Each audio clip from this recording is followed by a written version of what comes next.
Boys, good morning. It is fucking gorgeous outside. It's feeling like summer. Your boy walked multiple miles today. It was a gorgeous day to get out there and start cooking. I feel nice. I had a cramp in my leg, I'm not gonna lie. Like during the walk, I thought I was having a blood clot or something. I was walking and I kept getting a cramp in the back of my thigh, so I had to stop and stretch like an old man. So it's a little bit of a problem. Leon, good day, and the 475 streak is fucking huge. Absolutely massive, brother. I'm not gonna lie. Bosch, welcome in, brother. Happy to have you. Nin, good morning, my dude. Who the fuck else? Y'all blowing this shit up. Nin talking about Destiny 2 again? Lesh, good day. Hope you're having a beautiful day. OG, what up, my goat? My lurkers out there, I hope you're having beautiful days. Grenade. Think we'll go Scourge Necro. What's the Scourge Necro bring that's got you by the balls? What's hooking you there? I'm interested. I'm really interested here. Wait. I just thought of something. Oh, never mind. Nope, I have it set with the right stats. So with Ascended, that locks the stats on this as soon as I actually craft it, right? Like, I can't re-roll? Okay, cool.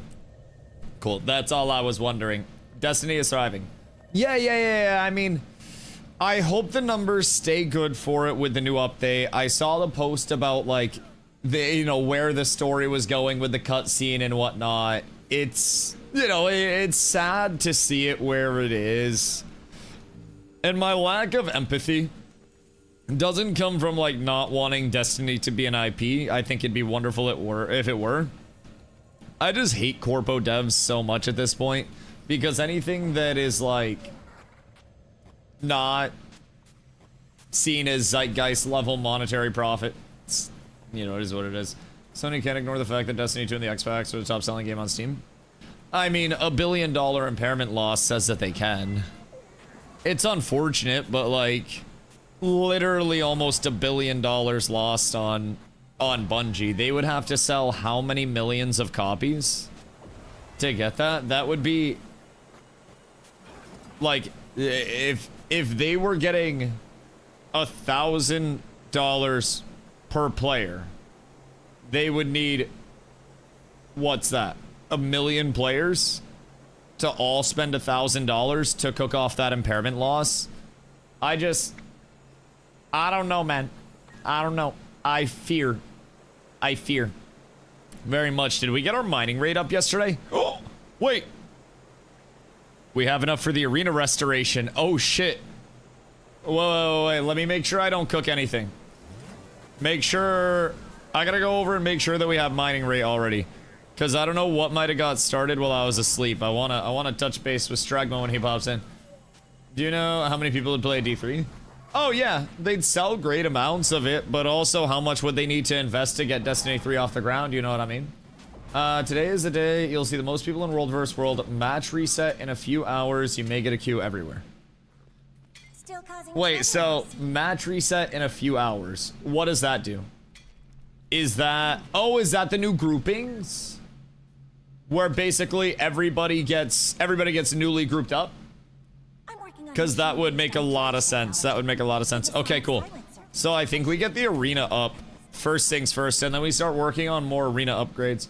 Dusty, check text. Oh god, why? Did you hit something? Just launch a space IPO? Space IPO actually going to the freaking moon. Hold on. Oh. Yeah, she texted me too. No, don't worry. She texted me as well. Already hit her up. I told her maybe, like, coffee. We're running a little low on coffee. So I hit her with the, maybe some coffee beans if you got them. Did you tell her? Yeah, I mean, I texted her and told her coffee because she was asking when we were coming up, and I said probably Sunday morning. So I was like, maybe coffee. Is there a hole in the Civic? There might be in the gas tank. I don't know. She stopped to get $5 in gas at a gas station earlier. It's not actually a hole in the gas tank, but she stopped to get $5 in gas at the gas station because, like, gas is cheaper where we are than where she works. So she puts $5 in, and, like, the gas gauge doesn't go up at all, and, like, her miles remaining to empty don't adjust. So she went and she was like, hey, I think there was a problem with the pump. And apparently, like, the attendant was just like, nah, pump's working. $5? Yeah, because that's all she needs to get back. So spend $5 there, get home off that, and then save 20 cents a gallon when you get home, pumping over the course of, 10 gallons in a Civic. That's $2 saved every time you gas up. You gas up once a week. 52 weeks in a year, that's gonna be $104 saved. It's like a dinner just to gas up at a different place. Kind of checks out. I feel like if you have the ability to actually like control any spending, you might as well min-max it, because everything adds up. Like $100 here and there doesn't sound like the craziest over the course of a year, but if you find 10 ways to save $100 over the course of the year, then you save $1,000 a year. And then you're like, oh shit, that's a trip somewhere. I could fly somewhere with an Airbnb and like go to a concert or something. Redzy, what up, dude? Hope you're having a beautiful day. Commit to a full tank every time. We have basically like a duel between a couple of gas places here, so they keep driving prices lower and lower. So where we're at, gas prices are like 50 cents lower than national average. And then if you go to other areas of Maine, gas prices just go up. So she works like half an hour away. So like basically just, fill up here instead. So she got like just enough to get back type shit. But is that what old people use? Gas? That's what people that don't want to be tree hugging common bastards use. Just kidding, I'd get a Tesla. I'd rock a Tesla. I would enjoy one. I'd have to get like the charger and stuff like that as well. You guys do gallons? Yeah. Wait, so is gas more expensive in Canada? What's the liter to gallon conversion? Like, what's the whole dealio there? You might own Tesla if he merges Tesla with SpaceX. I may own a Tesla or two. And then what if they buy Ouster? I swear to God, if Elon didn't hate LiDAR for some reason, he would actually be coming over Ouster, dude. Like, he would love that shit, Lash. Did you get your 10 shares, by the way? You said you got all 10 of yours, right? I'm curious how many Hoofington got out of, like, his requested shares. I requested 10 and I got 2. Which, like, at least I still got 2. It's like, I'm moving up in the world. I'm not poor enough for them to just like, fuck you. But I'm also not wealthy enough for them to be like, you get your IPO, right? So, I'm working my way up. Somebody looked at my account and they were like, okay, this guy's a fucking idiot, but he's trying really hard. Let's give him a couple for his effort, right? Happy to be here. Happy to be here. If I had another 0 at the end of my net worth, I'm probably getting a full 10 allocation. 150 times 3.9 liters. It's 3.9 liters to a gallon. So that's more expensive than ours. You're looking at almost $6 a gallon. Jesus fucking Christ. You're getting hosed. Yo, Macaulay, what up, dude? Hope you're having a good day. What the fuck do you mean almost $6 a gallon? Also, our arena now has a temporary location somewhere. I don't know where. I think it might be over here. I'm just not sure how we can get over there. Some dude on Bloomberg asked for 10 and only got 1. Yeah, I mean, hear me out. I'm happy as a clam about 2. Like, I'm ecstatic about that. Is this the standing temporary area for the arena? All right, chat, we can't quite kick the shit out of each other here yet. But soon we'll be able to kick the shit out of each other at the arena. Soon. I'm in Alberta, so it's 2x cheaper right now. Wait, what the fuck? It's more expensive there? Why is gas so expensive in Canada? Bro, maybe y'all should, like, I don't know, war a couple countries over gas or something. I feel like that would be good. So, this is setting up a temporary structure in your guild hall when construction begins on your arena. And then next, we need to try to get Shards of Glory, Bolts of Silk. I have none in my storage. Custom Arena Time token. Used to add 1 day of time to a custom arena. Used from your custom arena management panel or double click while playing in any custom arena to add time to that arena. How do we get these? Because I just put up the arena restoration 1. So we got the temp area because we just had enough Ethereum for that. Also, my Twitter is confused as fuck. It keeps thinking, like, I keep getting Ethereum recommended posts, but it's like crypto Ethereum. So I think Twitter hears me talking about Ethereum and assumes that I'm talking about like Crypto Ethereum, because now I'm just getting a bunch of crypto posts and I own no Ethereum. Because I quite literally keep talking about mining for Ethereum. So my algorithm's going to shit. I've worked hard to curate that. I'm learning a lot about Ethereum mining though. Cryptos in general, the blockchain. It's all kind of mysterious to me. It's just an equation. But who came up with the equation in the first place? Surely there's somebody that came up with the equation and hid the Bitcoin in the equation. And also, what are we solving the equation for? Because solving the equation wouldn't just be giving people money for solving the equation unless the equation was for something. I'm really confused about the whole Bitcoin and blockchain and stuff like that, but it's not anything new. Custom arenas SPV? Yeah, I can host private matches, right? Good day, sir. I like your trip. So, where do we buy those bad boys? Like, where do we end up acquiring the custom arena tokens? I have a feeling that's going to be Gem Shop, yeah? So I might need to dump some Gemmy Wemmies on this. Or is it through pay to play? Or not pay to play, like play to earn. Wrong one. Literally wrong one. Let's see. Character finishers, upgrade combos. Style, utility, novelties.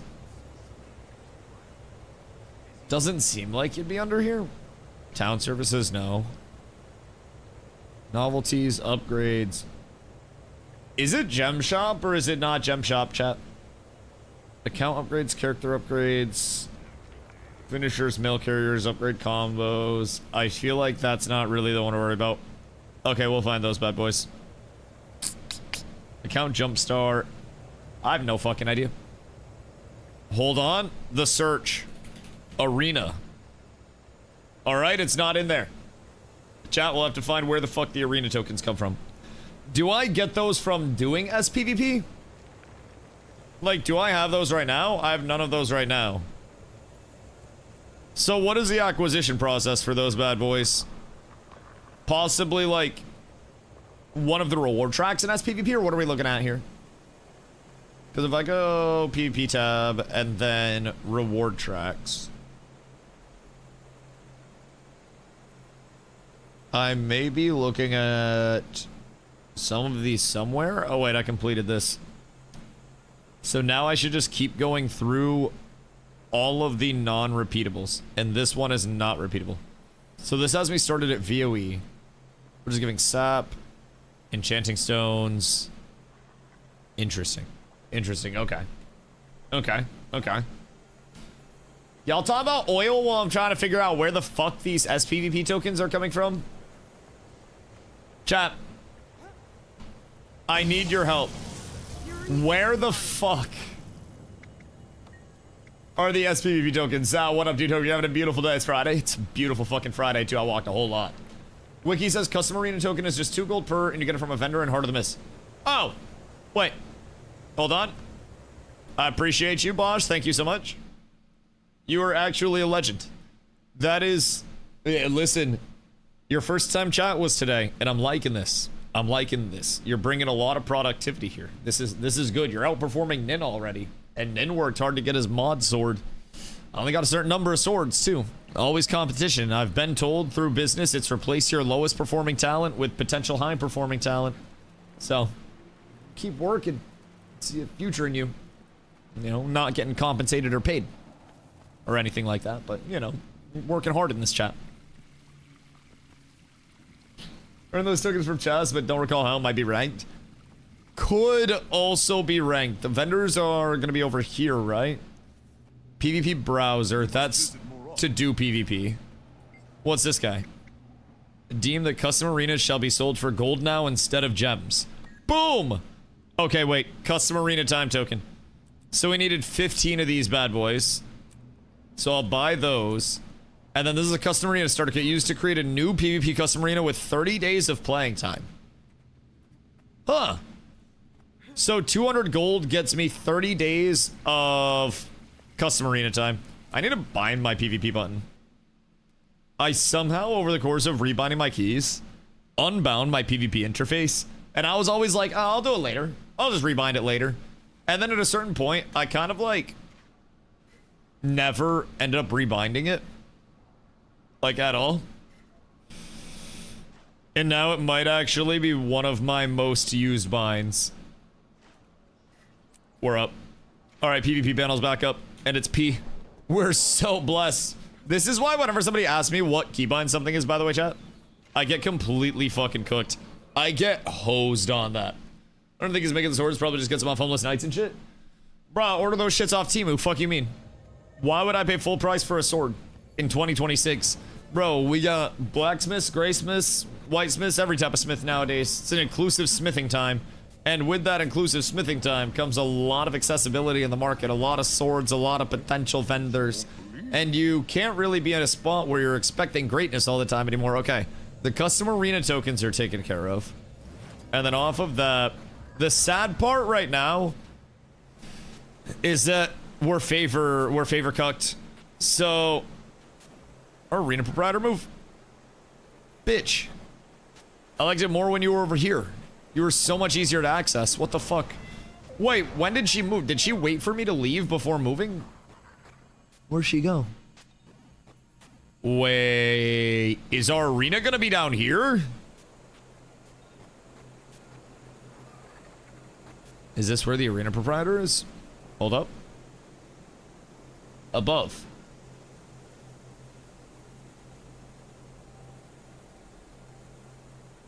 In a way. I'm above or it's above? Cause that's a long way up. Surely our arena's not all the way up there, right? That wouldn't quite make sense. Okay, never mind. Never mind, we're good. Everything's fine, chat. Why so small? Caster Shouts, man. That's fucking crazy. What a beautiful original name. Okay, so we need 100 bolts of silk. We need vials of potent blood. I have 19 in my storage, and then we need large fangs, which I have some of in my storage as well. So I'll check my silk. I can scribe that at 1. So I'll check my silk, and then I'll check my vials and my large fangs real quick. Chat, we're getting this shit. I swear to God, I'm gonna be productive as hell with this guild hall. I refuse to do absolutely nothing with it. But the bad part right now, like I was saying, we're really down bad when it comes to our favor. We don't have a lot of missions unlocked right now. So we already did our guild missions for the week. And basically earned everything that we could. And we're slightly down bad as a result. Tonight's the big night for World vs. World matches. The reset, historically the night with the most players. Yeah, I feel like we should definitely get into some World vs. World tonight. And see what the haps is. Especially so I can try the new build. I wanted to fuck around with a little bit of optimizing within the build today too. So I can try to mess around with some different combos, see what I like. I will say, one thing I really do want to try is Litany with the higher HP build.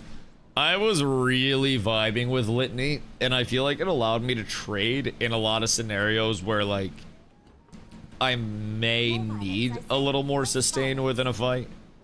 It played nicer than it may seem. Like, it was really nice. Oh, hello. I have a lot of silk scraps. We fucking love to see that. Wait, I don't need to even come over here. Why do I keep coming over here, chat? Can you tell that I haven't had quality of life like Wi-Fi crafting in some of the games that I played recently? I hate it here. I actually genuinely, like, at the bottom of my heart, hate how nice it is to be here. There's too much quality. I find myself just not even utilizing everything that's available. If I were a weaving station,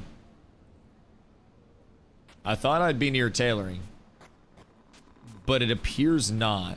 Is it just tailoring? Or am I tripping? Because on the silk, it said that I could... Oh, wait, scribe. Never mind.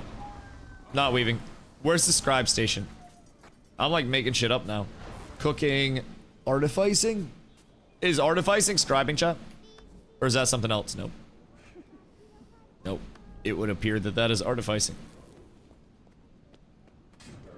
Where do I do scribe? I'm down bad right now. Is there a different crafting area with other things, or is there not just like a scribe station? Scribing stations are only available at the guild hall. Bitch. Ah, that's tragic. And I'm assuming that's going to be from Guild Initiative Lad. Claire, hope you're having a beautiful day as well. I appreciate you. What should you be up to? Let's see. So we have the stash, general merchant. We have the general merchant. Where does the scribe come from? Is that like down the road more? Unexplored reaches of your guild hall. That's level 40, and then portal device is level 10. Oh wait, hold on. Hold on. Never mind, we have it. We're up so tremendous. This must have been one of the updates. Oh, this is the workshop. Oh, wait. So the workshop has the scribing station in it? Because that's kind of nice. That's it. I'm 0. How does one get to 1?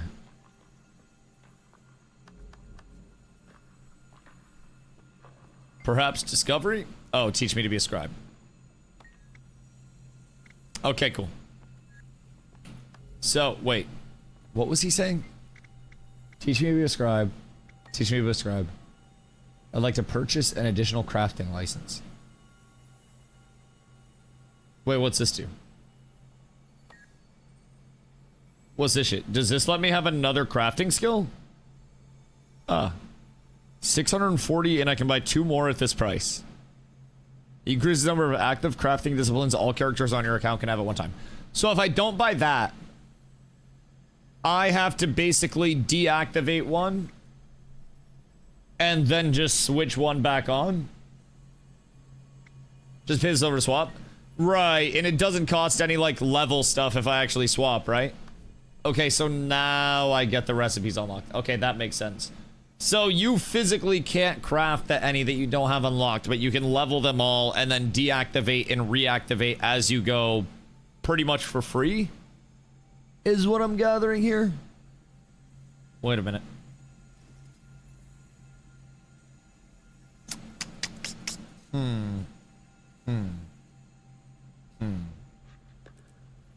Hopefully, the levels come quickly. I see linen rope, and I have no flax fibers. What level do we have to be to do silk stuff? Because on the... It's like the bolt of silk cloth. It said we could do that at level 1 scribe, I think. Your assessment on crafting is correct. Okay, cool. So you can just switch it back and forth pretty freely. Top of my have a crafting XP bonus, depending if I'll have it on launch or not. We may. Whoops. So when I hover... Where was it?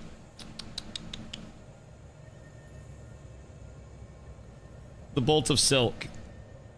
It says scribe 1. Which is why I wanted to try to grab the scribe side of things. Seemed like it would be way easier to get to. Is this actually way higher on the scribe side? Because I noticed everything else was like 300 to 400. And I was like, oh, scribe seems like a really easy way to make this. Seems like it kind of take care of itself quite quickly. But I'm not sure if I actually am cooking or not. Oh, Jesus Christ, there's a lot of decoration that we can hit. Okay. Ron, do you have silk bolts? Got silk, give me a few. Okay, cool. The upgrade that I'm working towards for us is over at the arena proprietor. At least for the next one. I mean, we could also go more capacity, but I feel like we don't really need it right now. But if we can get the mission slot, obviously we don't have the favor for it until we complete a mission next week. But I'm pretty sure this will give us a mission slot like on site for the guild. So we need 100 bolts of silk, and then I have some of the vials of blood, and I have some of the large fangs in my storage. So I can take care of like half of those pretty much. We'll need like 30 of each. And then we just need shards of glory, rewarded through PvP reward tracks and PvP dailies. So I don't think I have those. At least not that I've seen at this point. So I'll try to figure out how to farm those. And then, as is natural, we're always going to need a shitload. Hello. Good day, soldier. We're going to need a shitload of shovels at all points in time. So really, like, all mats are going to be used. It just depends really on when we're going to end up using those mats over anything else. I have a lot of shit that I have to salvage real quick. Just kind of while I'm here.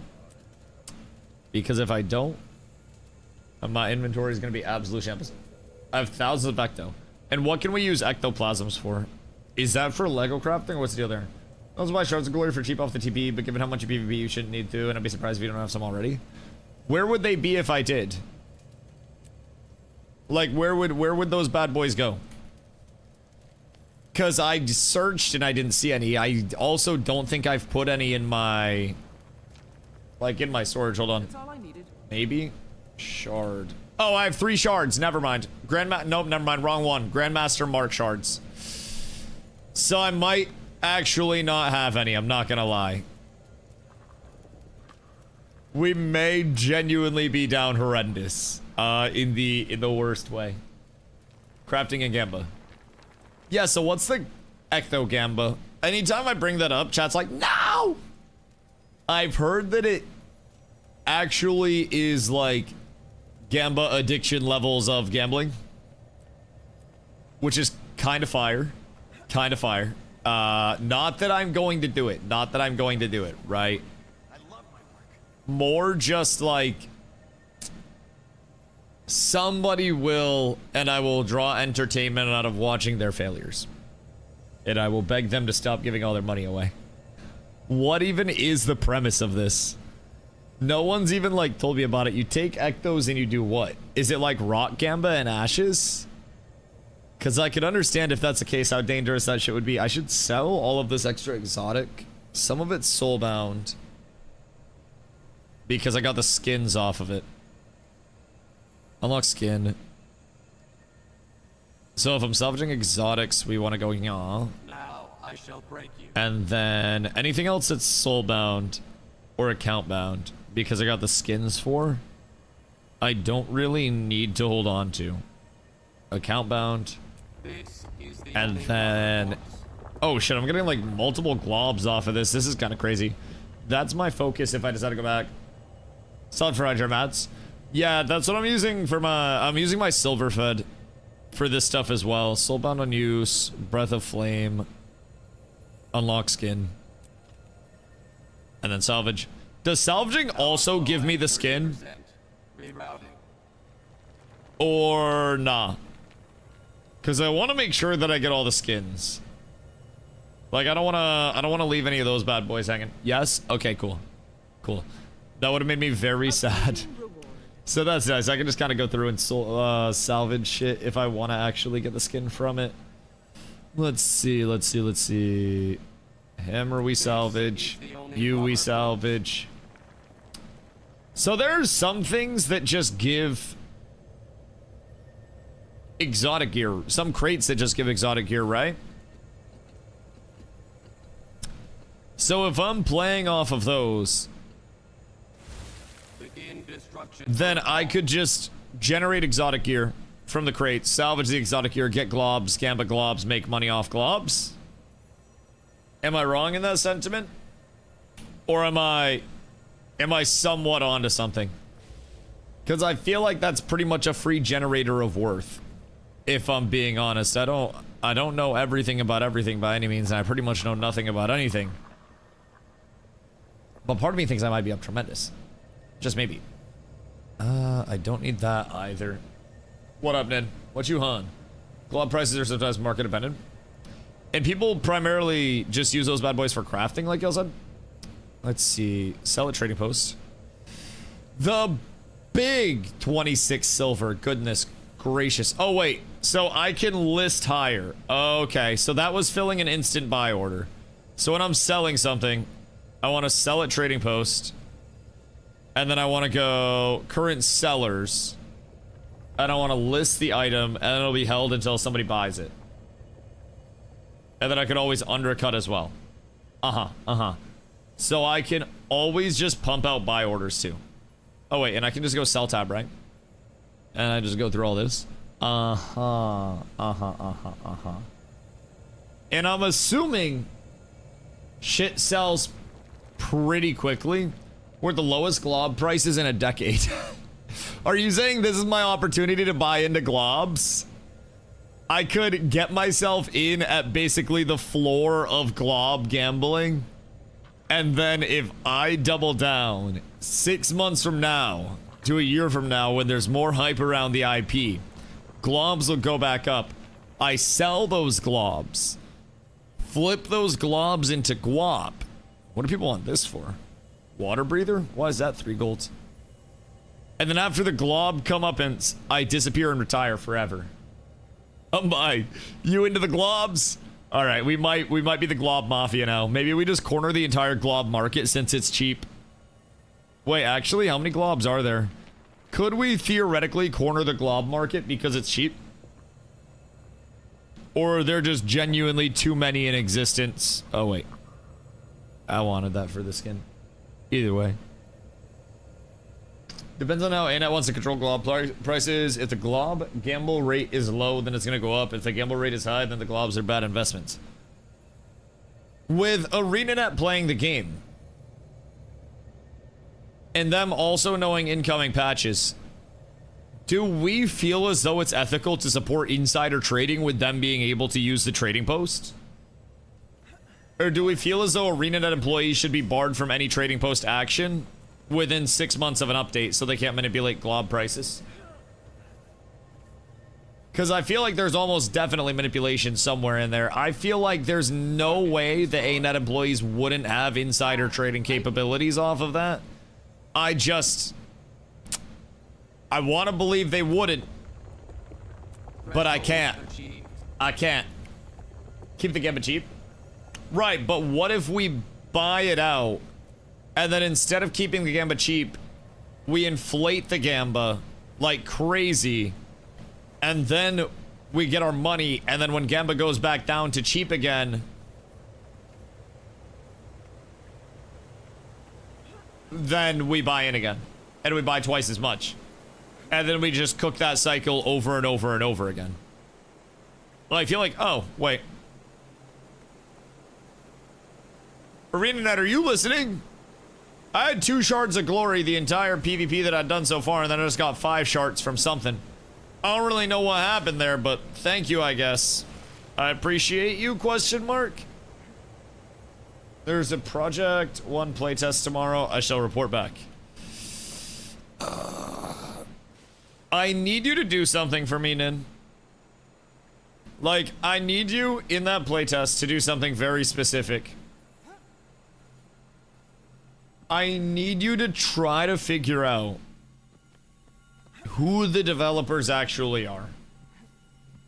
Like, just very simply put. That's it. I need you to try to figure out who they are. I don't believe this whole cryptic, oh, they're just 3 guys that are super ooh-woo and introverted and shy, so they don't really want their game talked about. It's clearly something. Oh, the guy motion? No, but you're a fucking nerd, so you can investigate stuff.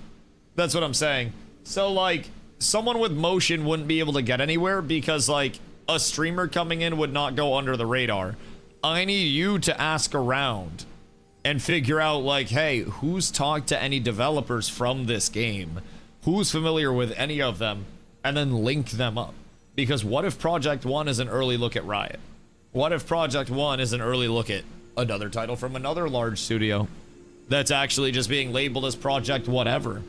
Everything gets a code name and everything gets a shady start with a very select playtest.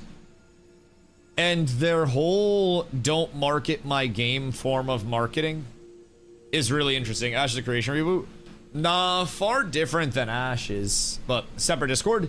Yeah, because if things go bad with the playtest or there's negative feedback, they won't want it linked and they may not want anything public about X or Y playtest. I'm not saying it's Riot, but like just hypothetically, right? If there were a project that were coming out with a very early playtest that was like, hey, we want your feedback on combat and movement before we do anything else, well, clearly there's something else that's already established there. They have networking, they have assets in the pipeline, they have balance teams that are already established to take the combat there in the first place, and clearly there's something more on the back end, but you're basically testing a vertical slice of combat and movement while also giving them information on balance and back end just as a, you know, as a subsequent action. There's no way that that's all that's on the game. You're just being kept within a fenced off area, a walled off area. And I'm intrigued to see why. I really don't believe that they would have larger scale PvP and the back end infrastructure to run that with classes and the balancing that they have without anything else. Without mobs, without questing, without narratives, without dungeons, without raids, without anything like that, without anything. I have a hard time believing it, if I'm being real. I think I might do a little PvP to start. Get the fingies warm. Maybe a little, oh wait, no, I have to check the PvP build before I actually go in. That's what I wanted to do, actually. That's what we wanted to do today beforehand. Yesterday, we were fucking around with some PvP build stuff before the end of the day. And I think we're close to the build of Doom. But there are some things that I want to fuck around with a little bit that effectively leave me feeling very strong and like I also have very high uptime. Like very, very, very, very, very high uptime. So I want to make sure, first things first, PvP builds. I want to have Ranger and I want to have Valkyrie. Because this will give me 23% base crit chance. With buffs, I'll go up to like 80-ish. And then off of that, build-wise, I also want to make sure that I have my VIP. The power's awesome, but I'm really intrigued by the raw healing aspect of it. 120 power is great, but when I'm looking at 2400 power already, 120 power is 5%, roughly. So, all things considered, there's a little bit more percentage value within the vitality at 180, when without that, I'm looking at 1900 vit. That's giving me damn near 10%. Damn near 10%. So, I feel like percentage return-wise, I'm actually getting a really solid rate of return. What I'm looking at running the VIT there, plus a little bit of healing. My crit damage is good. My crit chance is going to be just peachy when I'm jumping people. That'll be a huge help. I just have to make sure that I'm actually, like, maintaining my crit in the most proper way. Because if I don't, my crit chance is kind of low. There are some people that are sitting at fucking 60% base crit, which I think is absolutely heinous. I was sitting at 60% with the other build that I was running last night, but I was also down 6k HP. And being down 6k HP does not necessarily appeal to me in the finest of ways, if I'm being real. Man, have you playtested Project 1 before? Or what's your whole familiarity with it? Is this your first playtest on it? Because I'm intrigued, but I'm, like, entirely skeptical, if that makes sense. Yo, Bar. Hope you're having a beautiful day. I appreciate you. What you getting up to on this fine one? Also, Kate, hope you're having a good day, dude. Because Project 1, again, it's been super fucking cryptic. And I think they're trying to keep it super cryptic as well. For good reason. That might be my conspiracy theorist kind of like activating at its core. But I'm really like, I'm weirded out by how cryptic it is. There's middle ground, a good Marauder stats with all Smith Rune. Yeah, I ran Marauder last night. Didn't really fuck with Marauder that heavy, if I'm being completely honest, because at a certain point, I fall too heavily into crit scaling. And realistically, if I'm in between 80 and 100 with buffs up, then I'm happy. Marauder threw me like really high and dropped me down to like 16k HP. Even with rune changes, I was sitting at like 17-ish, I think. So we'll give this a try and see how it is. Honestly, like 22k may be a little more than I need. I could realistically drop the VIT for power and go 20k. But I also don't think that it's inherently the worst, you know what I mean? Good dragon stats. Yeah, I've been messing around with a lot of different stat loadouts on the PvP side of things. The past few days, keep in mind, this is This is my 4th day doing PvP. So I'm still super new, right? I didn't do PvP for the first 3 days just so I could level and explore and see what was what. So this is day 4 of actually PvPing for me. And I still learn so much on a daily. Every single day that I've played has been different than the days past. So, like today, for example, yesterday chat was like, Dusty, Litany's troll, Litany's troll, Litany's troll. I kind of like Litany because one thing I've noticed is like disengages. Yeah, disengages are great. But a lot of classes have a shitload of movement, and if you're trying to disengage, you can get pursued like crazy. I do have wild movement, and I can disengage pretty frequently, but also, what if I can just fight through the disengage, and then I can make them disengage off me because I have an ungodly amount of sustain between Litany and my invuln and everything. I like my ability to turn on people with Litany, but that may change as well. So I keep switching things up, right? I've tried different support abilities, I've tried different damage loadouts, I've tried different stat comps, and I'm not really, like, set on anything. Nor am I at the point where I have tried enough and know enough to be at the point of like, oh, okay, let's just go peep a build guide, right? That's not something that I really vibe with, you know what I mean? So I'm starting to learn on one thing, which is my willbender, and I'm having a whole shitload of fun with that. You know, combo your shift 3, you can use Q or R, mouse 4, and then teleport on. Oh, yeah. I mean, there's an ungodly amount of, like, movement close that we have. But again, ton of classes have movement. Yeah, I've been doing a little bit of PvP. I won't lie, I've been doing a small amount. So we're getting a little familiar with it and shaking off the rust, you know. Not even necessarily rust, but just getting the knowledge in the first place is, I think, going to be one of the hardest parts of being a new PvPer. A, map knowledge, B, everything else. I don't know why they're following me. Bro, I don't know where the fuck I'm going. I usually just follow you guys. Jesus Christ. You've lost, Dragon. Jesus Christ. Alright. I guess they're all just following me. Lost the field. So I just had to wait for them. And I don't really know that anyone's gonna be going in at this point. But we may have something here. Maybe. I just don't know if we have enough actual, like, sustain here. Maybe we do, but it's gonna be a little bit tough. Just a smidge tough. I think we're a little outnumbered. We have one of them down, so we might be able to keep pushing off this. And I think I can get in on their back line. They're squishy. Like, very squishy. Unless they have that up, which is less squishy. I gotta get close onto this guy, and then that's 1 kill if I can get this pick. Okay, good. Wait, he's not dead? Never mind. Bad. Everything's bad. This fight's lasting for fucking ever. If I'm being completely honest, I don't really know why this fight is lasting so long. But this fight is lasting literally for fucking ever, chat. But it's okay. Everything's fine. Everything's perfectly okay. Surely soon we get a singular kill here. Bruh.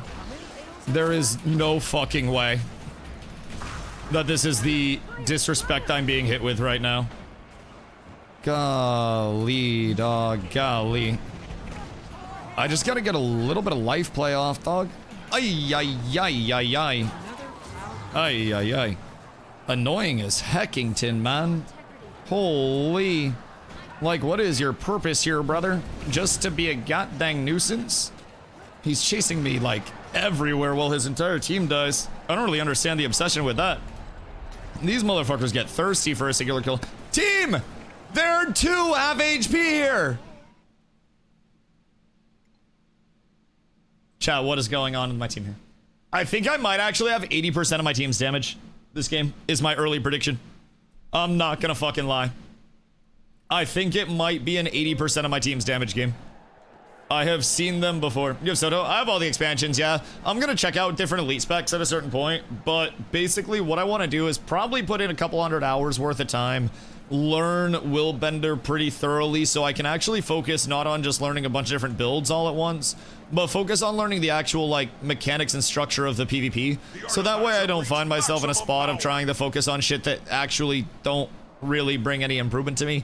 If I can play all the builds but I'm bad at the game, then I'm still gonna get cooked. So I'll probably give, you know, a solid amount of time over to Willbender. I don't even know where my team is, dog. I literally have no fucking idea where the rest of the team is. I think everybody's just ratting or something at this point. My Guardian's over here taking a Guardian versus Guardian 1v1, I think. I'm not quite certain what the haps is here, but everything's fine. Everything's peachy. We just vibe. We pop in, get a little assist here. Recommend Soto. See, build crap better. What about Soto? Like, I have everything, but yeah, I'm not gonna be looking at guides immediately either. Like, one thing that's important, and I feel like a lot of people just kind of sleep on this, is the fact that if you don't have any baseline knowledge and you immediately go in with a build guide and stuff like that, then you kind of get cooked. But has master weapons training? Oh, yeah, I'll definitely go through that at some point. It's opened up the door, or it'll open up the door for a lot more customization. Right now, I don't even have, like, all weapons unlocked. I can't use axes or anything like that. So that's definitely valid. But a lot of people have just been like, Dusty, look up a guide and see what everybody that's good at the game is doing. I'm like, man, if I do that, then I'm never gonna, like, actually get myself good at the game, you know?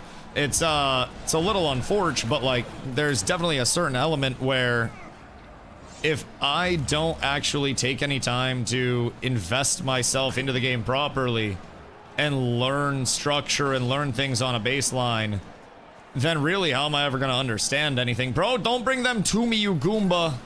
Oh my fucking god. Dog just brought their entire fucking team over to me. Alright, I guess we just go in for it. Whatever, man. I will trust you. I will just stay in with everything that you provide for me, sir. Yep, this is not good. This is not ideal at all. I don't know why my Tempest... I get they might be trying to help. Please stick together. Brother, let me reset if I'm 20% HP, please. How do I... /team? Let me reset if I'm 20% HP, please. I need to get them off of me before I go back and smile. Like, I'm getting dogged down by my own fucking Tempest because he's just obsessed with bringing 3 of them to me. I have a clean reset that I worked hard as fuck to get out of, and then my dog just walking at me. Then to play Smacky-Doo, playing dot damage pistol engineer. Smacky-Doo? What's the best way to deal with a dot damage pistol engineer? Probably just jump them, burst them, try to get them alone, but it also doesn't really help that any amount of support that would be possible from team is non-existent right now. It's an interesting set of circumstances that we're truly seeing here. And I think there's a slight, maybe composition differential or something. I might need to get on their supports a little more or something, but, it seems as though the team is in a relatively shambles spot, if I do say so myself. Just a little, but all is well. All is well. We'll get it soon. Wait, sir. I need you to relax just a smidge for me, so I can get in and get some cleaves off. Sometimes I feel like LOS targeting is also weird here for me comparatively to some others. It's just a little to get used to, but we're getting there. We're getting there. Combat's feeling smoother and smoother each day, and I see the potential for violence. I am understanding it just a smidge. I got good chase, I got great pursuit, and then Smacky-Doo's here. So we're gonna go stand, and then we're gonna jump the shit out of Smacky-Doo and see what we can get on him. Because I have another invuln. Okay. So I can probably burst Smacky down. Does he have good movement? Because it seems like once I get in on him, he gets a little uncomfortable, but other than that, not really much. Yeah, we didn't kill shit. Jesus fucking Christ. Whole team had 9 kills that they were involved in. Goddamn. Goddamn, something terrible has happened. And I don't even know what it was. I think it was just a team comp diff. I think they mainballed, and I didn't really see our team together a singular time. Been grinding fractals and switching my build. I finally got everything I need. Not absolute biz, but pretty good. Yeah, I need to do some fractals today. I've been told that if I do fractals, even just like, quote, mind-numbingly easy ones, then I'll find myself getting legendary gloves, which is kind of lit. I got an ascended chest. Legendary gloves would be great. I'm slowly trying to pick away at ascended stuff. Other people have been kind of lucky, and they've got ascended shit just out of boxes. I have not yet gotten ascended anything out of boxes. So I still wait for my first day to actually get that taken care of. That'll be fucking glorious if I do say so myself. But my RNG is surprisingly, like, not good. My streamer loot's been phenomenal, but my overall RNG is quite horrendous so far in the game. It's a little bit unfortunate. What else should I investigate? Because I'll try to ask with a post about who the devs are / their backgrounds. I wouldn't do it in Discord because you'll probably get nuked. More so, like, ask around the comm while y'all are actually playing. I feel like that'll probably be the easiest way for you to get info, because, like, if they're trying to keep it all hush-hush, I feel like if somebody comes in and they're, like, trying to investigate too much, then it's gonna give them, like, weird vibes, and then you're probably just gonna, like, get the post snapped. Need to go to the bank quick, and then I continue my journey unlocking swords from an Necro. Oh, yeah? Wait. I fucked up. Bye! Thank you, Sergeant Vibes. I appreciate you, Doc. I appreciate you. Why swords for Necro? Just for build, but like, how do you unlock them? Are you doing Soto stuff for it? Because Soto is what gives all the weapon unlocks, right? You go through that a little bit. I need to, at a certain point, hit Soto for weapon unlocks. I need to do whichever expansion it is to get a flyer. That's probably going to be one of my largest things that I can try to pull off. How's the BB treating you? Great so far, honestly. I'm learning a lot as I go. Soto's flying mount too. Oh, goddamn. So Soto's just like huge expansion to hit. That checks out. Like, part of me wants to go through an order, but then part of me looks at it and I'm like, all right, I'm still on core. I'm not even doing living worlds. Maybe I jump to Soto. Maybe just a little bit. Just a little hop, skip, and jump forward. Then I'll do the whole expansion. Oh, I can just start it, get my flying mount unlocked, and then go back and do the other shit. That's not bad. But yeah, Pipes, the PvP's been great, dog. There's a lot to learn.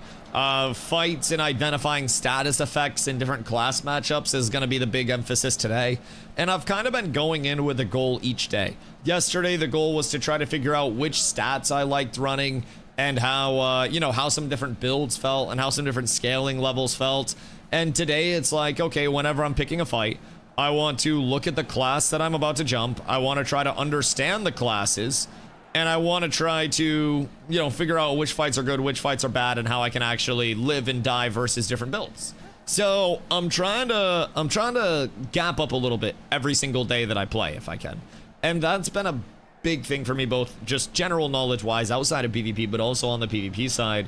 The knowledge chunks come incrementally, and day by day you see them a lot more than in real time, where it's like if you watch the start of yesterday's PvP and you watch the start of today's PvP, it's already completely different. Even with that first game not going ideally and our team just getting kind of like picked apart, it still went better than it would have with yesterday's Berserker build. At the start of things, I was running 11k HP at the start of the day yesterday, and then switched up to the Valkyrie build. So, you know, I'm trying to become more knowledgeable, trying to get more practice, trying to grow in the next year and a half that we have, 2 years, and actually learn a thing or two. And it's been fun so far. I think there's a whole lot of potential with this. I will say part of me regrets not making a smaller character model, because I'm kind of easy for people to hone in on. Like if I'm running away, or like there's an LOS or anything like that, bro, I peek over some of the LOSs. Like I'm not a little ass Dobby looking motherfucker hiding behind LOSs. I stick out, bro. I'm like Kevin Durant hiding behind that one bush. It's a little cooked, if I do say so myself. So I might, at some point, and I'm not kidding, remake a smaller character. The person with the combat healer tag immediately needs my nuts in their forehead. What a bitch. Pleasure to have you with us on this fine day. Can you drop real quick? I would greatly appreciate that. And if you could... Oh, I might have enough pull. I might be able to get through it. But we already have the cap, which is great. I just gotta make sure that I'm pressuring, because they've already used one invuln. Oh, Jesus Christ, I just jumped into something bad. Oh, I got my shit kicked in there. I was about to dive in on the healer. Wait, does their healer die here? Surely their healer dies here. With all of them focusing me, surely they lose too while my entire time's here, right? But I heard you're doing well. Yeah. Basically, learning a lot every single day. Like there, I went to jump in and turn, and I jumped into seemingly an AoE that just destroyed my shit. Destroyed my shit. So for me, right now, like I said, like I was saying while you were in the ad, my big emphasis today is basically when I go into a fight, I want to try to understand what I'm fighting, right? So yesterday it was putting together a build, understanding why I would want to run that type of build, and really scaling it off of that, right? And today it's, I want to understand, you know, what my fights actually are. I want to understand what classes I'm chasing down. I want to understand who I'm targeting and what's giving me fits when I'm actually targeting those people, right? And, whoops. That's been a huge thing that I haven't been doing recently that I could capitalize on and be way better. That, and then not just blowing all of my pursuit and mobility all at once. It's been a big thing. Using CC breaks better, so I come in with a few goals every single day, and I try to capitalize on, you know, making the most out of those goals, because there truly are so many things that I need to practice, and it's been very fun so far to get myself all acclimated, if I'm being real. It's something where every single day, like this fight right here, I'm like, okay, what the hell was that I just witnessed that made him go immune? But next time I fight this guy with the little bomb, I know he's gonna turn into a frog or some bullshit like that. And then I gotta worry about him going immune when he turns into the goddamn frog. So there's so much information, and I'm trying to do my best to actually process that information. Like here, I jumped the guy in the front, but I see their little healer back here. So now it's back onto the healer, and if they all group up, then I can maybe find myself making a cheeky little play here and getting a nice whirlwind off. But I've still got to be cautious, because despite being very beefy and proficient, I am still squishy at my core, and I need to make sure that I'm not over pursuing. But small things like getting familiar with cooldowns, getting familiar with like when to swap and what to swap to, knowing what my burst thresholds are, what I can kill, all that shit, right? It's just a game changer, if I'm being completely honest. And small shit like that, it's stuff that I didn't do a couple of days ago, primarily because I didn't have the confidence to do those things. So it's, you know, it's a big game changer. Like right here, I know that with my litany up, a lot of people in chat were like, oh, if you run litany, you're actually throwing. I like litany. I just heal like 8k there while I jump somebody, because when I'm running litany, I don't actually have to stop to... Wait, where'd that go? When I'm running litany, I don't actually like have to stop. I can just go back in on somebody and I can keep the momentum going, which is a big thing with this build. I can get a weapon swap in place, and then with the weapon swap in place, I can just keep pressure up. I can pretty much do whatever I need to do at whatever point in time. Man, fucking chill. So like here, I see their healer again. I know their healer's probably not gonna be much of a threat. Make sure they're not corner peeking me. We always pie our corners, chat. And then here, I'll pop a litany, and then we about to get active as shit on this healer. And if they try to run away from me, I can keep up with them, and I've got an immense amount of invulns. We get a weapon switch here, and that was not where we wanted to go. I am CC'd to absolute shit, and I have no invulns here. So I may actually be in a relatively bad spot, but I might be able to find my way out of this too. He over pursued. Actual poop. Pee-pee poo-poo player. Super sorry. Super sorry. Try not to tunnel so much next time though. Large bit of advice. Good day, sir. Oh shit. I almost fucked that up. I almost sold the bag. Why does my kick feels like it's canceling? I don't know if I'm doing something to actually cancel it or what's happening, but like my kick feels like it's getting canceled a lot, which is a strange one. I haven't really run into it before. Maybe it's just me. Probably just me. Probably just dog shit, if I had to guess. Good night, sir. Happy to see you. Love to hear it. If you ever want to do a little warrior, let me know. I love dueling and learning. Oh, fuck yeah. Fuck yeah. You join up with the guild? Stay in the healer whole time. It's a glass cannon range DPS. See, I don't even know the matchups. That's the thing. I don't know the matchups. I don't know if it's a healer. All I know is they were squishy and they were playing behind other people.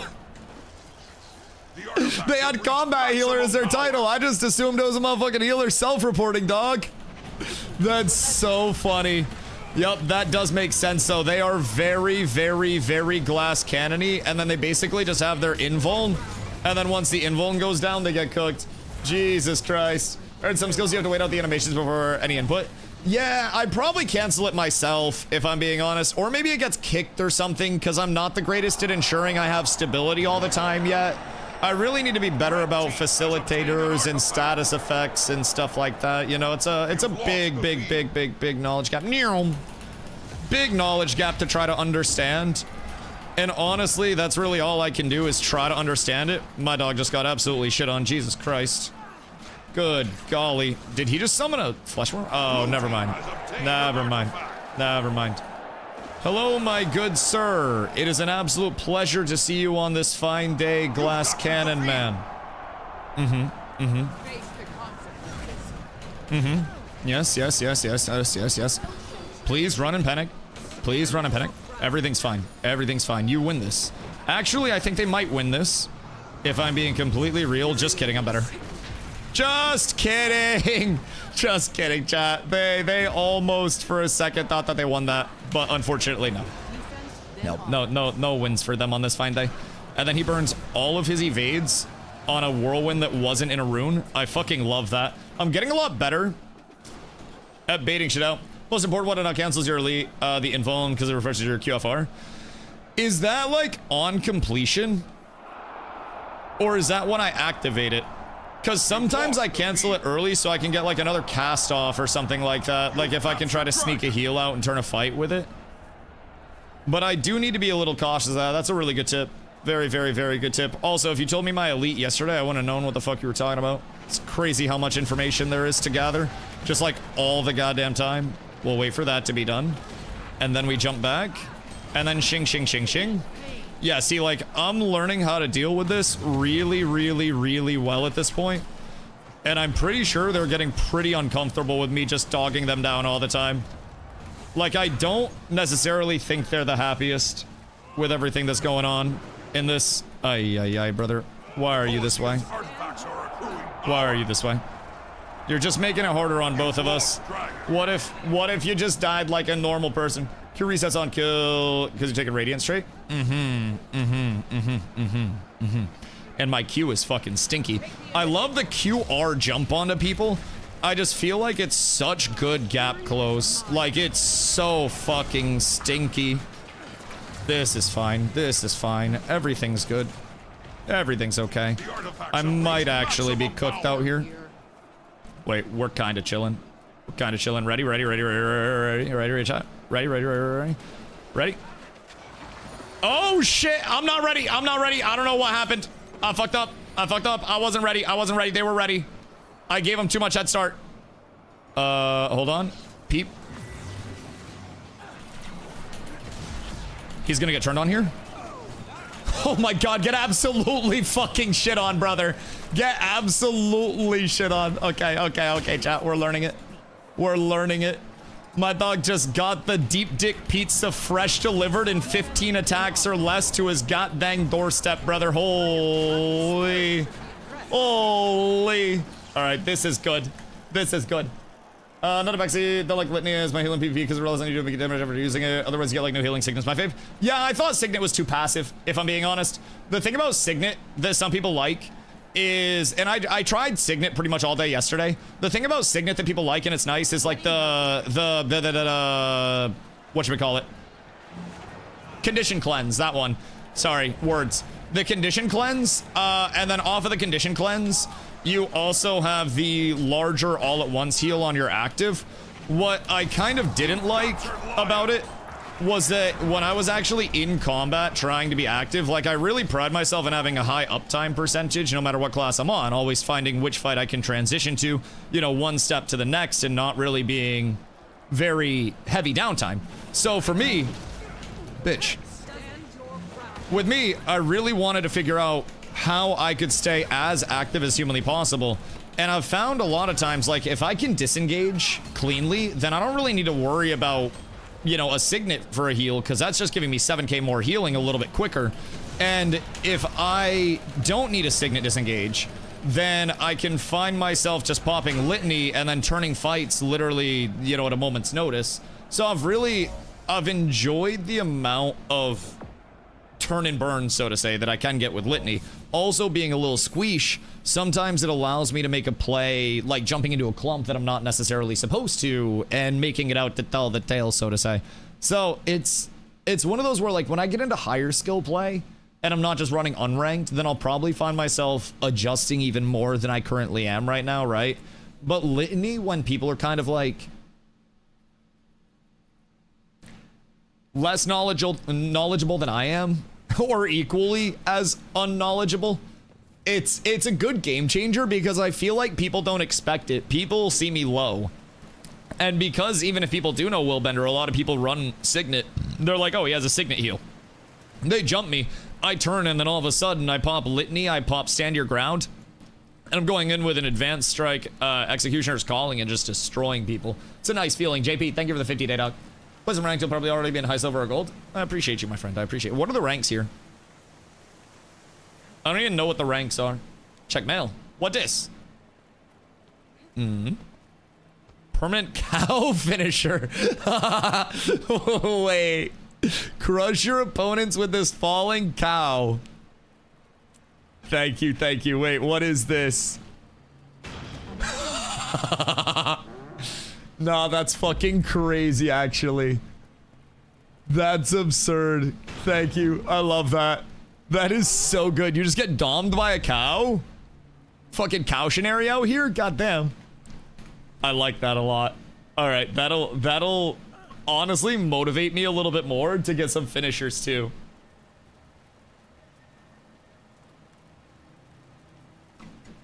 One thing you think about is when you want to jump at the clump, pop your stability skill before teleporting. Yeah, I need to get better at stand your ground as a pre-pot, basically. In New World, we called it pre-pots. Basically pre-potioning before you went in, because we had cleanse potions that would stop you from getting new status effects or ailments while you were actually, like, under the effect of it, and it would cleanse all your other ones that you had. So, when we went into clumps, you wanted to do the same thing. You wanted to pop your pre-pot, and then you wanted to, we'd say pop a cleanse and get active, basically, was what we said. So, now you want to pop your sig and get active. You want to pop your stand your ground. So, like, with this, I need to get in a better habit, because not only is Sig gonna give me the stability, but also looking at my stat sheet, if I pop Sig, I'm immediately above 60% crit, and that's just with Sig.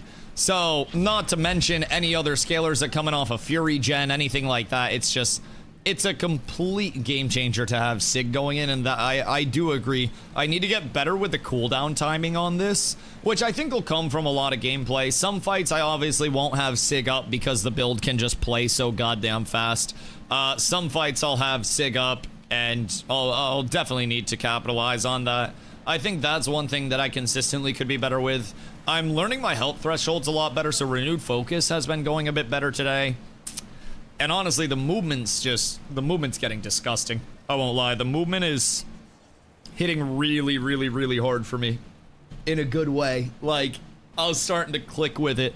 I almost feel like I'm getting the pacing down of my movement abilities. I'm getting the actual combat down. Now, the bad part is that I'm probably the worst teammate in human history right now, because I don't think I've played an objective the entire time I've been in Guild Wars, because I've been focusing on just combat. And also, I don't really go, I don't do anything team-based, bro. I just run around and frag the fuck out. That's literally my entire goal. So, you know, it is what it is. I have my strengths, I have my weaknesses. I consider myself a score-first player. I'll be right back, chat. I'm gonna top off my coffee. Memento.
Good day.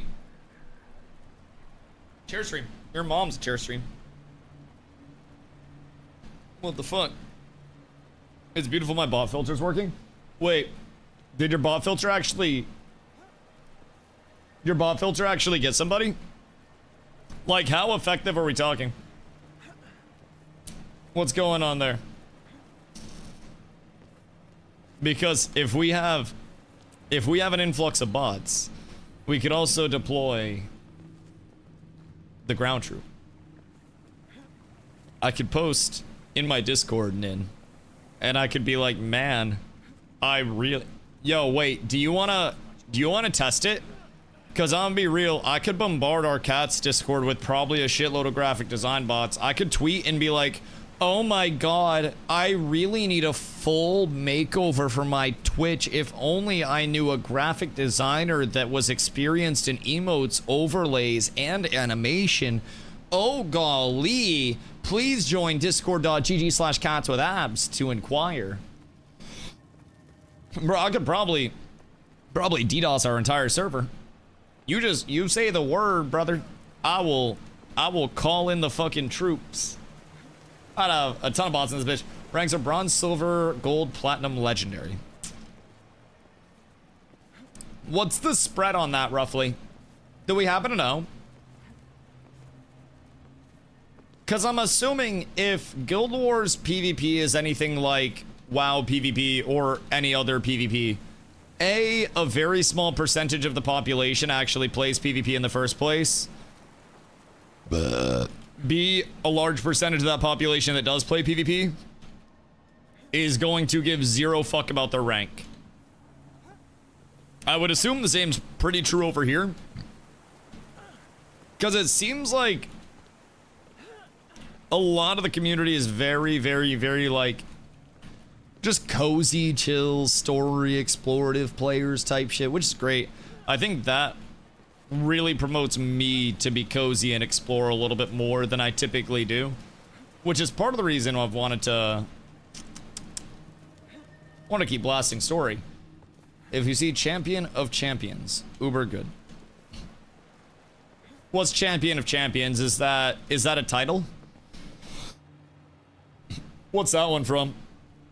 I have no title drip right now. I will say, I might just have to forever go no title. And just keep it clean, keep it cozy, keep it official. What must I do for cool titles, though? I genuinely don't think I have any at this point, and if I did, they'd probably be ass. Start the path of Ascension Wings yet? Oh, Wings Quest.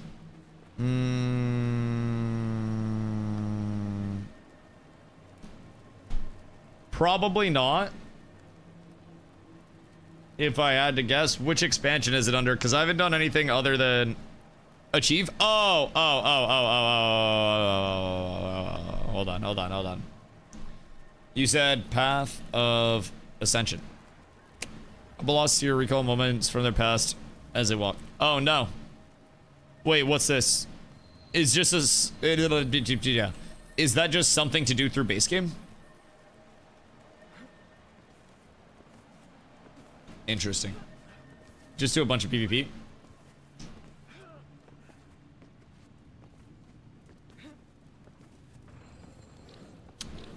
And eventually you'll get Lego wings. The fuck? It's that easy? Let's see. Where's the player versus player side? Player versus player. PvP season.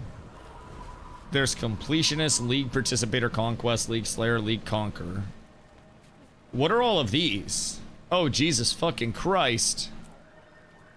What is this? Is this what you were talking about with the Ascension stuff? Year of the Ascension. League Warrior Elite. Oh, I'm not doing all those other class bullshits. PvP Conqueror. This is rank points. So that's like my deer rank or whatever the fuck that is, right? And then this will just continue to unlock more shit. 56,000 rank points is mercenary. So I'd assume this just kind of increases with tiers as we go. Legacy PvP seasons. Oh, Jesus fucking Christ. Do these have titles with them? For the legacy PvP ones?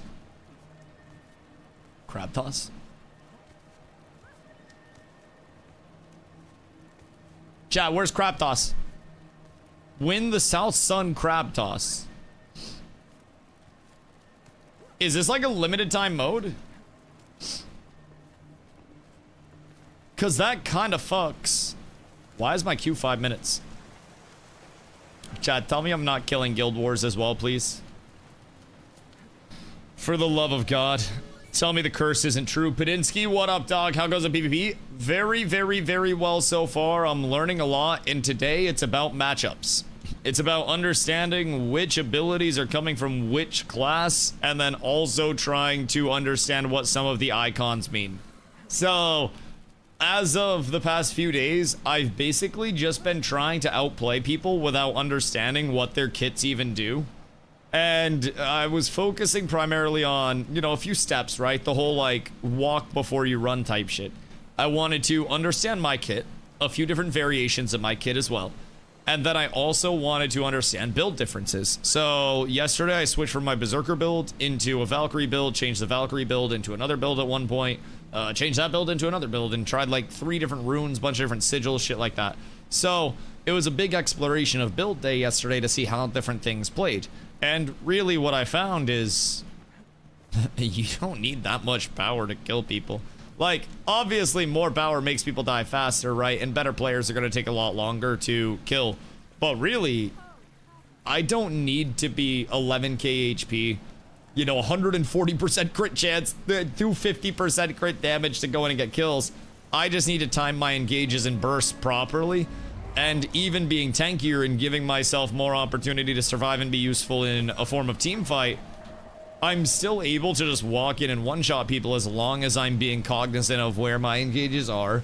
My, you know, my pre-steps to my engage. I gotta be better about stand your ground. Gotta be way better about stand your ground before I go into these fights.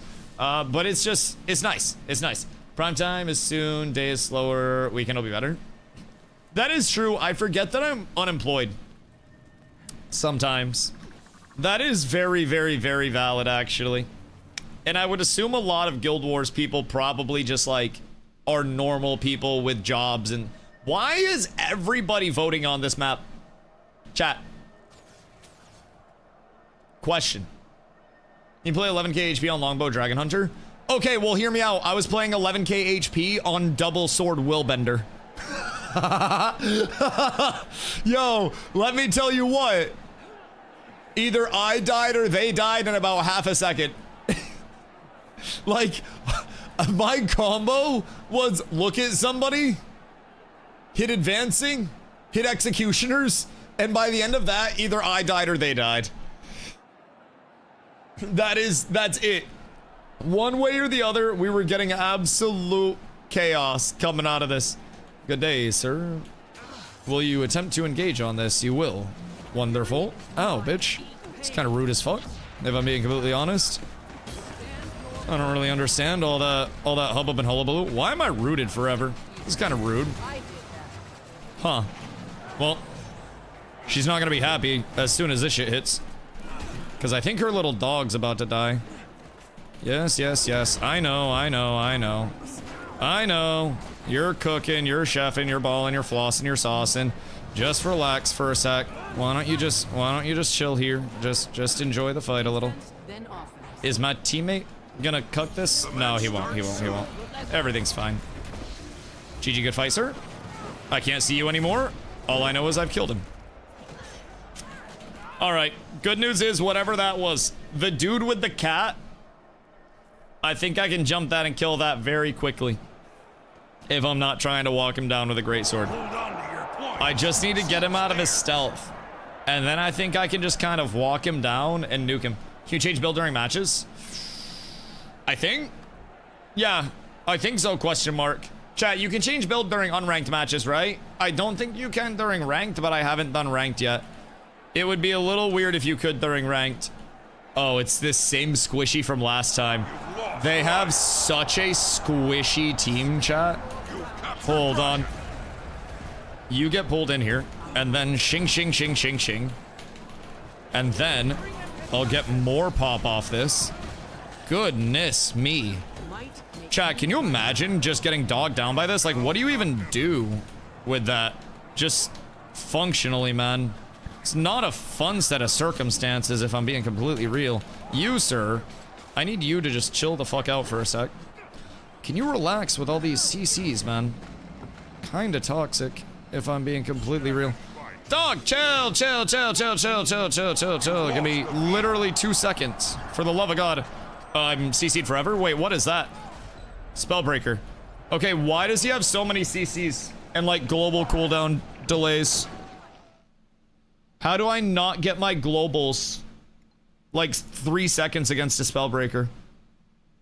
I know the whole premise is like him breaking spells, but how does he facilitate that many global cooldown cucks?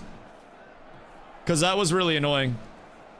That felt like playing against a fucking silence build, which is not a fun thing to play around, dog. I'm not gonna lie. That's what Spellbreaker is. All CC. Okay, okay. So with the globals, like that wasn't even a CC. I could still play through it. That was literally just like a global kick. Is there anything I can do to stop that, or is it just like one of his abilities where it's like a soft silence? Because that shit kind of stinky. Kind of stinky. Deals with me well. You need stability? Okay. So try to save my stand your ground for that. And then if stand your ground's popped, I'm kind of in a rough spot with it, but not the end of the world. Brit, come back, please. Did I get any of them? I got one, and then I got insta-feared off of that one. You really hate to see that. Really hate to see that, dog. It is truly a goddamn tragedy. You should die from this. That's quite nice. And then I can follow up on you. Perhaps. Perhaps. This will get me far enough. Shing slash, and then they should die here? Question mark? Okay, they're dead. Now I need to gap close down here. And then that's his block down. Once that's gone, I can get a root, and then he's dead. Okay, cool. That was clean. That was clean. I'll take that. I don't know what these artifacts do, but... daze equals blanket, silence, and Guild Wars 2. Okay. And Spellbreaker is just like the daze king. Dragon Hunter's all traps. So I just need to dodge through any thresholds on a Dragon Hunter, and then that deals with them relatively well. And honestly, I think I figured out how to counter a Dragon Hunter. Hold on, chat. Am I cooking? Is that how we do with Dragon Hunters? We literally just pull them out? Because that seems like the play. That seems like it might be the single greatest... Ow! What the fuck? Golly, what the hell was that? I just got hit for like 20k. Where's the big damage? How goes the PB training? Good, I'm learning. I'm very much learning. What nuked me so hard? Was it just a bunch of shit that came in at once?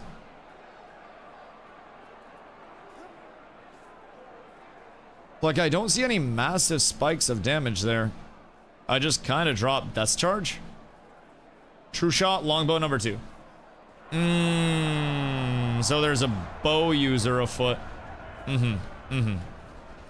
It's this guy, huh? You've lost the one that I cooked in the pregame. Yes, yes, yes, yes, yes. That checks out. That checks out. I will say, they have a lot of blasty damage. Like, a lot of blasty damage. And our team is playing very split right now. Probably a bit too split, if I'm being completely real. Dog, I genuinely hate this motherfucker. He's so fucking annoying. Bitch ass fucking Spellbreaker, man. I'm gonna kill the Dragon Hunter every single time because I think they're pretty reasonable as long as I don't fuck up in their trap ranges. But Spellbreaker is fucking toxic, bro. Let me tell you what, that shit's awful. Absolutely awful. Am I cooked if I go out of this? Yep. That wasn't the smartest from me. Might be able to get something off here. Never mind. Stun forever. I don't have stability. Okay. Wow, that is brain dead. Huh. Huh. So he just stuns and then stuns. And like if you get one stun and you don't have a stability block, then you're kind of cooked.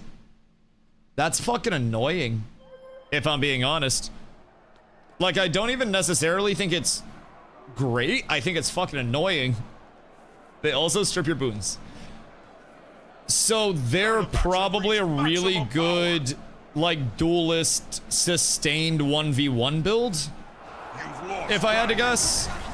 Because that seems immediately like that would be the scariest time to see that bad boy, is just like the sustained 1v1 type shit. If I had to say so myself, that's not a good spot to be in. I'm gonna get out of this. I'm gonna just run away. I'm gonna hit the dip set for a sec. And Dagger has an unblockable attack. Interesting. Interesting. My brother in Christ, you're running away from us. You're running away from us. I know Aurora wants help, but like, I have no HP. I gotta reset. We got Big Dog just sprinting away from the team. And I'm not quite sure what they expect out of me. I am but one man, and if I go in, then I die. Yep, this is not the best. This is not the best set of circumstances. Where is everyone? I'm thankful that 2 of my teammates are playing objective in the corner of the map. 3 of my teammates are playing objective in the corner of the map when we're down 300 points. That's genuinely a fucking game changer, if I do say so myself. I too really think in unranked we need to be ratting objectives down 300 points. That is a super valid take, if I'm being honest. Like, super valid. I hate it here. What is that? You've lost life. Huh. I got pulled from Narnia. Is that dragon? The dragon hunter? Basically like pulling me into traps type shit? Because that seems kind of annoying. It seems like the things that are most annoying for me are, as of right now, things that can pull me, knock me down, and strip boons. Because I have CC breaks, but I have limited stability. Longbow Dragon Hunter? Yeah. That makes sense. I have limited stability, which is definitely what gets exploited by those classes that can knock my shit down. Oh god, I had 17% of our healing. Jesus Christ. Jesus Christ. Chat, we're getting those hit or miss teams today, I'm not gonna lie. It's like every other game. It just goes, Dusty gets good team, Dusty gets non-functional team. Crowd control and conditions will be your weakness, so going with caution. Yeah, that's a big thing too. Against certain classes, like if I see the Dragon Hunter in a spot where he's not getting got already, then I don't want to be initiating on a Dragon Hunter and just trying to fully, like, you know, fully 1v1 that. If I see a Spellbreaker, I definitely don't want to 1v1 that. That's what I learned that game. Even with stability, he just, like, I don't even know what it is. It looked like he shield bashed me and then charged me and then shield bashed me again for like 3k. It literally looked like a charge paladin in Diablo 2. So I definitely gotta play around those. Amalgam scares the fuck out of me, but I haven't seen Amalgam lately, and I feel like Amalgam is also just avoiding their big charge up little alt pop thing, which is hard, for now at least. What else? Besmers are annoying, but that's not a huge deal. Amalgam is just AoE City. Yeah, I feel like when I went in with an Amalgam or against an Amalgam when I was squishier, I would die to their AoE before I would be able to kill them, which is also lack of game knowledge and knowing when to go in. But yeah, I just kind of like passively died the Amalgams before. Fupo, what up, my friend? Yes, it's a PvP's rough out here. PvP's very rough out here. It's a cold world, Fupo. It's unforgiving. Today's emphasis is learning classes, and not just mine. So every time that I'm going into fights today, I'm focusing a little bit less on the raw, just like my side of hitting my buttons, and obviously like still doing that, right? But previously the focus was I need to figure out what every single one of my abilities does, what the movement ranges are, what the interactions are, blah figure out how to play my build. Now I at least have a semblance of how to play my build. So I've gone on to figuring out how to kind of play other people's builds and how to play against other people's builds. And that's been something for me that, you know, I really need to get a hold of, because I'm taking a lot of bad fights. I'm taking a lot of fights where I'm just kind of ooga boogieing in, and I'm getting a trip coming out of it or something like that. So how are things feeling now that you played a bit? Good, good. I understand much more, and the muscle memories there also, with like the pacing of the combat being a little snappier. I will say it's still, you know, I'm probably going to need 200 hours of PvP before I'm really understanding conditions and boons and which classes do what and all that stuff. Ending yesterday, I was kind of like 15 hours into PvP, right around there. So, you know, I still have a long time to go, but you're excited for the more action and combat for... Whoops.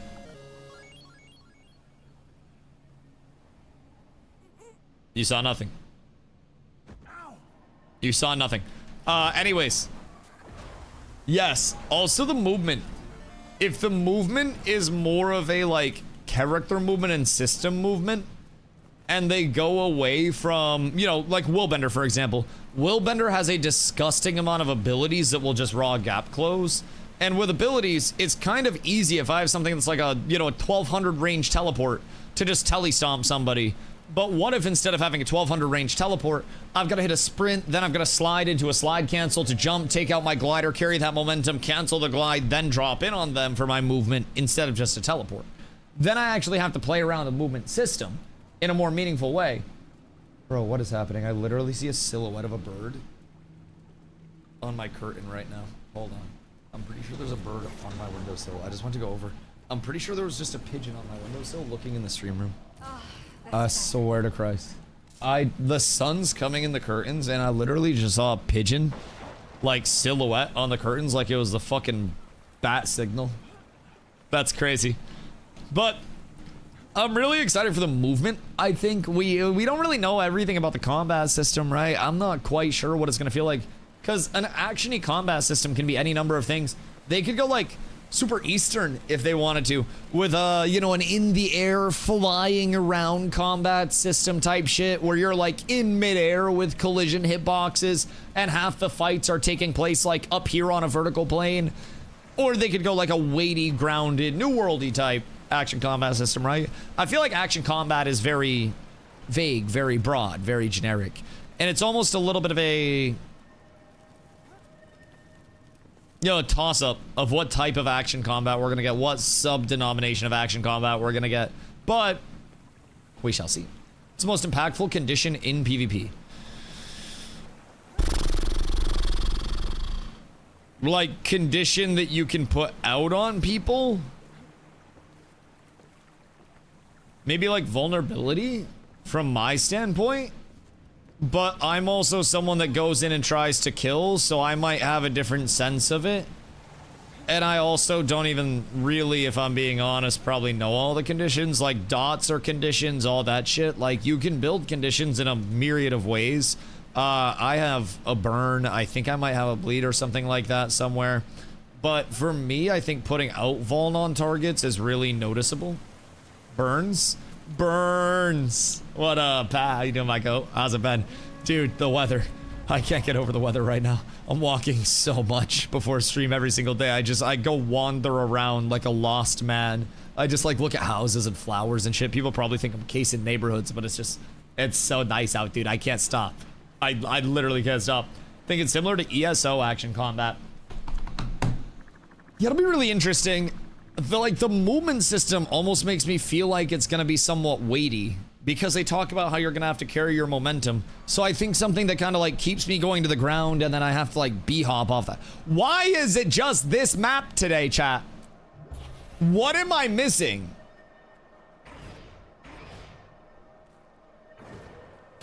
Like, am I deadass missing something?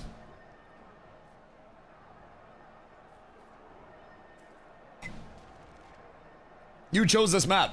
Dude, I just click one of the 4 things that pop up. I don't know what the fuck they are. Why didn't you tell me? I need notifications with this. I need a confirmation. I need a map preview before I agree. What's the name of this one? You playing unranked right now? Oh, yeah. I still have so much to learn. I've been telling chat, today's emphasis is understanding the initiates that I'm getting myself into. So yesterday was a big emphasis on getting my, getting more build knowledge, not just my abilities, but also figuring out stat-wise where I wanted to go. So I started on Berserker, had 11k HP. As you can see now, I have 22k HP. Still, still maintained a lot of my damage. So now I've switched up a lot of stats, switched up my runes, switched up a whole shitload. And I like the build that I'm on. I keep switching up abilities here and there. You'll notice I'm using Litany right now. A myriad of people have come in and told me Dusty Litany's throw. Use Sigil instead. I really fuck with Litany most of the time, I won't lie. You do have to be doing damage to heal from it, and Sigil is a more passive heal. Also with the condition strip, it's really nice. Like, really, really, really nice, but... You read any of Valen's guide on the meta of PvP, positions, rotations, etc.? No, I haven't gone into any guide stuff because I need to learn myself before I just go into guide shit, or I won't understand the depth of it. I'm somebody that doesn't learn from reading, I learn from seeing and remembering. So, like, my big, like, this will give you a look into my flavor of autism. So, basically, with New World, part of the reason why I improved so much in Wars was because I was, oh, what the fuck? Partly because I was always, Jesus. Brother, chill.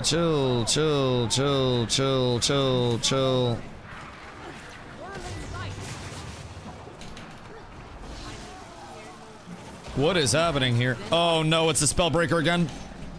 Where's team? I don't think we have team here, like anywhere. Ay. You've captured the field. I stayed alive for as long as I possibly could, but I don't think we have Tima. Dude, I hate the Spellbreaker so much. I hate every part of him. I hate every single bit of him. If they let me heal here, we might be up. No, leave me alone! Your mother's a whore! Yes! Yes! Your mother never loved you! Get fucked. Come on, I gotta get this kill now. I'm fucking financially obligated to get this kill at this point. You rat piece of shit. I may have overextended to try to pursue this kill in vengeance. I may have made a slightly aggro play considering my team's nowhere to be found anywhere. But yeah, I've done like 1 day of World vs. World so far, and by 1 day, I mean like a couple of hours 1 day, just towards the end of stream, and that was also in a wonderfully fun Berserker set. I have a piece of advice. If you're going to go into World vs. World for the first time and you're a melee player, don't run a Berserker set. Don't have 11k HP in World vs. World. You will die. Quickly. Very quickly. Now, the crazy thing is that I went in with 11k HP on my set, and I was actually finding ways to survive some of the fights, which I think was the larger, like, crowning achievement. My team's dying everywhere across the map all at once. Like, I think we're just kind of simultaneously losing a bunch of fights in a myriad of places. Might be able to swanton this bitch. That wasn't supposed to blink me backwards. That was not ideal. This guy kind of just snapped my ankles, but I have big spinny AoE, which I think is the ultimate play. I think big spinny AoE outweighs pretty much everything else. Surely they both die for that, yes? Tima? Alice! Alice! No, just fucking watch, Alice. That's fine. Just literally sit there and watch. Just chill there, Alice. I didn't need you there or anything. I didn't need any help, Alice. I didn't really even like want to survive that fight, if I'm being completely honest. Be kind of silly for me to want to survive that fight, Alice. Goddamn shame. Goddamn shame. Dude, I hate random teams so much. Chat, anyone want to stack after this? The prospect of more randoms makes me very sad. I'll be out soon. I genuinely, I think I would rather knowingly queue in 1v5 than queue in the scenario that I'm currently queuing into. Because at least if I were queuing in 1v5, I would expect no help from my team. But now I'm being let down, and being let down hurts more than having no expectations in the first place. Say somebody invites you over for food, and then you show up and there's no food and they punch you in the face. That's gonna hurt way more than if somebody just walked up to you on the street and punched you in the face. Or, hear me out, if I signed up to get punched in the face via, like, MMA, you know? If that were something that I were looking at, that would also be a large game changer. However, I'm not signing up to get punched in the face right now. I'm trying to sign up to have a goddamn team around me in some capacity. And for whatever reason, motherfuckers being my team, don't want to facilitate that. Brother, what's your goal here? Ow. What if you eat my actual ass? What if you got dang chill, brother? We're just sitting back there, just observing. Yep, he's swinging a sword at nothing. It's just swinging a sword at the air. Chat, the Guild Wars community is so nice, and it's making me want to be a nicer person. It's making me want to be more patient. It's making me, I think, kinder overall. Because old me would probably have a literal fraction of this patience. The Colosseum's artifacts are accruing power. It's okay though. All is well. All is perfectly well. Come here, bitch. I have something for you. Oh wait, why are you so squish? Why are they so squish? They are like incredibly squishy. God damn. And surely they die here, right? Or do they just have 17 people over here helping? It's probably only one, but we can get that, and then I can find myself out of this. We gotta jump back in. I literally have nothing for this. Where's... Maximum power. I just don't get it, chat. I just don't get it. I just don't get it. Worth noting the Spellbreaker is a legendary champion, so he's played a lot of PvP. I mean, it's not even the Spellbreaker. I think it's more my team being broken.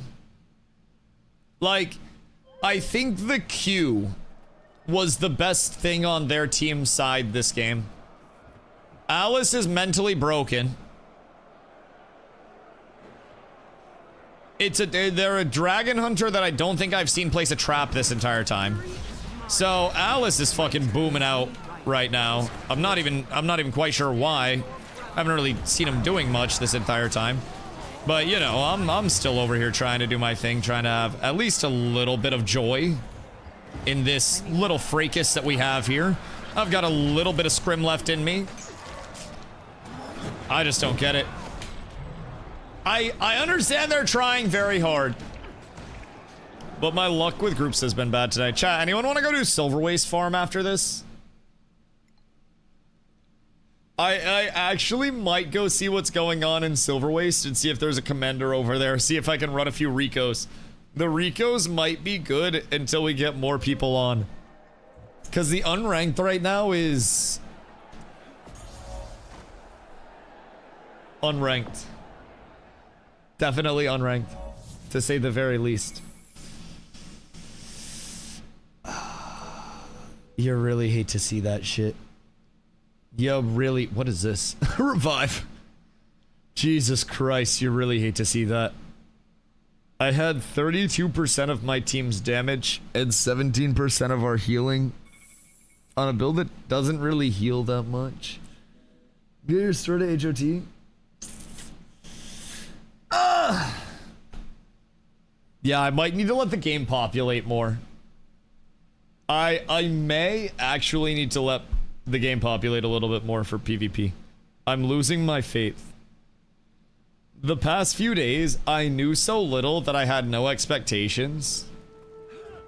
And how many do we have? What is this a stack? I didn't even check to see if anybody was stacked or what was going on there. But the last few days, I knew so little, right? To the point that I really had no fucking idea what was going on, and I was ass. I'm still ass. But now I know enough from fighting against different builds and seeing good players on different builds to kind of understand like what my team's supposed to be doing and what I need as, you know, a kill securer. What I need my team to do. And if my team doesn't like, excuse me, if my team doesn't really like do anything, then like, I can't do much. Fuck, just do it because it's best for rank. Oh, I'm probably not doing ranked anytime soon. I'd rather just have a fucking 5 stack, if I'm being honest. I'd rather limit the amount of randoms that we have as of right now. That would be glorious. You can start Soto and witness Carfin. Yeah, he posted in Discord. He found a spooky corrupted tower that he's been absolutely fucking with lately. So I'm happy for him. Jokic, thank you for following, dude. I appreciate you. Welcome in. Welcome in. Ashes in my Guild Wars is crazy. Hopefully not the business side of it, dog. Hopefully not the business side. That, I'm not gonna lie. The business side of Ashes can stay far away from my Guild Wars. The security of Guild Wars and the ArenaNet so far has been an absolute blessing. And I would like to not look that blessing in the face and just throw it away. It is kind of funny though, my unranked has literally been today. Teams full cooked and we get like no kills. Next game, team is there and I get 20 kills and don't die. Game after that, team's cooked, no kills. I just need people to play off of. Like if I had people that were cooking in fights and I could get them. Wait. So is Coliseum not on this or is it Revenge of the Capricorn? What's Revenge of the Capricorn? Oh, cool. We got Skyhammer. Thank fucking God. Thank goodness gracious me, oh my. Let's do it. I mean, hear me out. I don't even think it's just one side that was the issue in that entire situation. So both. The investors cared zero about like the actual dream of the game. And their funding was focused on, you know, bottom line reciprocation. Which is why private equity is private equity in the first place. That's literally their job, to have reciprocation on their bottom line from their investments. And if they don't get that return, then GG. So, dude, it was a sloppy situation. It was real sloppy. Real sloppy. Jumping in unranked and seeing if I queue with you. We just join group if you want to. We have 2 spots. I'll probably do some of this for a little bit before we go do some silver wastes. And then I might cook some story stuff tonight, maybe do some fractals, and then I've heard World vs. World is gonna get a bar mitzvah poppin' a little bit later tonight, as it's the last day before relegation. So all of the different teams are gonna be more active today than they usually are.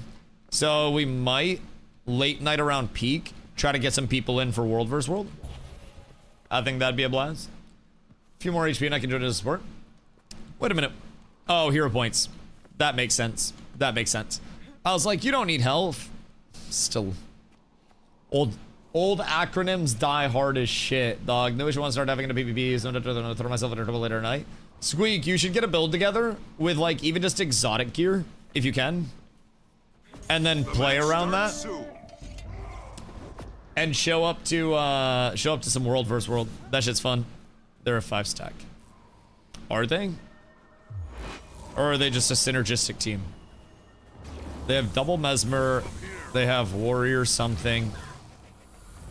They have Ranger, probably with a pet. And then a Necro. Are they gonna be squishy except for the Warrior? Well, they really get it for a few weeks. Yeah. This is just the relegation, not the full like the full revamp of everything, right? Okay.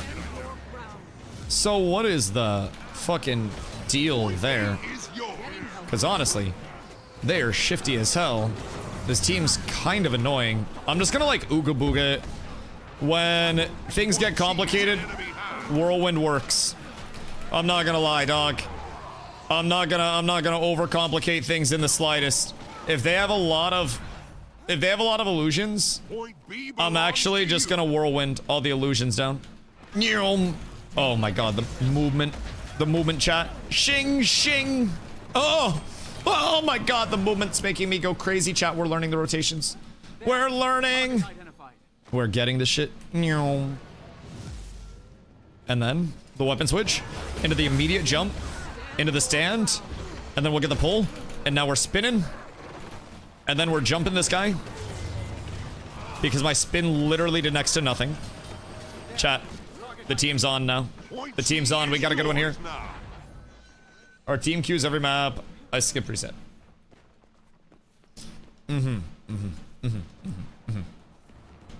I personally... What's going on over here? What's going on over here? I don't even know what most of the maps are. I click the thing when it pops up because I feel like I'm helping when I do that. I feel like I'm making a good decision for the, you know, for the good of everyone. I think I can get a flank ski here, yeah? Perhaps. Hopefully they're not dead by the time I actually get over here. Huh! Leave some for me, boys! Leave me a couple! I think those are all illusions. They getting their ankles snapped off by illusions over here? I'm so confused by some of the illusion classes. Is there like... Is there a differentiator between the illusion and the actual player character? Or what's the deal there? Because it... I'm not gonna lie, illusion classes send me through a fucking loop, chat. Probably my largest brain fuck currently is trying to deal with the goddamn illusion classes. Yeet. Hello, my good man. Okay, wait. Oh, that was an accident. I did not mean to invuln there. And I may have almost killed Pyro because I invulned. That's entirely my fault. The player character moves. Are you sure? Because I've seen a few that honestly I see more movement in the illusions themselves. It's a little bit interesting if I do say so myself. Uh-oh.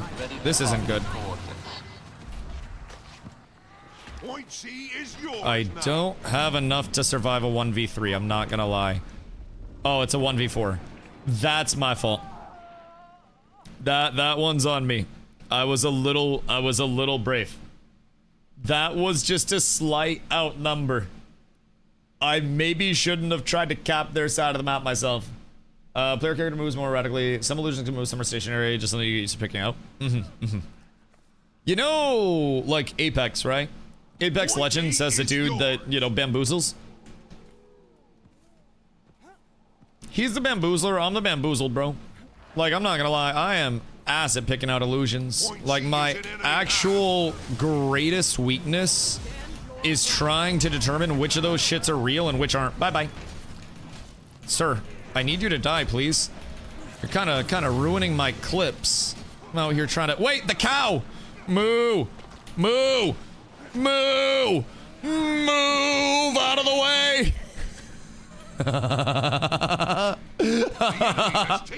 Oh, that's so good. Wait. I love that. I love that. Hold on. We got the 2-time.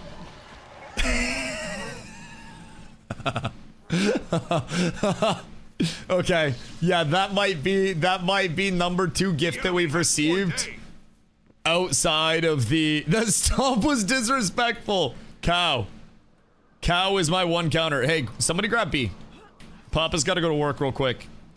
Daddy's got to take care of something. Yeet. Yeah. Good pull, Dusty. Thank you, chat.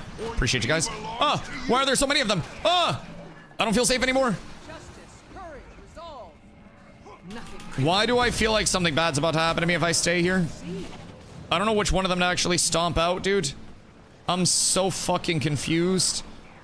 That's okay. In 3, 2, 1. Okay, surely this will heal me a little. Maybe it won't. I don't know which one's real and which one's not. I hate everything. I'm just gonna go like the actual brain dead proof way. I'm just gonna spin. I'll just hit everything. And then if I hit everything, then clearly nothing can actually be fake. It's the easiest way to figure it out. Okay, this guy's clearly real. I say clearly, but are we sure about that? Okay, maybe he is. Bro, I hate illusions. Greatest weakness is your dust all floaty and all, yes. My greatest weakness is that I'm a fucking idiot. Like, anytime that there's an illusion, I'm like a cat with a laser, bro. I get overwhelmed. I'm like fighting 17 versus fucking 1 out here. I don't really understand this whole, like... Oops. Don't mind that. Where'd you just... Oh! The fuck? What are you doing, sir? I have something you might actually end up loving if you stay here for just a— oh my god. Oh my goodness gracious me, oh my. Wait, is it a 5-stack? Cause like, we're not. And honestly, I gotta get big damage off here. No, no. We're fine. We're fine. We're fine. I'm fine. I'm fine. I'm fine. I'm fine. I'm fine. I'm fine. Everything's fine. Literally everything's fine. We turn on this and they need dice. Okay.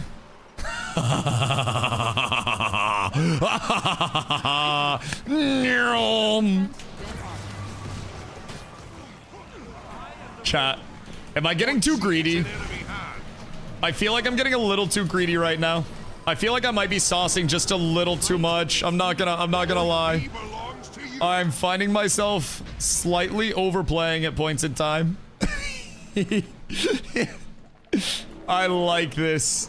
I like this a lot. Thank you, Mr. Support Man. I don't know which is real. We're going in with it, chat.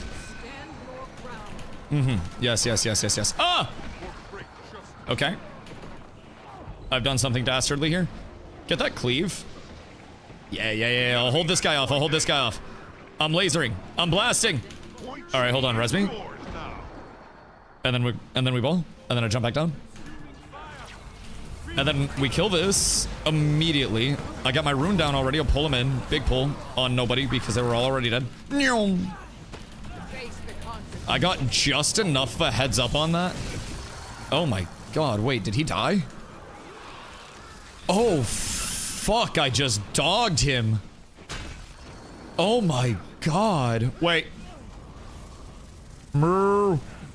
Moo. Moo? Moo moo? Where's my cow? I've been fucking lied to. The cow's not mine at all. We're good here, right? Hello, good day. Pleasure to see you all. Uh-huh. Ah! Back here. Good day. Pleasure to see you. And good night. We're gonna have to get a little bit of AoE out here, which I think is fine. I just gotta get a pull in here, and then we should be able to start blasting shit. And I think they're all dead, right? Chat, I swear to God, it's all of these goddamn illusion builds. Did you read the new blog post or watch the new video on Guild Wars 3? I have not yet. I have not yet. Is it good? Your team Is it worth the watch? Because if it is worth the watch and it is worth the read, then I have no problem watching or reading. I actually quite like new upcoming news, if I do say so myself. Have you tried the opposing class of PvP this way you can figure out strengths and weaknesses? I mean, honestly, I'm 15 hours into my own PvP, so I still haven't mastered my class to the point where I'm good enough to go play other classes, if that makes sense. I still have a lot to learn on my side of things. So for me, like, I really need to, first things first, learn how to play this. And there's still so many misplays that I hit. There's so many, you know, so many instances where I overextend, overpursue, don't get out soon enough, whatever it may be. So I definitely need to make sure that I'm not fucking up before I even think about playing other classes. But I also tend to learn very well from playing against the classes and then figuring out, like, what's going on from there, right? I don't necessarily, even in the games I've played from the past, I will VOD review other classes. I'll fuck around at some point and obviously, like, check stuff out.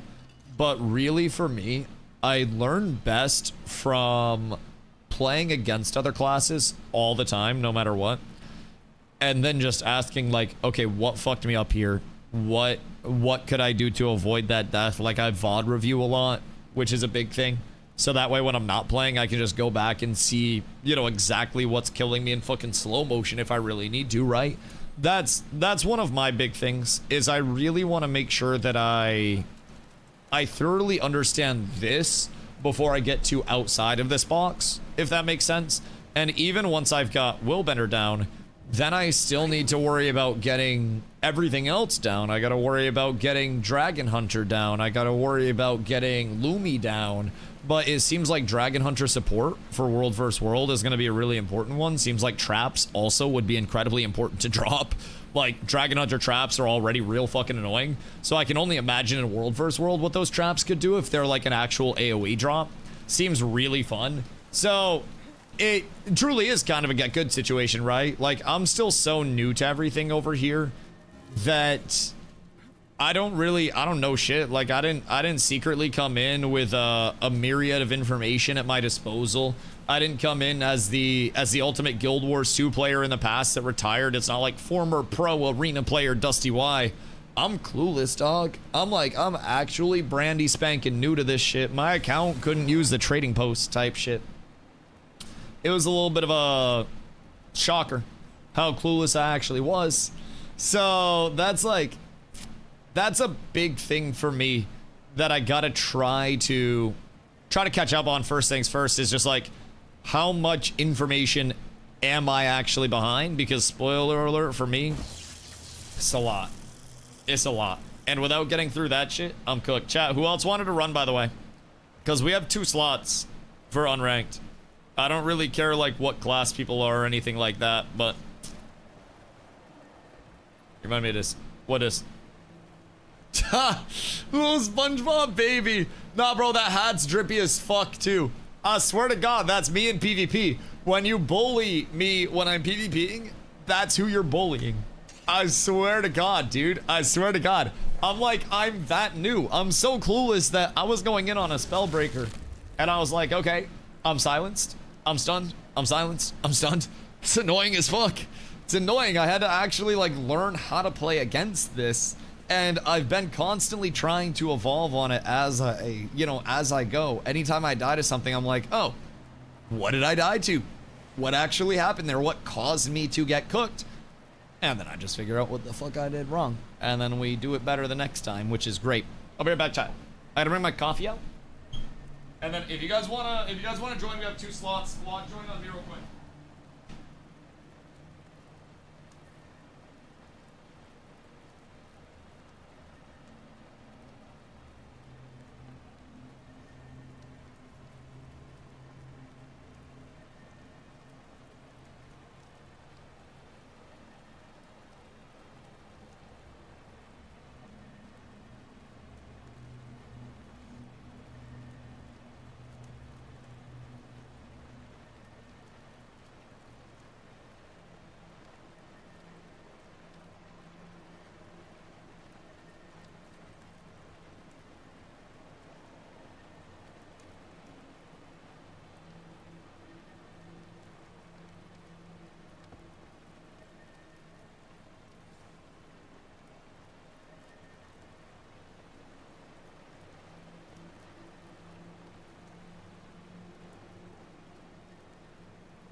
Chat, we're powered up and ready to go. I got a bong rip and I got Baby Bell cheese. Ow. And I just smacked myself with my headset. I think that may actually be the greatest 1-2 combo in human history. Goes over the timeline. Oh, like the 1,000 years before Guild Wars 1 was set? Or the 1,000+ years, as they've described it? I saw that there was a post about, like, this setting for ore. I meant to watch it, but I didn't get around to watching it because I've just been, like, doing so much in-game all the time. It's been, busy, to say the very least. Like, very, very, very busy. Playing the new Bond game is pretty darn fun and good. I heard that it was quite fun. Honestly, it got a lot less coverage, I think. How is it always Coliseum? Probably hate this map. Bring me down. I actually hate this map. But it didn't get as much, like, attention as I expected it to. I saw very few streamers that were covering it that actually, like, put out clips and stuff, which was kind of strange. Usually with a game like that, I feel like there's an immense amount of streamers that just flock over to that shit. And I'm sure there were, but I didn't really see it break out of Twitch in a way that I would have expected. Who's Cat's Necromaster? Everybody sucks. All of us. We have no master. We're all ass. Movie release dictated hype. That's fair. I was just shocked to see, like, actually 0 clips from it. It was weird. I think the only clip that I even remember seeing was one where somebody was just fucking with mob AI and had it, like, chasing them around a table type shit. But other than that, I don't remember shit. Do you know about the buffs on this map? When the artifacts are ready, you go to the side gates and the outer middle area. Does it give us a heads up on when the artifacts are ready? The match starts soon. Or is it just like they're ready now, everybody get to the side point? The announcer will say. Okay, but what if I don't like to pay attention to the announcer? What if I choose to just not? Sword, 20% more damage and insta-kill and shield, you get extra life. Oh, we go sword then. Hold on to your points. Yeah, we go sword. Theirs. I've been doing the shit natty the entire time, bro. What the fuck? Oh, excuse me. You're telling me I could have 20% more damage and insta? Oh, weed. Weed. I'm about to Kobe the shit out of this. Pete. And then we pull everyone. And then we're spinning. Oh my god, the cleave chat. I don't think they're ready for the cleave. I actually do not think that they were ready for that. That was so much fucking damage that went out off that cleave, boys. We actually love to see that so much. So much. I think they jumped in expecting to be able to cook that. And then I hit the fattest whirlwind imaginable, given the circumstances right now. Lauren, no. Lauren, stop. Stop, Lauren, that's bad. That's very bad, Lauren. I need you to not. Please, Lauren. Lauren, please! God damn, that could have been my kill. Lauren's being a bitch. You really hate to see that. Chat, I'm not gonna lie. I don't mean to sound like I don't believe in random teammates. But it's no coincidence that the 2 games since we have started queuing with a Cats 3 stack, we've kind of been popping. Wait, Gluck. He doesn't even have his guild represented. Watch the Swanton Bomb. Ready? They didn't even see it coming, boys. We got him off the top ropes this time. Oh shit, wait. Pause. I'm staggered forever. And then I can get out of this. We'll whip and switch. We'll get a big pull in off this. And then pull him in, and then we're spinning, and then second spin. Oh my god. But what about second breakfast? Holy chat, the double kill on the spin is actually crazy, and then we'll bring it home with the triple here, perhaps? Just on this Xing Xing? Yes, Ersky. +3 for old Dusto. Chat, I'm not gonna lie, Greysword fucks. Greysword's actually so stinky. It just feels like I have a good old New World Gravwell Maelstrom combo, but better. I'm gonna go fight with team real quick. Make sure you don't get got. We go chill. At what time do the Colosseum's artifacts are accruing power. Does that mean we go to them now, or like what's the dealio there? Because am down. I just don't know really like when we want to head over to them type. Sorry. I just don't really know when we want to head over to him. 25 up here. Okay, hold on. I'm gonna drop a cow on this bitch. Oh, she didn't want to stay for my cow. Okay, where artifact? Up here. Do I just chill here? Like up top? Maximum power. Hold on. Oh, is this a shield? Boo! Boo! This is the shield side. Is it static every time? Has obtained an artifact. Or is it different? Wait, where am I? Oh, I was supposed to drop off the top, huh? God fucking damn it. Nobody told me that. I did not get the heads up there. What if I get like perma-trapped in there? Can I get cooked from that? And what does that give? That gives second life. Increase your health and toughness. Word. All right, chat. We're about to do some crazy shit. We're just gonna jump into the middle of this. We're gonna pull everybody back in, and then we're gonna get to spinning. And then after the spin, we're gonna whirlwind again. And then we're gonna chase people down. There's our first chase down. He's knocked. And I need to get back across the map onto Lauren. And then whirlwind again. Lauren's down. We'll weapon switch. And then Azura. And now Azura's rooted. And then shing, shing, shing, shing, shing. And then their evades down. But I have another kick. Goodbye, Azura. Pleasure to have you. Cow time. Chat, these fights are good. These fights are good. I love the cow. Look at your HP. Oh my god, I have 28k HP from that. Wait, let me cow him. Hold on. Dude, the cow is so good.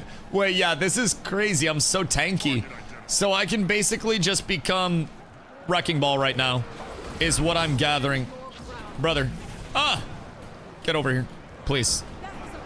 Over here with me, Mr. Weedman. And then I can walk you down. And then I chase. And then shing, shing. Oh, he blocked that. That's actually kind of sad. I'm gonna get back just a smidge. Maybe get a slight reset on this. Or do I need a reset on this? I don't think I do. I think I can actually just cook them all here. If I get a big pull here, we can get 2 kills. That's great. I think Luke already had those guys down though. We might be just fine. I actually think we might just be cooking too hard. Luke's going crazy with him. Yo, Mantis, what up, dude? Shield's always blue / top side of the map and sword is always bottom red side. Thank you, my king. I appreciate you so much. Ready to be pocket healer. Oh, are you now? The Colosseum's artifacts are accruing power. I don't really know what like levels of support exist within the game. You've captured dragon. But I will say support does sound phenomenal. I don't know what I've played with versus what I haven't played with at this point. But man, I will say everything feels just beautiful to play with support-wise. Anytime I have something that's even like relatively supporty, makes my day wonderful. Did we just wombo combo them with that AoE, by the way? The artifacts have reached maximum power. Did we just like AoE wombo combo them? I feel like I hit a big chain and then they just were unable to get out. I fuck with this so heavy, chat. Like, this is actually phenomenal. If I could describe it in one way. Just one simple word. It's so fun. New favorite map? I mean, honestly, I think it's just our comp that's cooking, man. I don't even know if it's like just the map. I literally think like our comp running around together and the fact that we have 3 people with brain is such a huge game changer. Oh yeah, I didn't get the sword again. Gosh dang it. I'd probably be going stinky with the sword, huh? The countdown on the right side of your screen before they come up. You've lost dragon. What is it, like every 5 minutes or something? You've captured the field. Wait, the big dog. We're fine. We're fine. I think we fight this, by the way. I'm not gonna lie. And then I just whirlwind. And then I second whirlwind. And then I think a Corey's down. No, a Corey's not down. That's actually tragic. All right, another whirlwind. More whirlwind. I don't know what else to tell them. They walked into that shit. It's not my fault. I just stood there. They walked into 2 whirlwinds. I am completely innocent. Oh, wait. Does it go to all of us with a sword? Or is it just one of us? Like, is it our full team? Everyone on the team. Oh. Wait, why am I not insta-killing then? Am I just a pussy? Your team is victorious. Is that a me thing? You've lost. Because that's fucking stinky, I'm not gonna lie. That going to everybody is absurd. Alright, what do we do? 42.6% of the team's damage. I might be padding. Mantis, thank you for the follow. I appreciate you, dude. Every 3 minutes. Oh, that's so huge. I love knowing the cadence on things. I played a lot of Dota, so like timers are inherently something I'm always looking up at.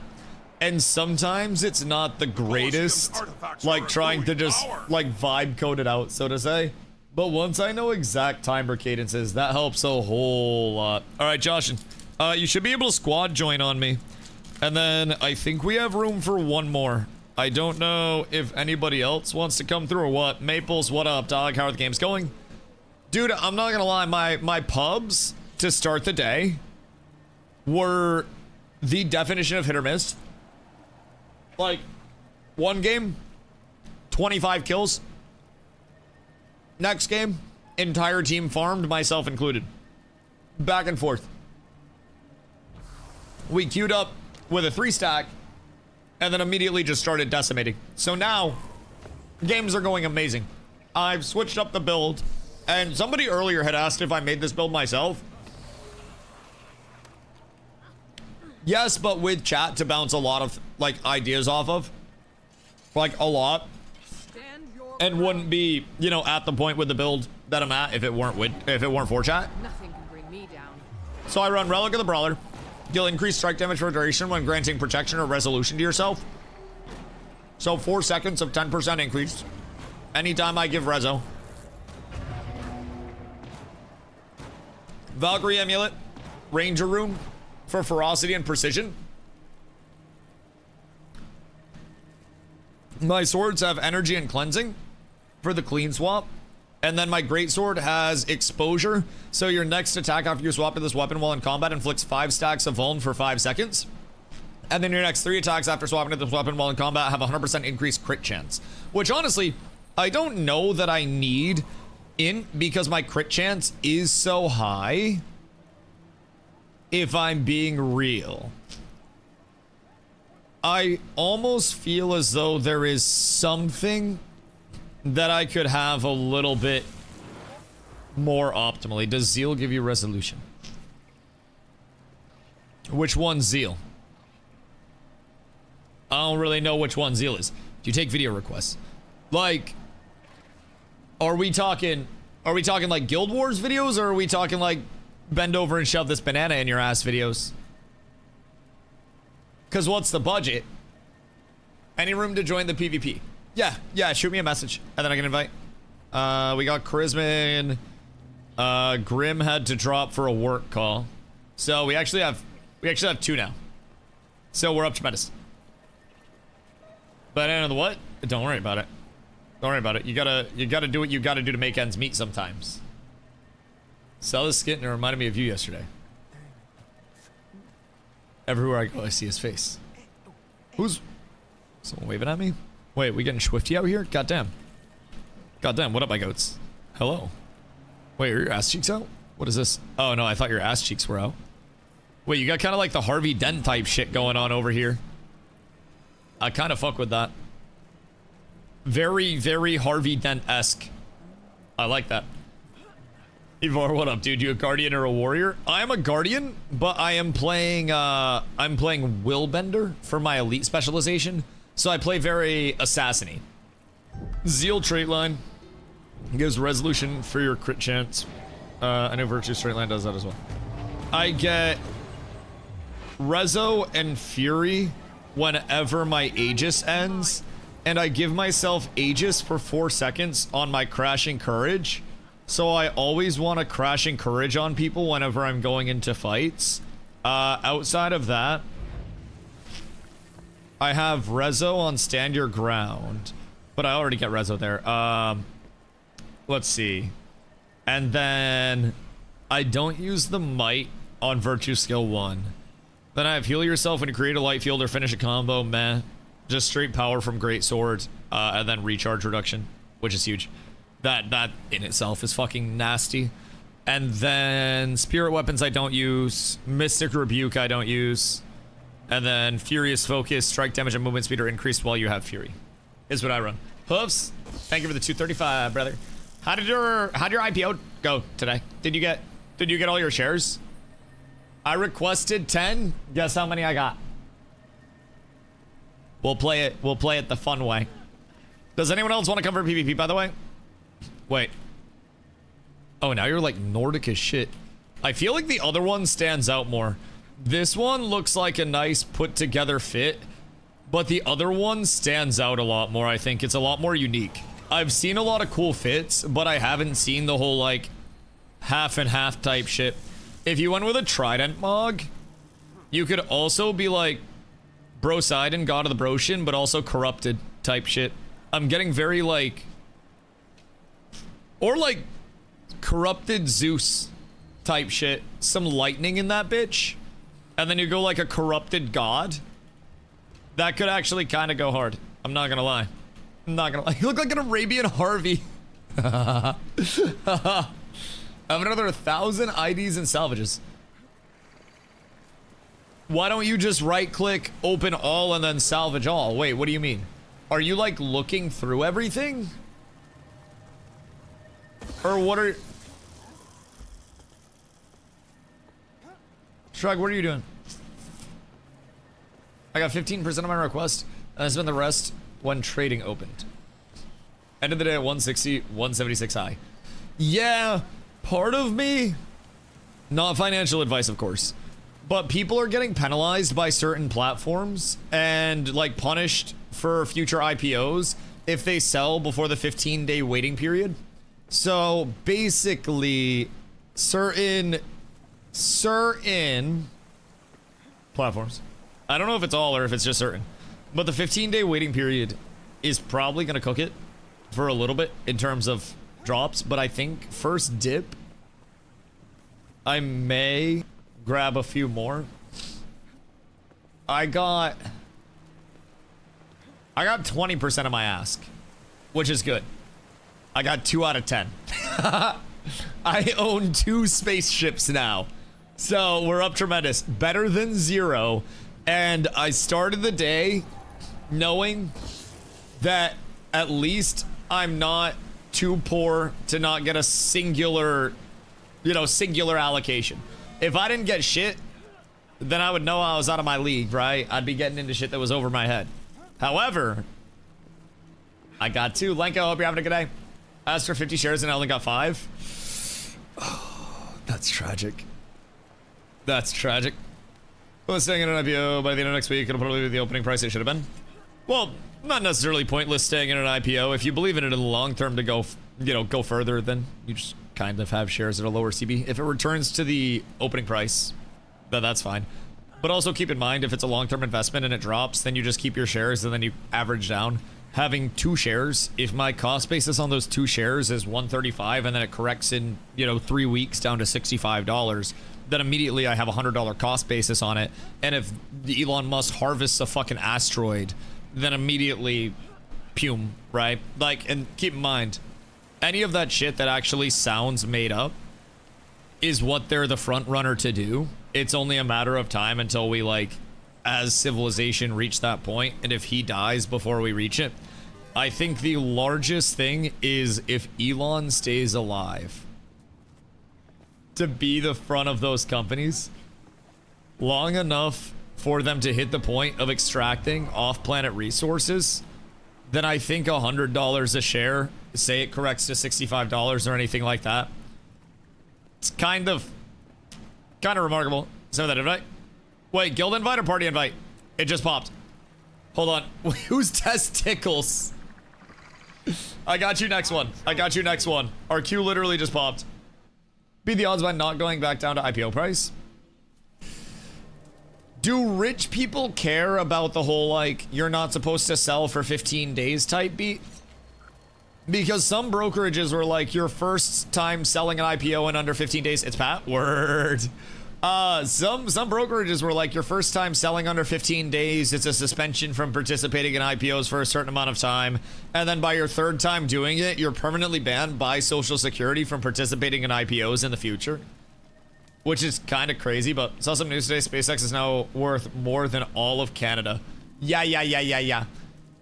Just filled up $5 again. They gave me the $5 back, and what do you know? What, did it work this time? I have exactly what I should have now. That's so fucking weird. And did you go to a different pump? Are you talking stock? Yeah, SpaceX IPO'd today. So we all got our SpaceX stonk allocations. So, you believe the seed to sign investors bill early, leaving people in the bag? Well, yeah. I mean, even if it goes down, I think the core premise of investing, at least for me, is never invest money that you're afraid to lose. So, you know, I treat it in a very safe manner. If stonk go down, then when I have more money to buy, if I believe in the stonk in the long term, then I buy more stonk, and stonk go up at some point. So, my biggest thing is that I'm also not really investing to cash out like 5 years from now. I'm looking at like, you know, trying to set myself up for like 15, 20 years down the road, right? I love streaming.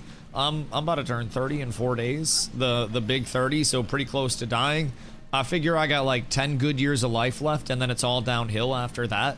So like, you know, we don't have much to look forward to. So if I can basically invest in a meaningful way for 15 years out, and then retire it, I don't know, say 45, then I might have 1 or 2 good years left to actually do shit and maybe get a motorcycle or something. And then, you know, crash the motorcycle, because motorcycles are very dangerous. Don't get motorcycles, you'll hurt yourself. We go mid! Hold on. We go mid. Bitch! Get rid of all of your shit for me real quick, please. Oh, yes. Chat, they've activated my trap card. Peep. Why do they keep kicking my rune? It's so fucking rude, dog. I'm not going to lie. Like, it's incredibly rude.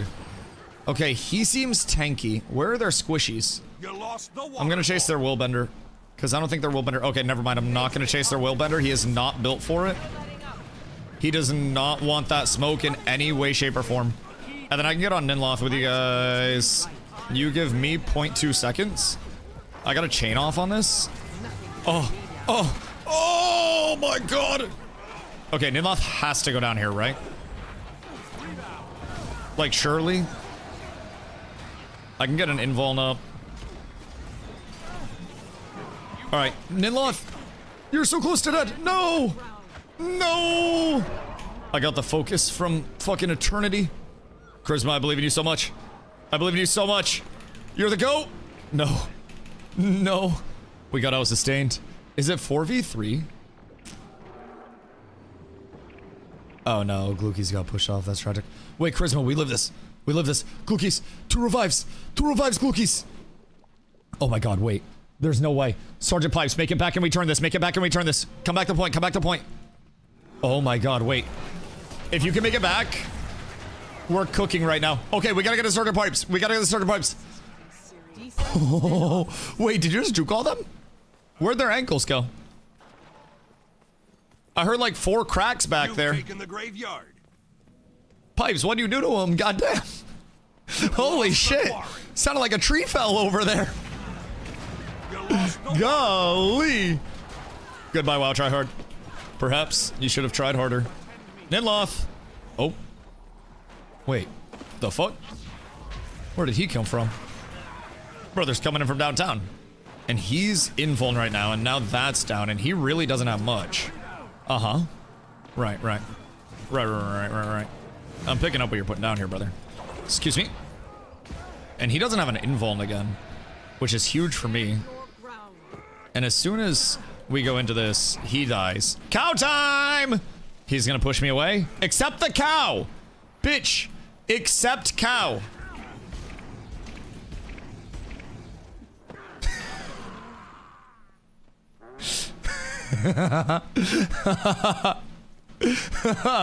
My dog got the cow. My dog got cowed. You really hate to see that for him, chat. Really, really hate to see the great Cowington. God damn. God damn. He thought that he was safe, but he's never safe from the cow. Cow! Cow! Moo! Moo! Oh. Moo! Moo! I need you guys down with me. No! Where Tima? Where Tima? Hold on, we're fine, we're fine, we're fine, we're fine. Big push off. We need the rest of Tima. And then everything is fine. Don't cow me. Oh my god, wait. We're actually up. Wait, hold on. Pipes, I'm coming, buddy. I'm a-coming. Oh my lord. Pipes, it's okay, we cook it. We cook it. I believe in this so much. Yeah, he can't park there, dog. I don't know why he keeps trying, but he can't park there. He's not allowed. And he keeps trying too hard to park there. Hold on. They both died trying. Hold on. You lost the graveyard. No shot, they're crashing out at each other now. The health comes out. Yo, Habibi, thank you for the follow. Much love, dude. They're actually inting on me because I mooed that guy. Wait. They're getting mooed and they're tilting. Oh my god, chat. This might have been the greatest thing you guys have ever given me except for the legendary. Holy shit. I just get to moo everybody. Oh my god, it's so good. This is so glorious, chat. Naked whirlwind. Naked whirlwind. That's all we need. Hold on, I'm mooing. I'm mooing. Oh. Pipes, careful. Careful. We gotta get them to move over here in a sec. Uh-oh. Uh-oh. Hold on. Wait for it. Wait for it. I feel like every time I get downed, I somehow end up making it out. And I don't think this is any different. I have reason to believe we might be cooking here. Come on, baby! Get the X! No. No! They finally finished one. Oh, no, that's okay. That's okay, you're chilling. You're chilling. I'm just saying moo every time I kill one of them. And just fucking memeing the entire time. Never played SW2 or most story driven, but when I played it was pretty amazing.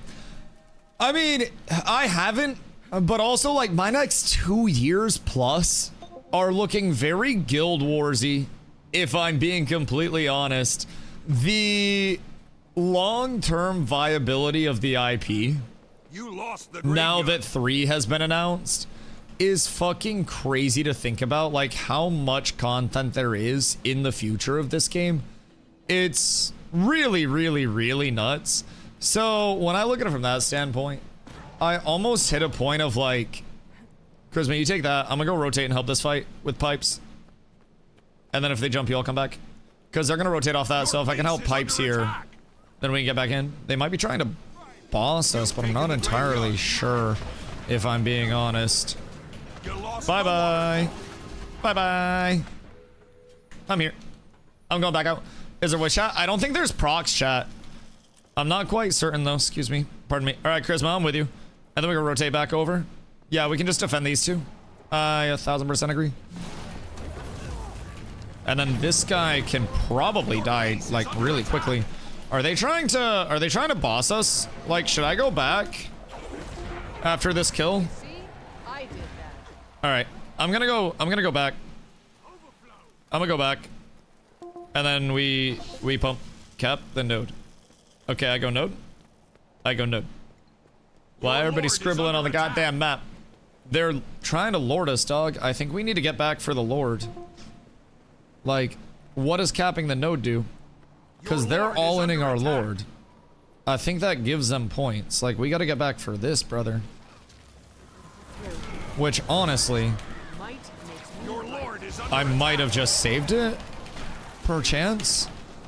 The respawn might have been enough. I think we got them all here.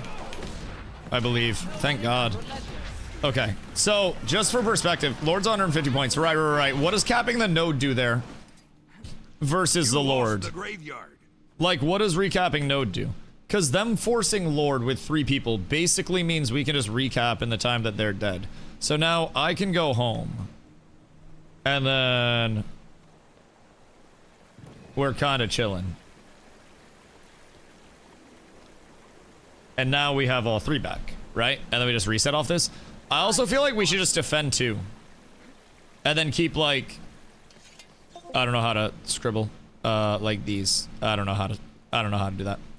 But I feel like we should keep mid and then, like, our home on the north side. The waterfall is yours. Because if we hold those, then we're good. I don't know, like, what other objectives there are.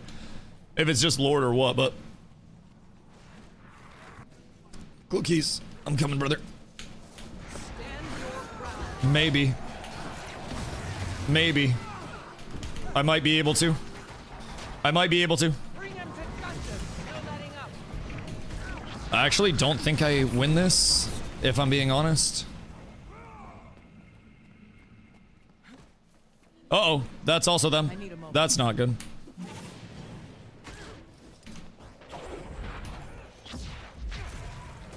No! I probably could have put my heal and then been fine there, but they both might die. And I might be able to keep myself up. We might be vibing here, hold on. And then I gotta push! Alright, we're up. Wait, no, they're going for the moo! Please no moose. Please no moose. Cookie, I believe in you. I believe in you! Oh no. That's okay. You're slightly outnumbered there. Slightly outnumbered. I think if we cook together, then we're good. I think if we just roam together, we pretty much kill all of them. Is there a kill prio that I should go for there? Probably their willbender, right? Wait, do they have 2 willbenders? Oh, they have 2 willbenders. Should I just nuke both of their willbenders? Because it feels like I can do so pretty easily when I catch them. But if I can't catch them, it gets a little rough. Back here, please. Just for a sec. Would really love to yap to you for just a Jiffington. If you'd love to listen to me. Maybe just for even but a sec. If I could be so upfront with you, bestie. Hey! Bitch! Oh wait, this might have actually helped. Peep the pull? And then peep the spins? Oh my god, wait. They set me up for success there. Holy, thank you to their team, god damn. That was the best play that they've ever made for me, chat. Yo. I am so thankful for that. Moo. Moo. Together. Moo. Moojong. What up, brother? Oh, hell yeah, you like that shit? And then I've got the zoomy flashies as well, brother. I even have a jump in on these guys. Look at that shit. Oh! Oh! Oh, and it's an empowered male. Yo, Kyra, how are you, dude? Big noob question. Just got back into the game and I haven't played since 2020 and I like all the standard edition then. What should I be going for story-wise? Story-wise, if you have the standard edition... Oh god, which expansions do you have unlocked? To see which stories you have unlocked, you can hit H, and then in your story, like your character menu here, your hero side, you can go to your story journal, and then that should tell you which you have locked and unlocked.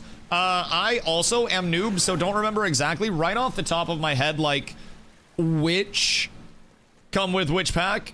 I'm not gonna lie, very, very recently here myself, but I will say that's how I always kept track of everything. Just go H and then go story journal here. Mr. Mahjong, what you been up to? Thank you for the 30 months, by the way, big dog. I appreciate you so much. Big damage numbers, bro. I'm just learning. I'm just learning. This is day 4 of PvP over here for me. Day 4. I think there is still a whole lot of potential for me to learn even more and become even more acquainted.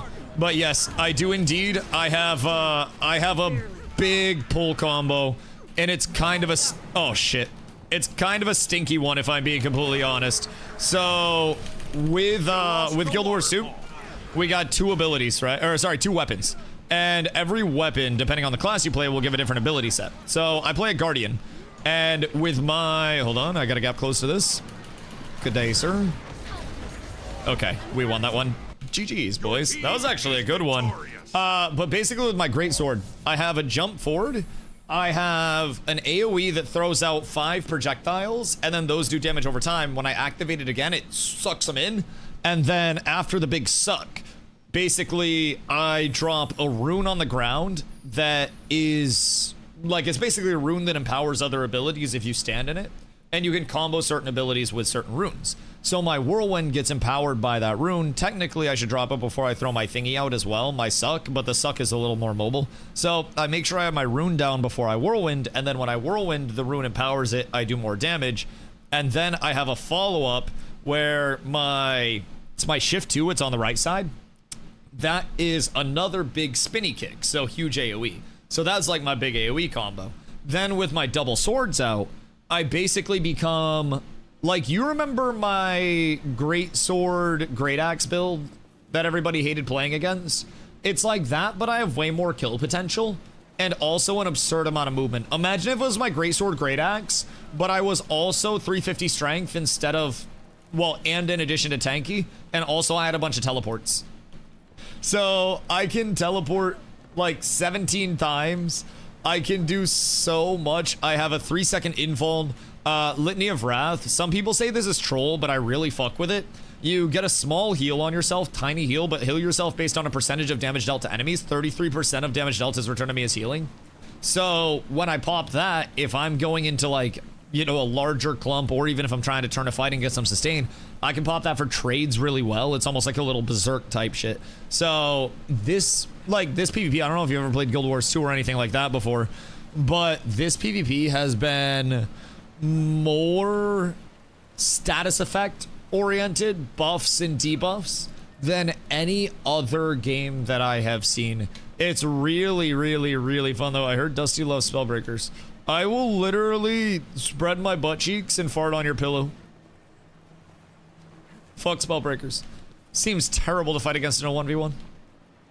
Seems absolutely awful. I would just need a stability stack like crazy, right? And then just try to like bait out your defensives and then kill you during stability.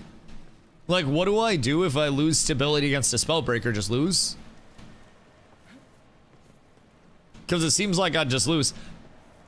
I probably need to just not get caught in any of their stuns. The stuns are the most toxic part of combat. Like, see, combat's fun. I will say it's a like 14-ish year old game right now. And the fact that combat is even like as responsive as it is, as, you know, fluid as it is, with all of the movement, all of the abilities going off, there's no real global cooldown. So it took me like 2 days just to adjust to that element, right? It's fucking nuts, actually, how much depth there is to it. I kind of slept on it. And with it being horizontal progression as well, right? We had somebody come in a minute ago that was like, I haven't played in 10 years. What the fuck do I do? Their character and their gear 10 years ago is still perfectly valid. Ron hasn't played in a shitload of time, but Ron had a bunch of legendaries on his account. Those legendaries are still just as valid today as they were back then. And they are still top tier, right? Granted, legendaries aren't even any more powerful than ascendants, other than the quality of life of being able to have that, you know, have that reroll type shit, right? But really, you can play years and years and years and years ago, and then you can come back right now, still have all your prog. You can play for a little bit, and you can take a break, and then you can still have your prog. No matter what you do, there's no like FOMO. They also open it up so you can progress doing pretty much anything in the game, and you can improve your gear and improve your account doing pretty much anything. The PvP that we're doing right now is also gear equalized. Oh wait, I see you, dog. The PvP that we're doing right now is also gear equalized. So, and level equalized. So everyone's on an even playing field stats wise. There's no gear diff. There's no like, oh, you know, he's just out gearing me. Their structured PvP is literally just same gear for everybody. It's really nice. Well, not same gear, but you get to pick your gear, so there's build crafting. But it's a nice change of pace comparatively to a lot of the steep vertical prog that we've played in other titles. So, get us some rank matches. I have not yet. I'm still kind of fucking around getting the pacing and the ooga booga stuff down. And honestly, I haven't really settled on a build until I think today. I think I'm gonna let this build rock a little bit for SPVP. It's feeling good. Your character's gigantic? Yes, it is. Largest Norn. Convert prog, world over world. A little if it's important to you, but even world versus world. Yeah, and that's for like full ascendant legendary shit. Indeedly, and you can get ascendant pretty easily as well. Started Guild Wars 2 in beta, left at like level 74, and came back to finish leveling to 80, and pretty much caught up except quests, but already a full set of exotics. Yeah, the quests are definitely the hardest thing. What are the other melee weapons, like any bonkers? Oh yeah, there are maces and shit. Is there a way that I can see all the weapons? Build weapon skills. Sword main hand, sword offhand, one hand hammer, longbow, one hand axe main hand, great sword, mace main hand. Oh wait, hammer's two hand, sorry. Hammer's two hand, mace main hand, pistol offhand, scepter main hand, staff, focus, which you can use focus with a sword and shit. Torch offhand, shield, spear, and then you have your aquatic stuff. So that's what's available. I think that's what's available to us anyways. But warrior base is a little off meta, but interesting. I heard mace has like AoE bonk, which is really interesting. Really interesting. Okay, hold on. I'll be right back. I think Carlo might be home. Hammer, you can have a secondary? No, you can. So basically, you have two sets of weapons. So think New World. You have a weapon switch. But instead of your weapons giving you 3 abilities, it gives you 5. So basically, with hammer, you can only use a hammer. It's like greatsword, right? So if I weapon switch to my greatsword, out of combat, there's no cooldown. Well, there's half-second cooldown. In combat, there's like a 10-second cooldown on weapon switches. So you kind of have to play around that. But basically, with greatsword, you get all of your abilities from your greatsword. If you have a one-hander, that gives you 3 abilities, and then your offhand gives you 2. And then up here, you basically have different utility ability choices that come from under your training, these. So as you level and progress, you get what are called hero points. And those hero points allow you to train, and eventually you get everything and then more. So basically, with these hero points, you just train these up and it unlocks different abilities, which you can switch and combine pretty much however you'd like to. Some have categorizations, but there's a lot of ability to cook. And I haven't really gone off any build guides. I've just been looking at actual abilities and kind of like throwing stuff in where I can. So Shulk, hope you're having a good day, dude. I've been homebrewing the build, of course, with chat's help, but more or less homebrewing. So it's been a joy. Now you have elite specializations as well, but off of that elite specialization, you can only have one of these bad boys active. So Ellie and NG can't weapon swap in combat. They both have hammer specs. Yeah. There are 2 that can't swap. Yes. That is very true. Now, how does NG in terms of like the amount of abilities? Because I know Ellie can be like piano play, basically. Okay, hold on. I'll be right back. Un momento.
Update. Corlin at home, smoke bowl instead. We're up tremendous. Boys. Chair. YB8 and chair. Chair is honestly probably the greatest entertainment that you guys see out here. I'm not gonna fucking lie. Chair might just be the singular thing keeping you guys here. We don't go on a win streak. I'm like real close to 50% win rate. But it's also just unranked, so win rate doesn't matter at all. But I don't want to go sub 50% because then it shows that I'm a bad teammate. You do the fractals yet? I have not done the fractals. Probably do some of that a little bit later tonight. I wanted to get some reps in for with as PvP to start the day today. Get a little active a little early, and then I want to take the guild out and see if we can get a big group to do some silver waste farm, and then I want to do some world versus world around peak so we can see what that's like. Get a group in there and follow a command they're around, and then I'd also after that like to probably do fractals. Is kind of what I've roughly got on the agenda today. I don't really come in with like a static plan or anything like that, but I've only gone into world versus world once for a couple of hours with, you know, a small group of us. So I'd like to, you know, see who's available to actually hop in, but they call parties outside the main squad a sidecar. I like all the driving terms over here. They call their shot callers drivers. They got the sidecar terminology. That's fucking sick. I'm gonna play World vs. World at reset time. Make sure you're all sitting ready, waiting to smash the button super fast right at 9 p.m. CST. Is that 10 p.m. EST? Or was it, yeah? Okay. I'm bad at time and math and stuff like that. Yeah, it's reset day, so I'm not really sure. Not team reset, but just like relegation day. Team reset is like 20 days, I think. Excuse you, by the way. Team reset's like 20 days. Just prep for that. Reset day is always laggy. It's really that big of a deal. I reset up on Friday night. Boots you out of World vs. World. The tiers change. Then you go back in after a few minutes, but queues can get huge. And is it because everybody tries to queue like into the new tiers? Jub. Whoa, wait, where's our other? Oh, wait. No, we're good. We dropped one. Does anybody want to be 5th, by the way? Because we could absolutely sneak one more in. Did we lose charisma? Does anybody need invite? Charisma, do you want invite? Oh, wait, you're in party. Never mind. That's Josh. Well, don't encourage him, Gak. Don't encourage him. We try not to, like, acknowledge Voil. If I'm being completely real. He keeps coming back, though. I don't really know why. It's my Velcoming. You hate to see it. I can't believe you have friends. Like, even in other places. Like, the fact that... You know, Voil, I'm proud of you. I'm happy for you. I'm happy for you. Yo, I'm not gonna lie, guy. This shit is fun. I'm brand new, brother. Like, I have been PvPing for about... Oh, wait. Jub said he'd go. I've been PvPing for, like, less than 20 hours total. This shit good, dude. This shit good. I have, like, 8,000 hours on this game. The fuck? Are you still actively playing? It's been fun coming back. Dude, isn't it such a good time? So, my community had been trying to get me to come back for... not come back, but check it out, since I'm fucking brand new. To come into it for a while. And... I was worried because the IP didn't have that next step outside of Guild Wars 2, right? And I was like, brother, how the fuck am I gonna gap close 14 years of information? Like, I'm good at catching up in games, that's fine, but like, holy shit, that's a lot of information to kind of catch up on. And then Guild Wars 3 was announced, and I was like, oh, this is just a flawless set of circumstances, just about the best thing I could possibly imagine. Because with a 2-year out standpoint, I got 2 full years, basically. Well, it's a year and a half until beta, and then probably a few more months after that. So I got like a year and a half, 2 years. 2 fully. Nah, Jub, you can come in, dog. It's literally, it's not about wins or anything like that, dude. We just chilling. Like, literally, I'm still new, man. You PvP for 3 days, you'll have as much time in PvP as I do. We all just learn. You just press your buttons, and hopefully we can distract enough for everything to be successful. Honestly, my best advice is don't follow me around. Follow the rest of the group around. Because I sometimes just run off into random places, if I'm being real. Is Fafo Team Moogaloo? Wait. Fafo? Is Fafo like New World Fafo? Or what's the deal there? Yo, Pipes, enjoy your dinner, dog. Is that the same one? Let's run more on Guild Wars 1. Yo, I still need to get Guild Wars 1, like get into Guild Wars 1 as well. If I'm being completely real, that's sort of, oh no, you're good, dude, you're good. Dinner is also important. I won't blame you. But Guild Wars 1 I definitely need to get myself familiar with as well, just story-wise, man. Being able to immerse myself in this world is such a big thing, I think, that a lot of content creators really, like, won't invest enough time in doing, and they'll just kind of come to be one-dimensional.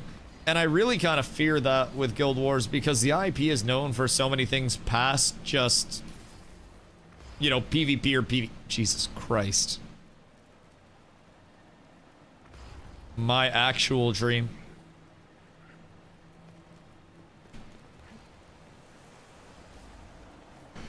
Chad, this is snoo levels of large. Good fucking god, the proportions. Each of my one-handed swords are a great sword for anybody else. Holy. Like, my swords are as tall as people. Taller than this little shit. This is like one of those little rat dogs. Some rat dogs that one of the neighbor has that always bark at me. They're fucking annoying as shit, dog. I genuinely can't stand them. Anyways, before I got... I'm not gonna lie, maybe a little thirst trap for my character. Little ankle biters, bro, they're the worst.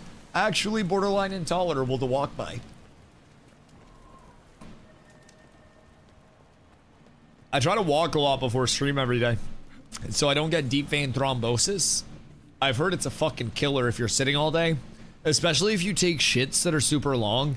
And not only do I sit a lot for stream, but I'm also like a, you know, a shit and scroll type person. That's when I check Twitter and stuff. So, then you're outside the hard to target in a Zerg. See, that's what I'm kind of saying.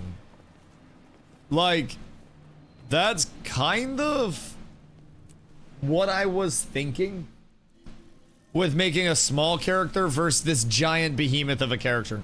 Because I'm gonna stand out. Anybody will be able to see me.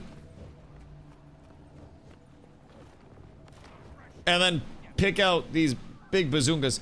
Oh, wait. No, people just run defaults, right? Because they're default character models, right? People turned it off. Why off?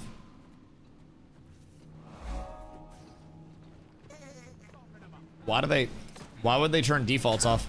Oh wait, this is an AoE area. This is like Gurubashi. Do people respect 1v1s in here, or like what's the whole etiquette here? I'm not quite sure what the... Oh, okay. Okay, we come over here. 1v1s, so people don't really third party it or anything like that? That's good. That's good. That's quite nice. I gotta be patient in the 1vs. Because if I am not being patient, then I'm gonna find myself in a relatively bad spot. And honestly, I did not get a lot of healing value out of that. So what do against whatever this necro is? Who's this guy? What the hell? Wait, how'd you die? How'd I die? So what's... Oh, hello? What heals you there? What's one-shotting you people? Is charisma one-shotting people? What just one-shotted everybody?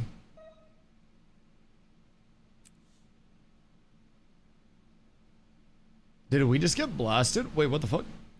4,400 burning? Wait, what the fuck is that? Holy shit. What does that much burn tick? That is a fucking lot. Rushing Justice also hits very hard. Rushing Justice hits real hard. That's our Q, yeah? Or my Q? I was fighting it at like 1 a.m. in the arena. Was that just what was Thanos snapping people? Because like 3 people got one-shotted in my vicinity. I'm intrigued. Oh, okay, that makes sense. Can we just off ourselves in the arena? Burn's OP as fuck. So against a burn build, I would almost definitely, instead of my heal, want to switch to healing signet.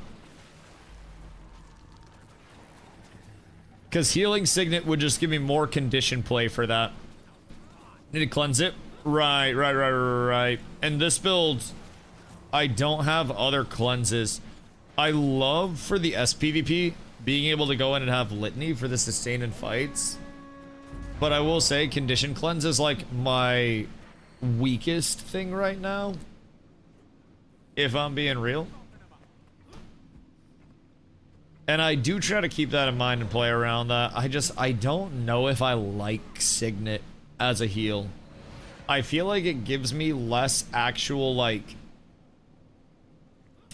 life play, so to say. Does it cleanse the whole stack? Yeah, it takes out the whole stack, which is huge. You would shit using Firebrand? Firebrand's a bunch of traps and stuff, right? What's the dealio with I think... No, that's Dragon Hunter, sorry. Someone give me the shot caller. Stupid Dusty. Dragon Hunter. Traps. Firebrand support. Right? Bunch of stability and shit. What's the deal with that? Firebrand is tank. Sorry. Yeah, so part of the reason why I was running a Willbender isn't really because I see it as my long-term thing, but because I asked chat what the hardest thing Guardian-wise to run would be. And they were like, oh, Willbender, it's the most punishing. It's like, they call it Blue Thief. And so I was like, okay, cool. What's the most high risk, high reward I could possibly do? And people were like, oh, just get Berserker gear. And so I ran Berserker Willbender as my first ever class in PvP, which started 3 days ago. And I slowly have changed off of like the Berserker setup, of course, as you can see. Very heavily. Okay, so he just sets those traps and then tries to what? Set up around those traps. My dog just got absolutely worked with those dodges. You really love to see that. Good day, sir. Gonna hop out of there. And then, Odric. How tanky is a Dragon Hunter? They're squishy, right? Like, just in general, I just have to make sure that I'm dodging out of their traps. And probably not fighting them in traps, if I had to guess, would be my largest thing. The match starts soon. Squishy. Dragon Hunters are the trappers. Trap! Okay, so they have blocks and invulns, right? So I need to play around the blocks and invulns. They'll use chain to try to pull you into the traps. So basically, if there's a Dragon Hunter, I just don't go to them. I wait for them to be rotating in a bad spot. And then I Dragon Hunter kill. Let's start to keep it alive. Oh, sorry. I wasn't really trying to stay alive there. My apologies. I was very much oogaing and boogaing there. My pre-match lobby is basically just for going and like zipping around the map and stuff and seeing what I can do. Okay, so Odric, we basically need to get him off of the point. So if he sets up, I wonder. Come here, bitch. Blocked! Oh my fucking god, I hate this man. Alright, well I'm getting off of this. Hello, sir. This is because Odric bitched you, by the way. I'm not gonna lie, he literally slimed your shit, dog. Odric said he doesn't fuck with you in the slightest. There are more people here than I would like to deal with at this point in time. Would probably like to just throw out some big AoE damage and call that good for now. But I'm not quite sure where everybody's at.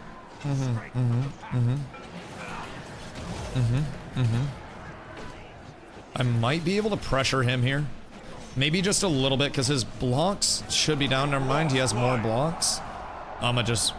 I think I walk out of that. I do believe. DH just big burst windows. After they did their trap stuff, they're vulnerable. Okay, so basically wait for trap shit to be down. And then, oh, okay. Yep. Nope, you're right, fam. That's my apologies. I slept on your game. I was not familiar with it. That is my apologies. Maybe I should just wait for the burst window like a normal human being. Sir, please, please. I need you to not try to bitch me in front of my chat. That is incredibly rude. Incredibly rude. I don't know how I got that reset. I have no fucking clue how they let me get that reset. Actually kind of devious. I feel like you'd like Firebrand. I play Condi and Quick and I do massive damage. Condi and Quickness. Is conditioning just so good because most people pay really no mind to actually cleansing their conditions? And you just basically get Condis off for free? Well, sorry, one person whirlwinding is so fucking petty, dog. I'm not gonna lie. Like, actually one of the pettiest things that I could possibly do. I love that shit. It's so funny. Just scenarios where I don't need to do it, but I still end up doing it. I love it. Like, full combo here, ready. He's got absolutely nothing left. Moo. Moo. Bitch. Moo moo. Moo. Moo. It's because of how easy it is to apply. Okay, that makes sense. That makes sense. Certain classes are really good against Condi. I would assume, like, just putting it bluntly, like, better players would also be a little bit more equipped to deal with Condi stuff. Just from an informational standpoint type shit. Oh, this is a big pull, actually. Never mind. I will just go fuck myself. That was not a big pull in the slightest, but I think Odric's actually kind of pressured here. So we might be able to bitch him here. Yeah. And then this lad is playing very peculiarly.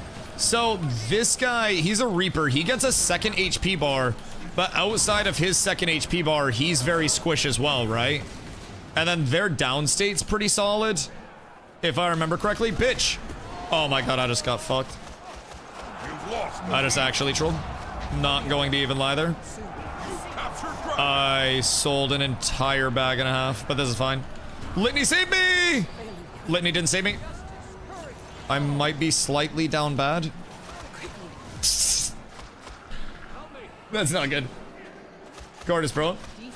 Okay. Okay. Burning is also good for finishing. Yeah, burning. It's fucking hard. I also feel like the tankier something is, the more effective burning is going to be against it, yes? Just because you're going to find more stacks being able to be applied and you get to ramp up the effectiveness of it. Because that's always kind of like what I've encountered, at least. I feel like when I get tankier, I notice the burns way more than I do without being tanky. And probably that's where, like, Signet comes in to get those big-ass stacks off me, but... Brother! Relax, man. Like, I'm just gonna fucking whirlwind on this guy now. You did this, not me, man. I'm gonna need you to come this way. No! I hate him for evading me. Anytime somebody dodges my shing, I get very sad. I just want to grapple people in. We go here. And then I can just cook this, I think. Mayhaps. Mayhaps. We'll see.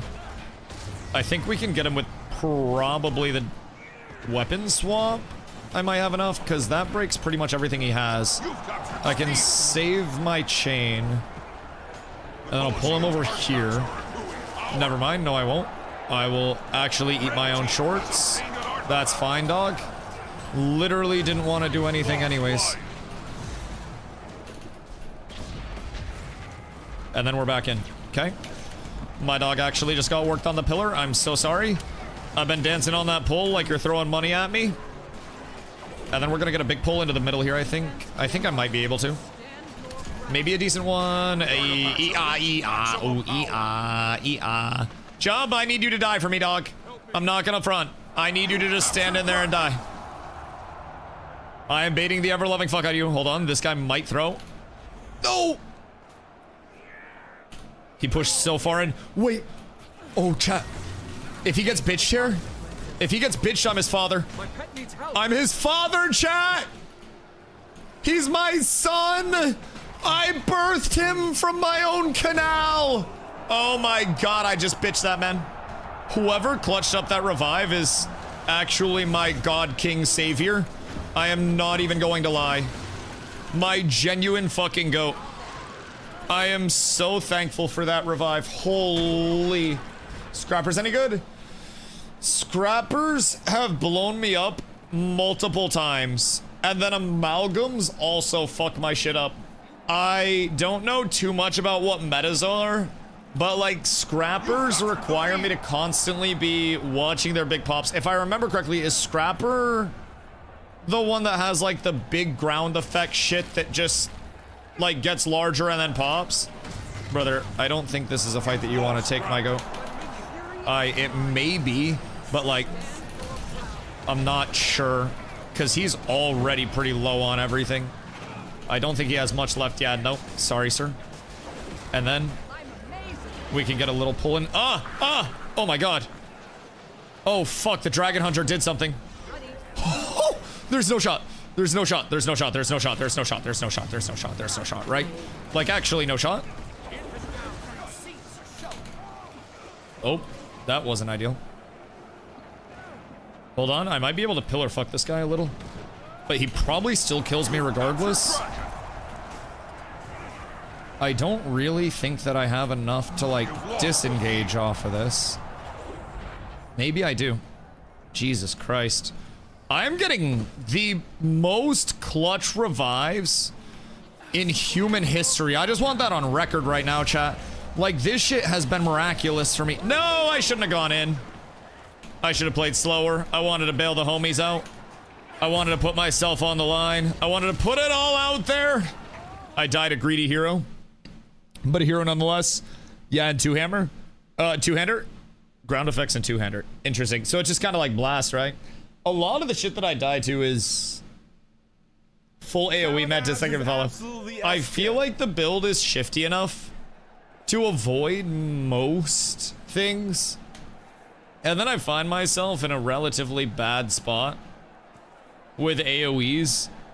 And I need to find like blink targets out basically. Is one thing I've been trying to get better at. Just, you know, finding an opportunity. Yep, that's fine. Oh my god, that hits hard. So stability just counters that, so he can't pull me. So I should pop stand earlier. I went to pop it like as a little reaction play there. And I don't think that was the play, if I'm being completely honest. That was a little bit greedy, if I do say so myself. Holy, the spinny hurts. Jesus Christington. That shit hurts a whole lot, dog. What the fuck? I just gotta heal for a sec, and then I'll be back in. The spinny hurts for a lot. Don't leave that trap. Oh, wait. So, if that trap comes in, I stay in it type shit? Because, like, I'm down, but... Yep, nope, that's fine. Blue team has obtained an artifact. Maybe the pull works here? But it does not. That's okay. Mr. Citrine maybe submissive and killable? Ooh. Mayhaps. 10% dead, nice. And then Atlantics can die here too. I can get through this backside, get a big spin off. Citrine's back up, that's unfortunate. Love, thank you for the follow, I appreciate you, dog. Welcome in. Might be able to get a pull here. Big pull. Larger spins. Might need an invuln here. I kind of have a lot of heat on me. That should kill though. Yeah, I'm gonna invuln this real quick. And then who's left? Laddington over here.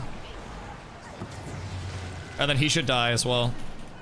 He's evades down. GG. Good fight. Wait, why did he heal? No! The heal! He had a little bit of heal left in the tank. Thank you, Charisma. I appreciate you. I appreciate you. I'm gonna turn on this lad immediately. I appreciate that so much. You're such a fucking real one. Dragonheart is a noob stopper class. Yeah, I've been trying to get better at pulling them out of their trap areas. And also trying to figure out how I can bait out their traps, get into them, and then get back out safely. Which is a big thing. I think I just need to, like, dodge through everything, right? When I go through their thresholds. That's a lot of what I've been trying to get a little bit better at. is like breaching the thresholds of their shit and then just dodging through and kind of forcing the collision, as I call it, during the iframe. I feel like the damage is going well though. For how tanky I am, and the fact that I dropped some of my damage stuff, I do feel like we're doing okay in that realm. I'm getting fucking pocketed though. I had like 4 clutch revives there, and not me reviving somebody else. I got carried like Jalen Brunson's 3-point attempt in game 4. I'm not gonna fucking lie. That shit, I got bailed the hell out, dog. I did nothing to deserve that. Not the spinny one, but usually they'll stack in the same spot. So, what's the trap that does all the damage? Is this the spinny ones their block? Or what's the spinny one do? So they just stack up a bunch of traps in one area, and then they sit here and say, hey, look, I'm a dragon hunter, and then try to pull you in. Bro, I'm not gonna lie, I'm way too ADHD for that shit. I could not play something that's that dependent on like, hey, look at me, I'm standing right here doing one thing only. I'd lose my fucking marbles, if I'm being completely honest. I wouldn't be able to. I need to be constantly moving during the PvP or I lose my mind. And honestly, probably why I get annoyed fighting against it too. What's the best way to deal with it? Avoid the traps and then just stability so they can't pull you into the traps? Because it seems like if I get pulled into the traps, then I'm already kind of dead at that point. So stability, once I get in, kind of like as a reaction, less than ideal. And I don't, like, if I get pulled in, I don't even really have time at fucking 22k HP to pop my invul and walk back out. And it seems like at that point, they've kind of cooked. This poor guy's getting like 1v6'd out here. Should I? Oh no, that's just one person. Never mind. Ah! What the hell? Good day. I wasn't certain that we were starting this, my bad. I got a little bit. Everything's bad. But all you have to do to not get got is not get got. I guess I gotta be a little more on the offensive when I go down.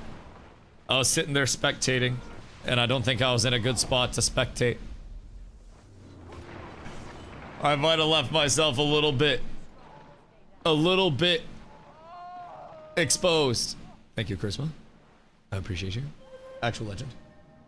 Best to not go straight on a dragon hunters, let them use everything, and then dodge their longbow pull. Wait, so is it a dragon hunter ability or is it longbow that pulls?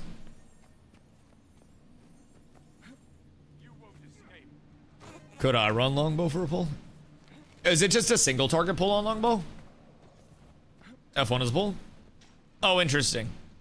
So it'd be my Q? Is it single target or is it AoE? Well, I guess I'm just like getting in and blasting, I think. So longbow on DH. Oh, that makes sense. That makes a lot of sense. That's a spell breaker. I hate spell breakers. But wouldn't be the worst to fight one. Figure out what's up with it. Excuse me. Stand your ground. No letting up. Relentless. And then I might be able to mayhaps, if I can get his evades out pressure just a smidge. Nope. Holy Christ. What the fuck was that? That was a ground effect that just cooked my ass. Oh, wait.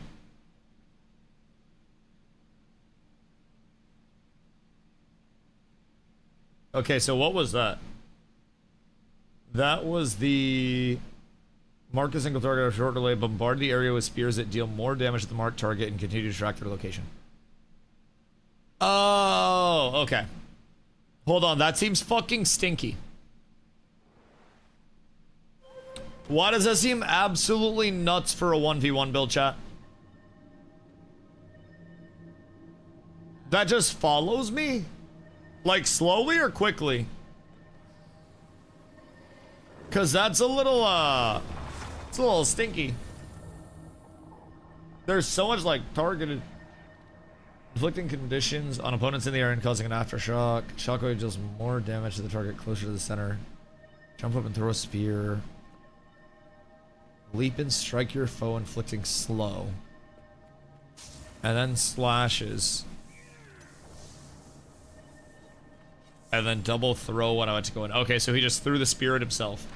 Warrior Spear does big damage. Used to be big meta in World vs. World for a while. Yeah, that's a lot of damage. It's single target there.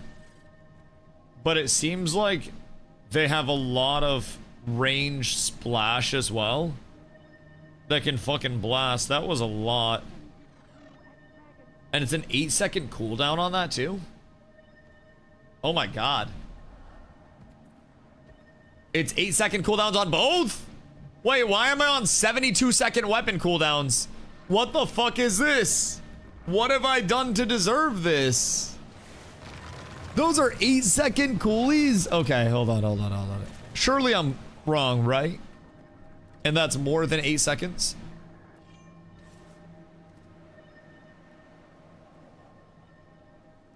Man, I can whirlwind like once a fucking fortnight. Well, technically I can whirlwind once every 6.5, but with Symbol it's 10, and then Binding Blade is 20. God damn. That's a fast fucking cooldown. Yes. Thank you, my good man. That is 4 new dice. I appreciate you. I appreciate you. I hope you die. Sorry. Sorry. That's my bad. I didn't mean it like that.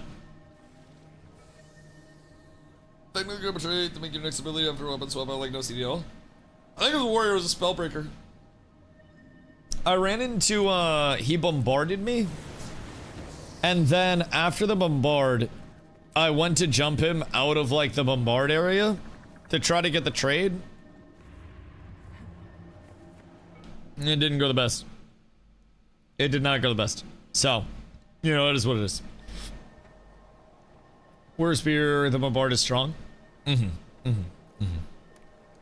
gonna give Signet a try this one.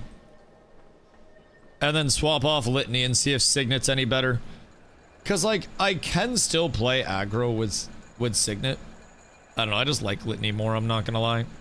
Like, I really like Litany more. Just from a feel perspective for SPVP, I can play so aggro. I've turned so many fucking fights with it. And it's 6 seconds and 33% of the damage that I deal within the 6 seconds. Like, that's a good amount of uptime.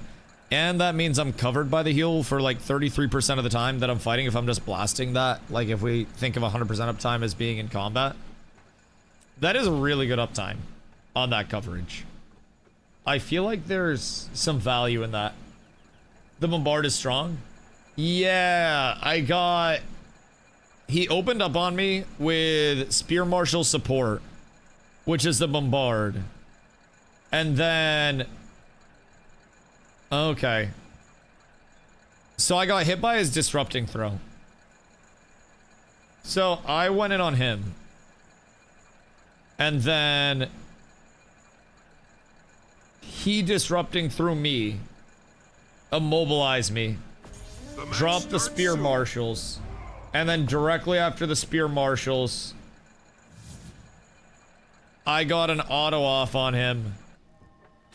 And then the Spear Marshals is blasting me. I pop Litany. And then he hits me 6k, 4k, 2k, 5k, 6k. God damn. That spear combo at the end is what fucking cooked me. Holy shit. He threw out like 40k worth of damage there, man. God damn. Sitting cleansing condies is an added bonus depending on matchups. Yeah, conditions are definitely one of the things that'll get me the most. I just feel like when I have Signet on, I play more passive because I play it as a reset more. I feel like Litany gives me more, even if it's just like confident scrapping, if that makes sense, right? The scrapping with Litany on feels far better. Oh, wait. And then we got a big whirlwind. And then we get into their back line with another big whirlwind. And then I'm chasing apparently like Instagram and Frank. I'm chasing Anna Franca. No! I couldn't get it off when I came out of my roll. That's Sag. That's Sag. I came out the roll and I tried to invuln. And I couldn't get out of it in time. We really hate to see that. I might be able to get 2 pulls on this. And then we get the rune down. I interrupted my own rune. That's not the best. I probably get 2 kills there if I don't. But this will be 1 kill still. Right? Surely. Surely. Surely. What is this? Amalgam. Okay, I'm not supposed to chase the amalgams, from what I've gathered. Chasing the amalgams is a way for me to get very sad, from what I have been told. And then this is also something mesmery. So I've got to be cautious chasing this. What are my options to chase in this? This matchup seems weird. They have a Spellbreaker, which is incredibly tanky, but he's been overextending. Jumba, I'm coming, buddy! I'm a-coming! Not in this house! Not in this house, brother! Not here. Not here. Not right now. Zop, what up, my goat? We are running some stacks for SPVP. It's like their little battlegrounds. So we've been cooking that side of things up. Uh-oh. I'm spell broken. This is cooked. I don't have anything to get out. God damn, bro. Spellbreaker is such a fucking annoying bastard. I swear to Christ, dog. I hate that motherfucker so much. It's such a toxic class to play against. Why are you in my ass, dog? What is this shit? I can't even get, like, I have an immobilize. He just jumps. That was through staggers, too. I got my standoff. And then he just walks in. They're useless if you have lots of stability. I have stability on my stand your ground, which is a fucking 48-second cooldown. And then I get 1 stability on crashing courage. And then I think outside of that, I don't get much more stability. I have a CC break on judges. So I guess my best bet there would be targeting somebody far away and like popping judges. And then trying to get out of it that way. Maybe that's where Seal would come in a little bit better than having my... Your base is under attack. Having my litany. Because with litany, I do need to be doing damage. Seal would definitely provide a little bit of consistency there. But also, he overextends and dies quite a bit, which is, I think, a good thing for me. I just need him to not absolutely nuke my shit. Jesus Christ. We might be in a bad spot here. If I'm being honest. We might not be in the best place. But we're in a place, and that's what matters. We got 2 down? 2 down. 1 down. 1 got res back up. And then Mr. Doombringer's over here. So, do they still have that much interrupt and just general CC in World vs. World as well? For Spellbreaker? Because I'm gonna be real, that shit's annoying as fuck, man. Like, it is actually the most toxic shit. I think Spellbreaker is my least favorite to play against right now. If I'm being real. That shit's just like... It's stinky stupid build. And I don't know that I have enough stability. I think that might be... Classes don't change between the game modes, just a gear. Right, but can they put out that amount of annoying CC when it's actually like larger scale? Or are they specifically just built around let me catch somebody out and then 1v1 kind of like dual ski them? Because it seems like it's very much a duelist class more than anything else, right? You lost the water. Where it's like if they for example went to go in like 1v3 at the start of this, and when they came in 1v3, we immediately just nuked their shit. I don't think that brother was ready for the whole ego play that he was trying to make there. I might be wrong, but I'm not quite sure that he was ready for that. Careful. Careful. Careful, SpongeBob. Careful, SpongeBob. Careful, SpongeBob. Big dog overextending like mad. And then Big dog is coming up, so I got the standoff here. And maybe that stability will be enough. I'll get another stability up. He blocks that. He drops down. I'm gonna get out of this because it's a 1v2. Okay. Okay. Spellbreaker's common for commanders and welders, I believe, since they were hard to kill. Ooh. Wait, we could put zombie on that. I don't even know what zombie made for his class. And I don't even know what zombie's been playing or anything. But zombie definitely likes something tanky and brain dead to call on, just to play it extravagantly safe. Extravagantly safe. Excuse you. I need a moment. Pardon me. Excuse me. Appreciate y'all. Very thankful. Very thankful. And then we get the big pull. And then ooh, spin the win. Oh my goodness. And then Anna Franca, I need to kill you, please, for the love of God. Why are you so tanky, bitch? What is this? Can you fucking relax, bitch? I need you to just be like normal amounts of tanky and not heal so much. What's this? Soul Beast.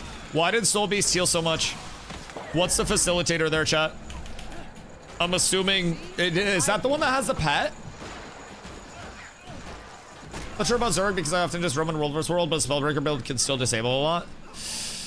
Yeah, it seems very disably. Like, very disably. But again, stand your ground does definitely, if I can save stand your ground for it, just render him useless. I think I just need to keep stand your ground up and ready for him. And then we'll see what we can do here. Maybe I can bait something out from this lad without having to get in a bad spot. Because it seems like they pumped most of their shit, yeah? The waterfall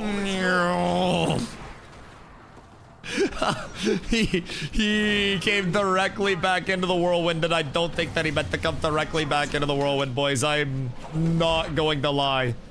Come back this way, please. The minecart tech is tech that I haven't quite seen yet. This is new to me, granted, new player here, but I don't think a minecart really matters when I'm 14 feet tall. Advantage Dusty Norn. Excuse me. Please don't run. Just make this easy. Just... Okay. Well, in we go. And then where is their entire team? Because I would like to kill all of them. I need to kill this douche canoe before he starts focusing me. Because when he starts focusing me, it gets very annoying. But he is really, like, it's tanky, I feel like, until it gets focused. Like, he has some active mitt, but I feel as though there's not enough active mitt there to really cook everything. It seems like you kind of bait out the active mitt and then you just re-engage off of the active mitt being baited out. Bye-bye. And then you just kind of win off that. I might be tripping, but excuse you. Excuse me, actually. It's my apologies, I guess. Didn't even realize I was fucking throwing, but here I am. Get a little pull back here. Maybe. Bitch! Why? Why stability? Anything other than stability, man. I don't like it when people use stability against me. It's just excessive. Please, just come here. Just relax. Just accept the fact that I'm going to dog you down. Soulburger is very weak to condies. I only have my Willbender Flames for a condition, right? Like, I think it's just my Willbender Flames. I don't think I even really have, like, a bleed or anything on me. I'm coming, Strag. I'm a-coming, buddy. Oh, wait. Is this bossing? Are we pushing through? Have they forfeited? You've lost the Alright, enjoy strike. It's almost done. We got 20 points. We got 20 points. They're going back to mid. Hold on, hold on. They're back mid. Are they trying to lord it to end it? Wait, this is a crazy play if it works out. Crazy play, but I have a crazier one! Your lord is under attack. We'll get a big sword combo off. And then we'll bait out a lot of what they have available. And then other sword combo goes out now. And then I die because nobody else came with me. Never mind. Everything's fine. That's exactly what I expected to happen, actually. That was what I had planned out. I fully was ready to go in 1v3 on that. I didn't think anybody else is coming with me at all. Don't worry. Don't worry. They come back. Bro, as soon as I started not getting my ass kicked by their stupid fucking Spellbreaker, I basically think when there's... Jesus Christ. I mean, we were ahead the entire time, but they kind of like started bridging the gap. Like very quickly here, we kind of flattened out. But when I started saving my stand your ground until the Spellbreaker actually like came in, That was a large difference maker because I can give, I think it's 5 people, 5, 6, 4, 6, 7 stacks of stability. I think it's like 4 stacks of stability. 5 people, 5 stacks of stability, 6 seconds. That one. So I can give 5 stacks of stability, which is quite nice, but as I'm so stepping out. GG's, my boy. 'Twas fun. 'Twas fun. We got the dubs. That was actually a good one at the end as well. That was a fucking banger. Sure up that 2v2 was like a minute or 2 long. Jesus Christ. Yeah, my entire thing that I want to do is try to maximize my uptime and like how... Oh, whoops. Sorry. My bad, my bad, my bad, my bad, my bad. I was not respecting that at all. That's my fault. That's my fault. I got kind of scared there. So, are people good about respecting the 1v1s in here, or does it usually just break down to chaos? Because it looks like this is breaking down to chaos, and I really want to hit a big combo. A mix. Right. Right. It seems like there was a little run-in, and then this 1v1 moved its way out. God, this takes so long. Why are my fights so much faster than this? It's either like I kill them very quickly. Actually, I have some sustain. Oi. Oi. Oh, sorry. Sorry for the cleave. Can I just LOS you here? Need to rest. And then everything's fine? I think. And then big AoE. Okay, word.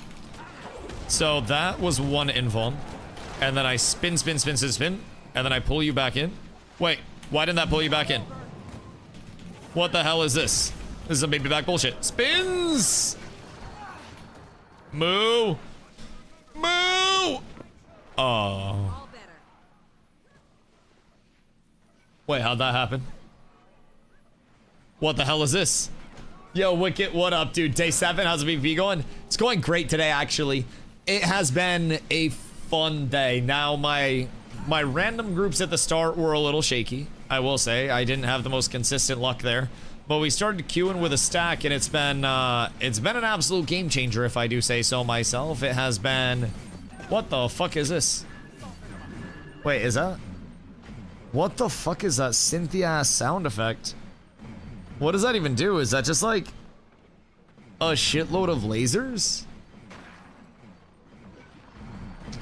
When I see something that has this many illusions, I just switch to my greatsword.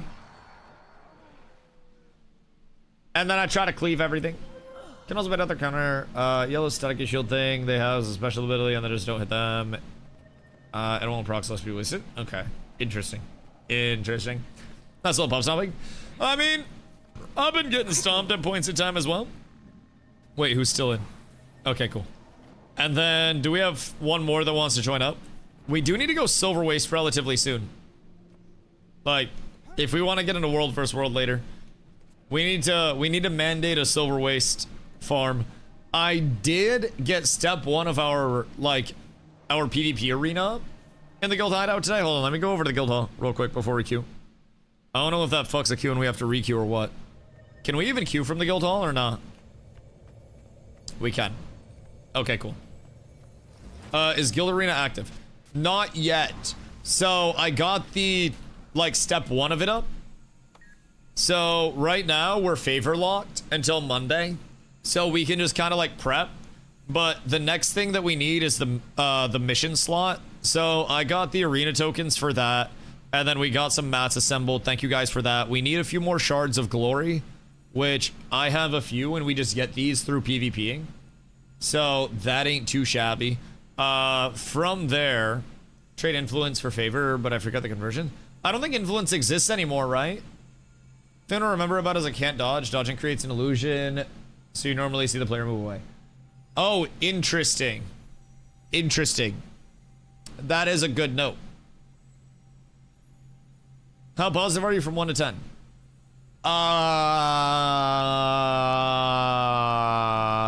6 or 7.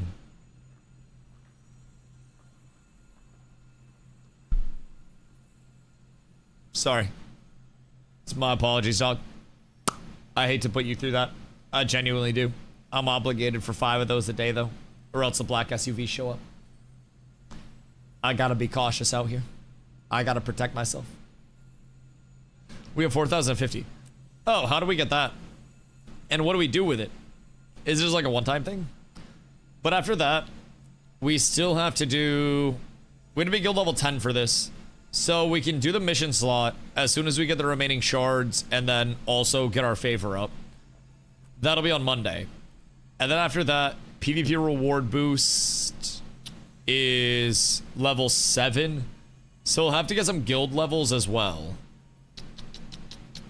Like, definitely gonna need to get some guild levels.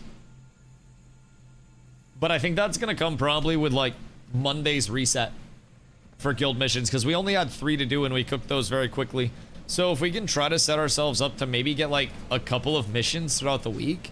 I don't know if there's another mission that we can get over here at, like, the workshop that's a little bit different or what. Seek the peace of the sky above. Guild enhancement, critical harvesting, lumber synthesizer. So nothing too crazy there. Does the tavern have any missions? Or what do we have to do to get more missions? Some of them are just like on actual guild level, right? So if we go here, guild level 10, 40, 20, 30. Okay.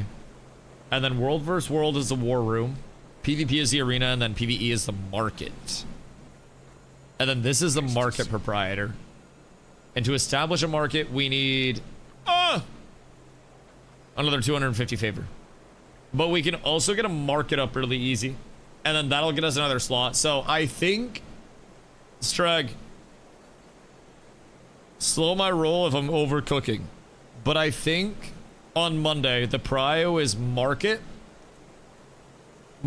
mission slot, arena mission slot, because that gets us immediately 2 different mission slots for us, right? So I think that's going to be a huge one. Outside of that, I think we blast the arena. I want to get the arena up. Being able to split up teams without running customs would be huge. What is that big-ass monster blocking the door in the guild hall for? What big-ass monster? Do you mean me? What big-ass monster? Is there a big-ass monster over here? I don't know. I haven't explored everything. Is it this guy? Or what you mean? Because this is a crystal. What big-ass monster are we talking about? Missions for World vs. World and PvP will be more value to prio. Yeah, because that one will be... We want the arena one for the PvP. And then the market one gives us the PvE mission, which will be a super easy one as well. That's a PvE opportunity. So we just have to establish the market for that. And then outside of that... I don't think there's anything in here. We need the war room. I don't know when we get the war room. I would assume... Oh, wait. War room proprietor. What up, bitch? So we need war room and market, and then we need all 3 of the missions as a prio for next week. So we'll need a lot of mats ready for that. And we'll also need people on Monday just ready to blast missions as soon as they reset. I don't know how much favor we're actually going to get. Seems like 900, 1200, and then a little bit of bonus type shit. So that should cover us for some solid upgrades. Mats wise, I don't really think we have many issues. If I'm being completely honest, we seem to have a pretty good hold on all of that. So I'm not too stressed there. Usually when we need something, that gets filled really quick. Spend at vendors and Starlit Wielder consumed to add 5 antiquated ducats. What the fuck is an antiquated ducat? What incarnation is that? What's been saying on the mats? Oh yeah, people have been going absolutely sicko mode on that shit. Okay. Okay, that's kinda clean. I do fuck with that. I should grab. Oh, I already have the skin. That makes sense. Whoops. Chat, anybody need a skin? Anybody need one of those bad boys? Type /wiki, shift click item, if you wonder what something is. Yeah, I like talking to chat though. So like, See, this is the thing. Part of the value of streaming is being able to yap with people and interact with chat a little bit. And if I really just wanted to like slash wiki everything, then I'd do it for like 12 hours before like, you know, before stream. But I really like discussing things with my chat, giving teachers an opportunity to teach, hearing different people's perspective on things as well. And honestly, it's a lot more fun for me to go about it that way than it is to just wiki everything, right? But even on the standpoint of like just discussing stuff with the guild, this isn't something we can wiki if we're talking about like what we're upgrading next. I mean, I'm sure there's some guide out there for upgrade your guild in this order, but that's boring as fuck. I didn't come to Guild Wars 2 to read everybody else's guides and then be a zombie and follow along to that. I came to Guild Wars 2 to explore and experience a 14-year content catalog that's only grown larger. And that's really what I try to focus on, you know what I mean? But that's a big thing. Actually, we can get PvP mission. Can we? If we trade favor for it? Or sorry, if we trade influence, I'll take skin. Come to me and then trade me and I'll give it to you. Because I don't think it's locked or like bound. Because the PvP mission, we need 100 favor. And then we would just need the shards, which I have some shards anyways. But we just need to wait for our Ethereum. And then 100 favor. And then well, technically 80 more favor. So if we can get the conversion there, then it might not be the worst. All things considered. Just depending on how much we have, but it's, the skin is this one. Oh wait, it's account bound, never mind. Fucked up, it came out of a pack. Never mind. We have completed the task. It's dead now. It's dead. We don't have to wait on the Ethereum? Yeah, but I mean, we could still do it before Monday. Because if we can convert and we can get PvP mission round 1 before Monday, we can get the favor off that. Then we can roll it again for Monday, and then that's one less that we have to spend favor on Monday, plus one more round of favor. So that's going to save us 2 or 3 missions worth of favor, all things considered. Because it's like, we're getting 1 if we do it if we can get the conversion off. If we don't get that, we're down 1. So we'll say minus 200, right? And then if we can complete it, and then complete it again, kind of up. Kind of up. So, I think as soon as we get the Ethereum, we try to get that. What's the process to convert? Is it through the bartender? Or where do we actually pull that off? I donate my shards. We go crazy. Do we need globs for anything right now or not? I don't think... We're not spending anything on this yet. Like, stash should be great, but also... Fuck that shit at this point in time. We do not have 1,000 favor for all of that. Like, we straight up don't.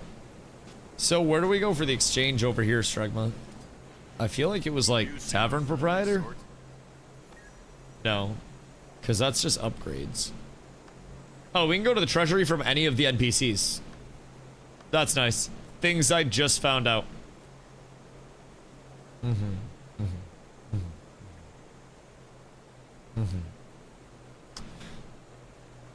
Is it the Lion Arch Guild place? Okay, I can run over to that. Looking for an NPC now. Okay, cool. You're over there. Wurge. That works perfectly. Because, yeah, we have all the mats for that.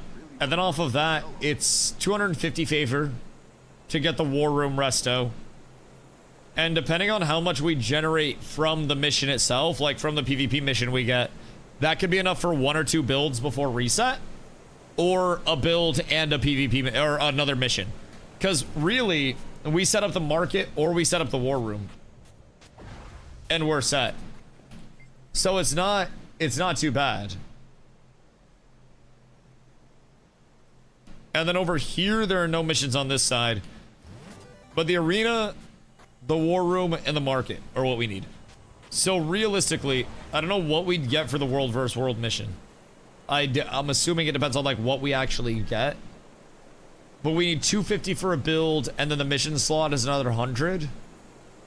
So if we get 350, then we've got a build and a new mission off of that. Seems pretty reasonable to me. And then off of that new mission, we would have, if we got another 350, a build and another mission, and then we have all the missions, we have the baseline built up this week. So I think it's just getting that remaining 80 favor. So let me know on the conversion. I'll be right back. I have to piddle. Just a smidge. Just a smidge. And then I think we maybe go do some silver waste farms, because something tells me we're gonna need shovels here soon. I'm not gonna lie, and I'm more than down to do some silver waste. Don't make a puddle? I might. I'll be right back. One sec.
I'm not lonely. I'm just picky.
Train all you want.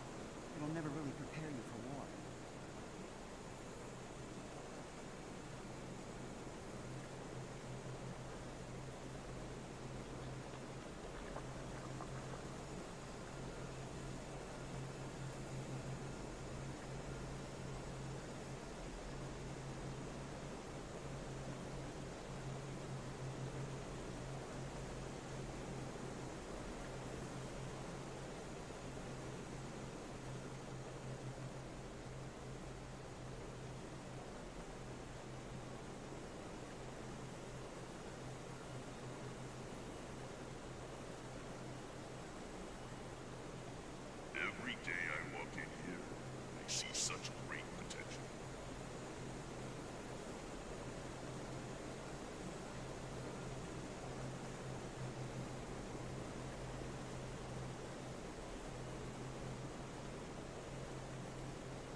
sometimes people sell shovels. You invite to guild, they deposit, you give them gold. Interesting. Wait. That's not the worst. Should I just go fuck around in Silver Waste? Honestly, if you guys want to, I'm down to go over to Silver Waste and like just ball out a little bit. We will need shovels in mass, and honestly, I'm not really trying to like pay other people for shit that we could just do as a guild, because I feel like that devalues the aspect of us as a guild doing stuff. Thank you. You know, I really like. What is this? What is this? Wait. Wait a minute. Who sent this? Who sent the adventurous cat fit? Which one of you? Which one of you did this? Where did this come from? I can get them hero points. We're probably gonna do a hero point run on Sunday, I believe. Wait, is that actually from ArenaNet? The game did. Would it say who it's from, or what is this? It's from the devs. Have I been ignoring multiple things from the devs this entire time? I haven't been checking this at all. Like the recipient. All messages that aren't from the devs say they aren't.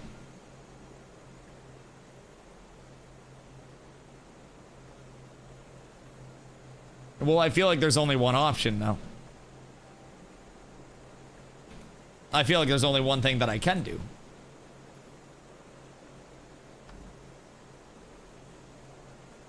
I feel like anything other than the adventurous cat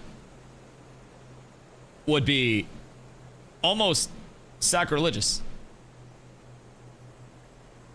Could it just be a gifted thing from the gem store? It could be. It probably is, if I had to guess. I would think that would show who sent it, but I don't know. It said that it was from the trading post. Somebody send me something from the trading post real quick so we can theory test. Cause it also went away when I opened it. So like, if I go to the trading post, and then how do you gift from the trading post directly? You can send anonymous. Okay, somebody send me something and send it anonymous. I think it might just be a mysterious benefactor. I won't lie. I think it may be a mysterious benefactor. Although I am looking bodacious in this. And it is kind of drippy with the swords, I'm not gonna lie. The color palette's pretty solid as well. Is there like a bind to go back and forth to the fit? Or do I have to just manually do it? I might have made my character too large. I'm not gonna lie. I may have overdone the scale just a smidge. Voil, or did you send me the cat fit, Voil?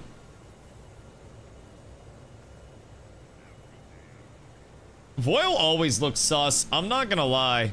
No matter what Voil does, it's always got like a mark of sus. Oh, wait, on the PvP now. I think going and committing a Rico in Silver Waste would probably be in our best interests. I'm not gonna lie. I don't know if there's an active Rico being investigated. I gifted you a bear hat. Wait, is this the bear hood that everybody wears? Oh wait, no, never mind, get scammed. It's just somebody sending me stuff. Never mind, we're good. We're good. Somebody sent me this. Okay, thank you, chat. Whoever sent me the cat fit, thank you. I appreciate you, not a dev, we're safe. We're safe. Chat debated me, I thought I was gonna get smited. I have a fear of game devs. They always smite me for no fucking reason, I'm not gonna lie. Like, literally all the time. Romana probably had the red marker if I had to guess. Yeah, I don't think I've got anything. No reason. I didn't do anything any of the times, by the way. I just want it out there. I did absolutely nothing. Is there a Catmander out here somewhere? Is there anybody with a tag out here or nah? Because it doesn't really look like there's anybody with a tag out here. Am I missing it? No. No. There's a Zop. Zop's got to lead the event. Zop, lead us through, brother. Show us the way. Zop will lead us to glory. Honestly, in Zop, I genuinely believe. I have never stopped believing, and I will never stop believing, brother. In Zop, we trust through and through and through. Goodness gracious. Why can't I hit players for like 26k? I don't know what the fuck I'm doing. Gang, gang, gang, literally the same thing. Use LFG to check for Reba. Why would I care about an old country singer? I'm here to commit federal RICO cases, Packbacker. I'm here to exploit. I'm here to launder money. I'm here to cause a ruckus. So Zop, this is called a RICO case. What we're doing. For whatever reason, some bozos call it a Reba. Something about colors and stuff. It's 2026, I don't believe in that anymore. So this is a federal RICO case, what we're doing here. Basically, with the federal RICO case, there are 4 board members that are trying to take over each of the camps. And we go through and we have to basically attack stuff around the camps. And then we defend the camps. And then it spawns a mini boss around the camps. And then it spawns a big boss. And then at the end, there's a big, big, big boss that we all have to take down through a mini event. So now it spawns the breach. And we have to hop down through the breach. And then we have a certain amount of time to kill all of the champion mobs that are down here. So with this, we have to clear it out before the time limit ends, obviously. And then from there, this is typically, you'll hear a lot of people calling this a Reba again, but this is also just kind of like a meta event. At least I believe this is what the lads call a meta event. This is kind of fucking annoying, if I'm being real. I think I'm dead. Did we just like take damage passively while we're down here? Or what's the dealio there? Uh-oh. Uh-oh. Everything's fine.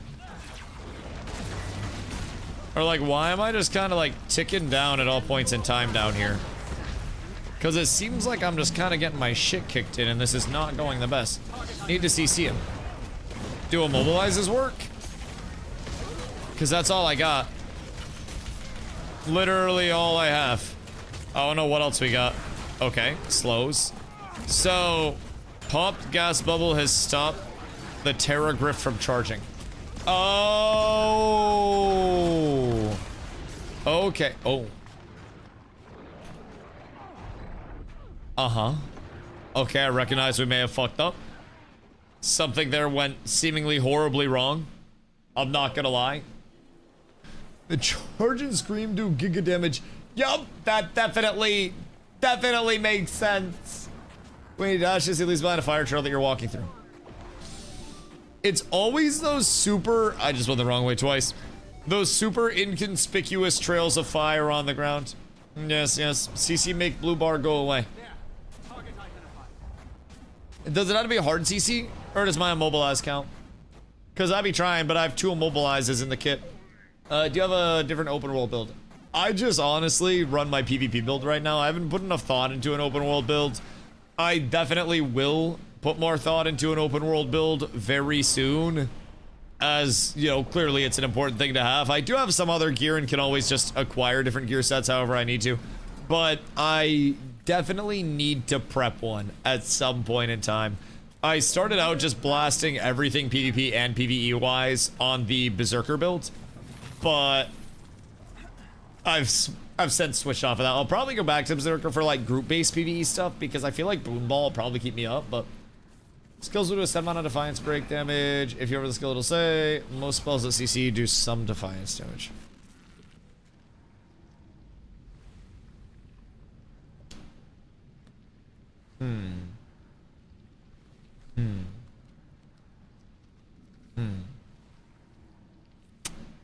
That gives a 1 second immobilize. I don't see any Defiance stuff. Do I have to hover something else or? Adjusting talents and weapons for PG usually does a lot. Oh yeah, yeah, like a proper build. It definitely matters. Power, Willbender with a great sword, sword and sword can pretty much solo everything.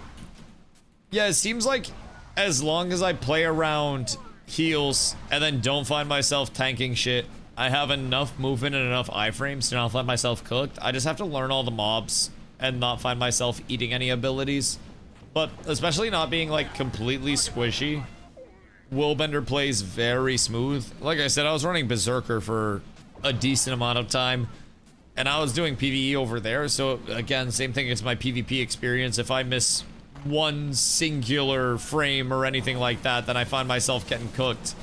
How many of these are there? Because I'm gonna wait for that to go off. And then I think, okay, fuck it, I'm going in. Unlocking Relic of Zakiros for open world power. Wait, OW power. Is OW, what's OW? Is that open world or what's that? I'm assuming that's open world, but I want to make sure it's not like a build suffix. Saw CC does ticking CC. For example, Chill does 33 hard CC per second. Cripple is 15. Weakness 20. Okay, interesting. Interesting. And that's PvE sided when anything has the blue bar. Gotta hit my dinner. What's your dinner? Because food do sound good. I feel like food always sounds good though. I have to...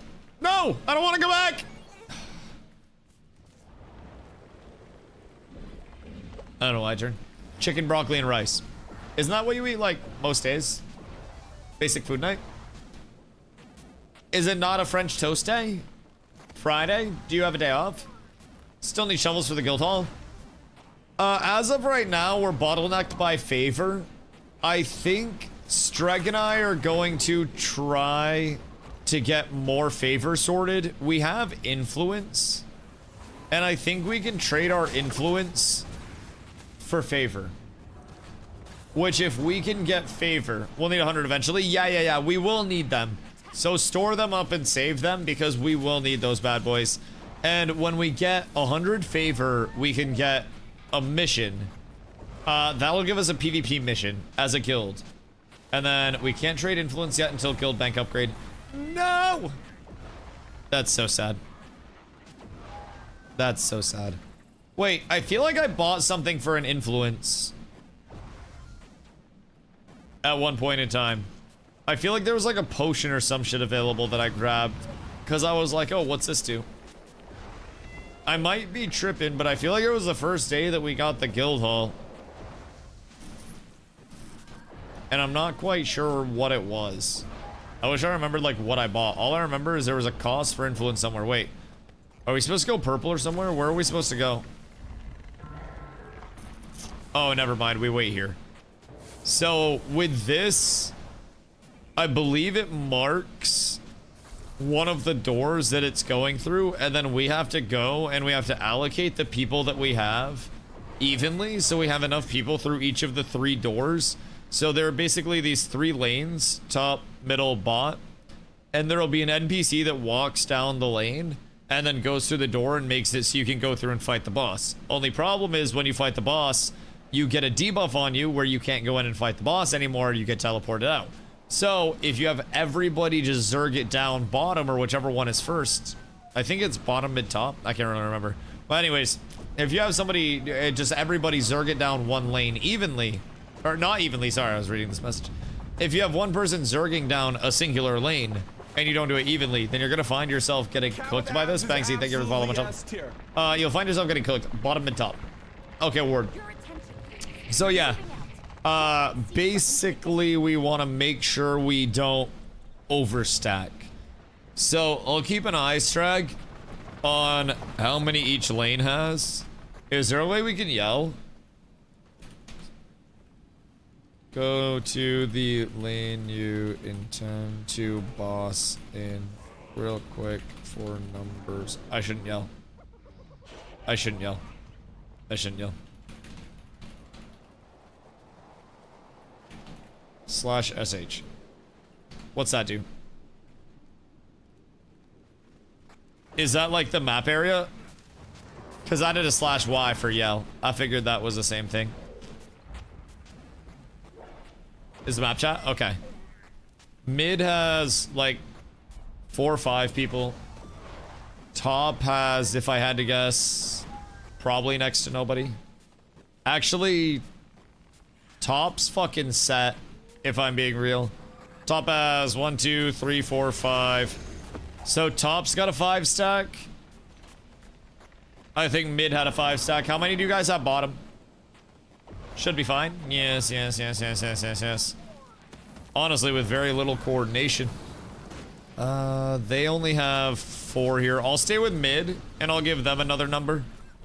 Just so we can make sure we're safe on this. Because you guys should have enough bot.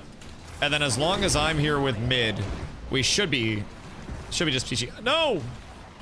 I thought I would be able to pull them from that. Gosh, dang it. You really hate to see it. I will say I do love the AoE greatsword damage. This shit's kind of crazy. So, does every step of this event have an equal chance to give a shovel? Or is it more weighted at the end? Like, what's the big purpose of staying until the end and not just getting a few shovels and then noping out? Just the fact that you can stay until the end. And it's kind of like continuous. So we got 1 there. And then it resets and we do it again, yeah? Chat's at the end. Word. What are you doing? We're over in Silver Waste right now. If you want to come over, you can squad join on me. So this is a Reba. Basically, it's red, indigo, blue, asshole or something. I don't really know what the colors are. But basically, it's a meta event that cycles out in Silver Waste all the time. Ribeye? Oh, I love... Ah! I love ribeyes. I love ribeyes. But basically, with this event, you... I'll go in with them. I'll go in with them so we have enough. Just to make sure it's all peachy. I feel like otherwise, I wouldn't necessarily trust these lads to do what needs to be done. Whoops. Don't mind me. Don't mind me. Just being an absolute bozo for no apparent reason. I have a teleport pulled from something. Wait, what you mean? Where's your teleport to? And what do you get? What do you mean you have a teleport pulled from something? Like you teleported, you pulled your hand here? Or like what you mean? What you mean? But over here... Teleport a friend. Oh, yeah, teleported friends are great. Is it one of the reusable ones that's on a cooldown, or is it just like the single-use teleport to a friend? Because those are fucking OP. I would personally... This might sound sacrilegious to people that really want to explore. You don't have to. I would personally recommend getting a recharging teleport to a friend. It is huge quality of life. You can instantly just go wherever anybody that's willing to invite you to a group can go, which is fucking huge. But basically what we're doing out here is in Silver Waste. This event is always just running on a cycle. Come to a party? Yeah, you should just be able to squad join on me, I think. Or maybe not. Type in guild chat. You want to set up alts at the end of jump puzzles. Then you can log on to them weekly and get the rewards.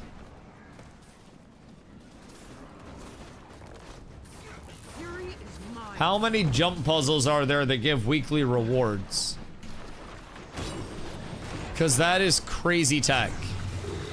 So people just park alts at the end of the jumping puzzles? And those alts only exist in the jumping puzzles? What a sad life. I feel like I should only support organic free-range jumping puzzles. And if I take the exploration out of it, we're cooked. I feel like keeping it all cooped up in the house all day like that, it's not okay.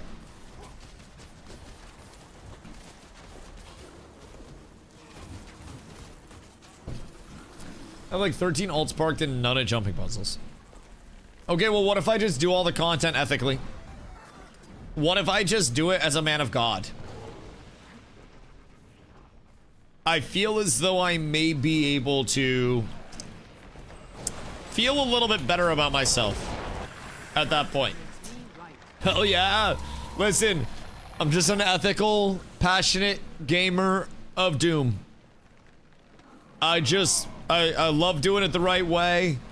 I feel like performance enhancement should be in professional sports. Keep it out of my goddamn gaming. I'm a grinder. Embedded coin purse. Big chest. So that gives a rare gear bag. And then also some rares. How do we get more of like the Lost Bandit keys? Because I don't really know how many I have. I think it's just from completing events and shit out here, right? And we can just go through and snag all these at the end. Party event. Hiya. And then, I don't know if I can make a squad. Oh shit, I can't make a squad until I get a Catmander tag. There's so much alt parking shenanigans in the game.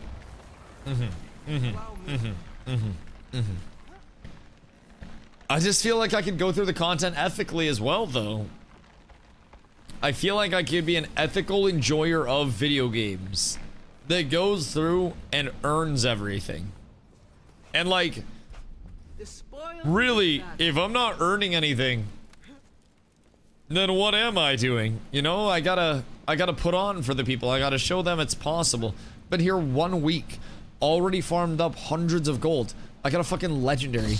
I came in and people were like, Dusty, it's gonna take you so long. Get ready for the grind of a legendary. Brother, I found this shit in a rock.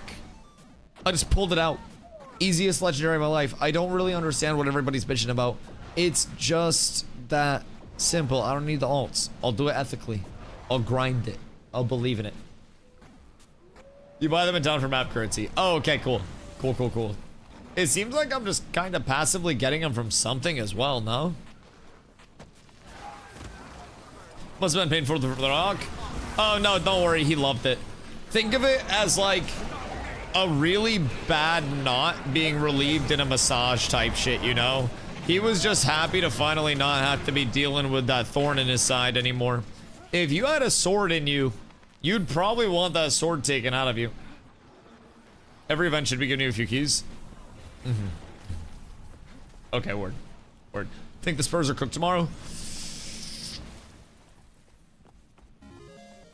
Have you been following the spread on area codes for ticket purchases?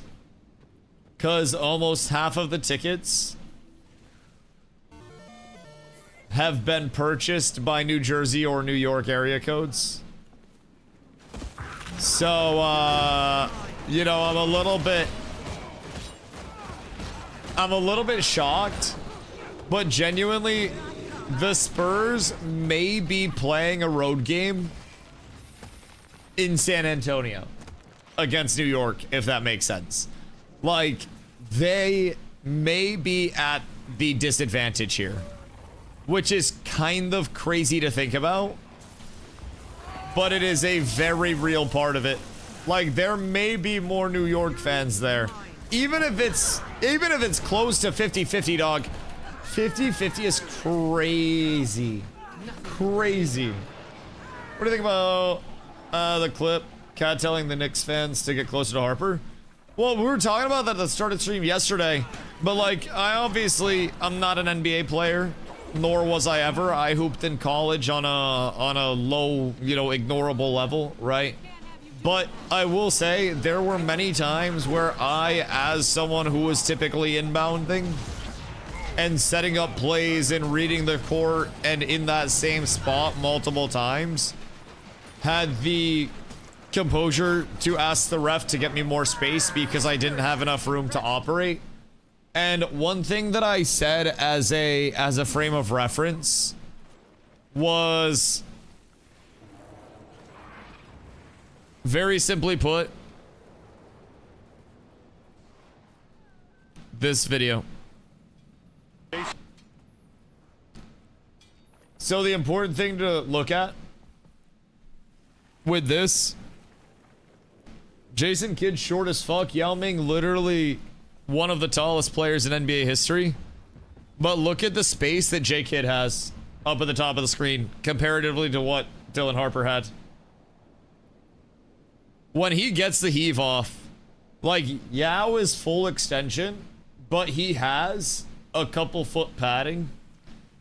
If he was standing here and Yao was standing here, Yao tips that and sends it back in his face. And that never happens. Just, it doesn't. And I think, very simply put, you have to be aware enough in that position to ask for more space if you don't have enough space. And you're getting paid millions of dollars to understand like how much space you need for something as simple as, you know, making an inbounds play there, right? But one arena, just go home. I'd be down to run a little more arena. I told everybody to come out here and do some silver waste farm for a little bit so we could get some shovels. But we can also kind of slowly pick away at the shovels as we go. There's a lot of time for it, I will say. We can't trade for favor or trade for favor, like our influence for favor yet, seemingly. I don't think we could do that. So we can't really like just thum our favor up, which is our big bottleneck right now in terms of guild prog. So we've got to wait until Monday to run more missions. But starting on Monday, what are you pinging me for? One full rebuild will give about 5 shovels on average. That's also... Wait. Commander Christoph. Oh my god, we're squatted up. Wait, what the hell? Okay, squad join on me, guys. If you want to help the guild, please join us for Rebas in... why do I always fucking... Silver Waste. Please join us for Rebas in Silver Waste. You can /SQ join. Who was hosting? Christoph, Noir, and port to us. Alright, bet. Christoph can throw invites out. But we should be able to get a couple of cycles in. Because honestly, we will need shovels like mad. And if we have 10 people out here, like if we got 10 people and we do a full cycle, just one full cycle with 10, then that's gonna get us an average of 50 shovels, which is gonna be enough for one upgrade.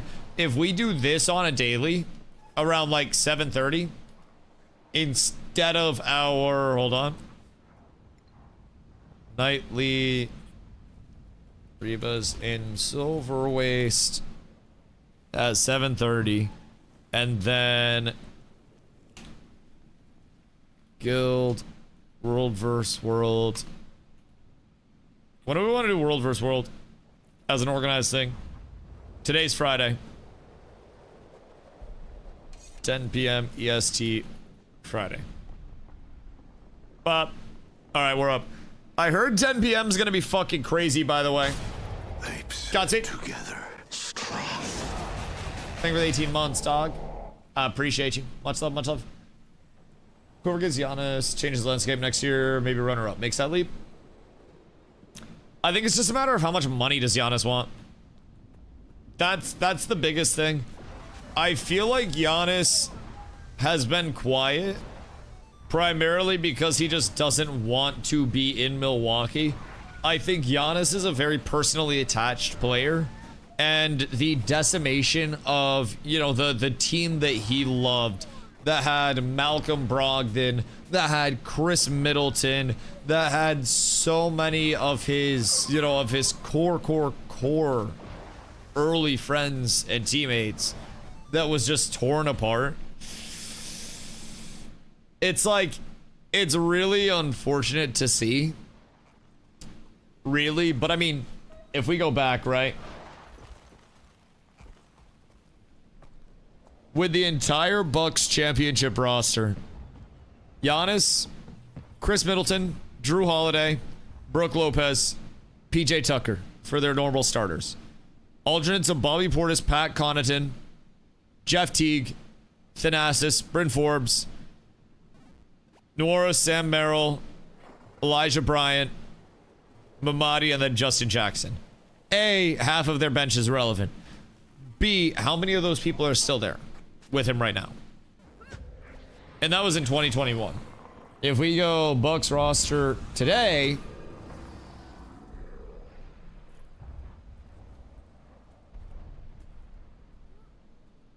you have Giannis, BP, Kuz, Miles Turner.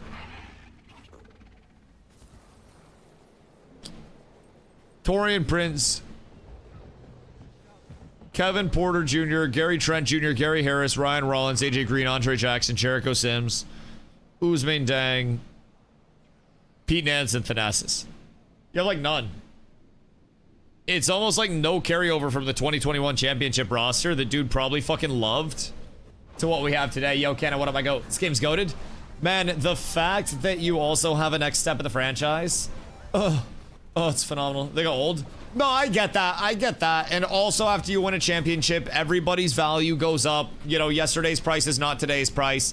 I totally understand that. And rosters change because the NBA is a business as much as anything else. But man, it must suck to be somebody like Giannis that comes over and is very personally attached to the players that you're with, your teammates, your brothers, and then you see them ripped apart and basically shipped off to other teams. And probably if I were to guess, I'm just guessing from the outside in, but he probably advocated for certain people to be kept, and then those people were traded, and then they performed really well, and he was just kind of like, man, what the fuck? What the fuck? But yeah, no, Kenna, the fact that there's a, you know, another installment down the road for Guild Wars as well is a big thing. I always told the Guild Wars com I was kind of like Humpty Dumpty, right? Just chilling on a wall type shit.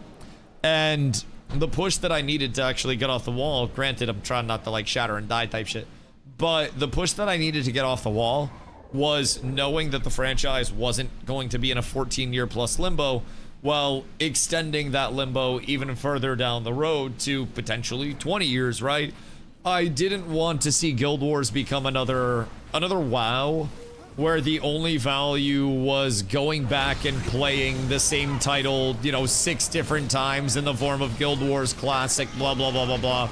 And the fact that there's a, you know, a brand new evolution to the title that ArenaNet sees as a complete independent is really encouraging. The fact that they're trying to build the, I've called it like the IP terrarium, is really cool to see them carry out. There's inherently the element of, like they've said, when you leave one of their titles, for whatever reason, they want you to always feel like you've got something to play, something to do that's going to be fresh within the Guild Wars IP. And that's a really encouraging thing. 2's already been phenomenal in the time that I've been here. And again, there's so much more time to embrace 2 before 3 even comes out. 3 hits, we've got brand new combat system, brand new movement system, better, pretty much everything I would have to guess in terms of PvP based on what we're talking about. Seems like, yo, Fuse, thank you for following, I appreciate you. Seems like Boon Ball may also in large scale, providing there is large scale, be slightly different, so. There's a commander tag add-on you'll eventually need. What do you mean? Does that just like show who commanders are, or what's the dealio with that? Because I feel like need is a term thrown around sometimes incorrectly. I feel like need is somewhat subjective. It's for clarity. Oh, just so I can see the commander tag better. What's it do? Just make their tag larger? And like blow that shit up, or what happens? Giannis gonna go to the Supersonics and to win Seattle at championship with Kevin Durant. Bro, the ultimate timeline shift. Jesus fucking Christ, what is this? Why does this look like malware? Oh, it puts a target above their head? Your game looks like shit. Like, I know my game looked kinda bad. Your game looks like dog shit. My God. Holy, that's like Play-Doh graphics. What do you think about the NBA adding another team? Expansions are expansions. Adding an expansion with their draft setup is going to be interesting to see how it plays out for the first few years as well. I will say that. I will say that. I don't think we've ever really seen this scenario before with expansions and a draft system that really doesn't like reward being absolute dog shit.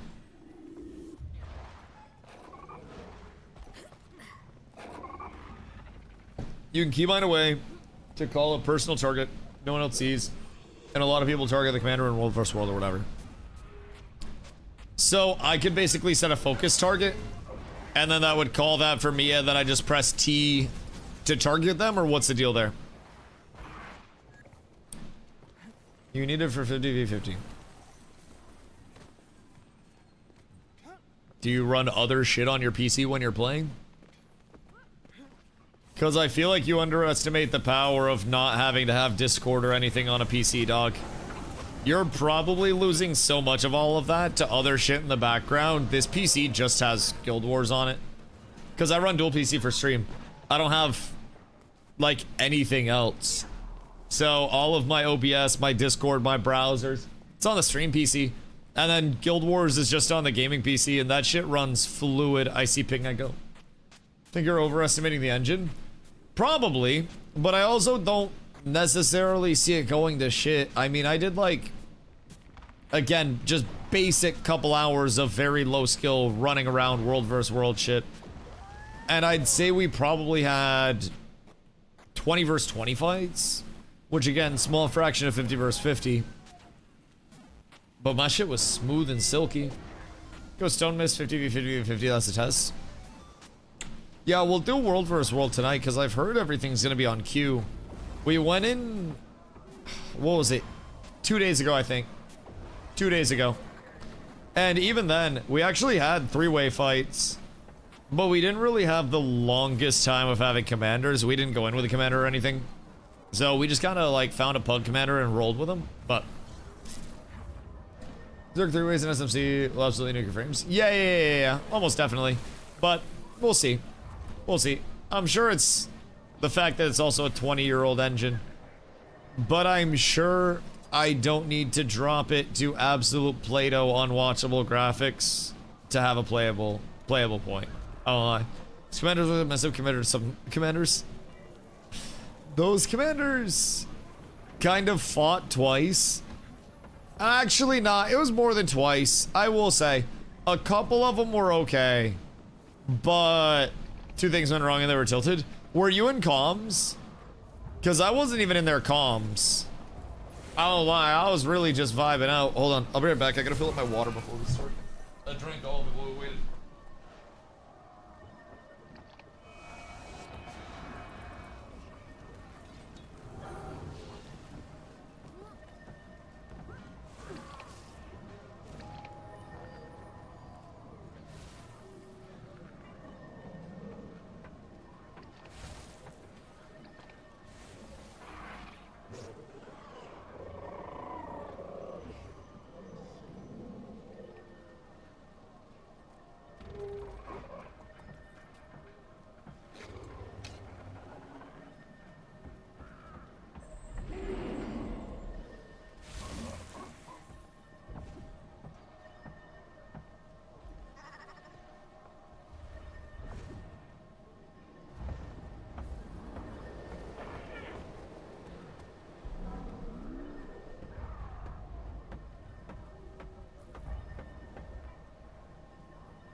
There.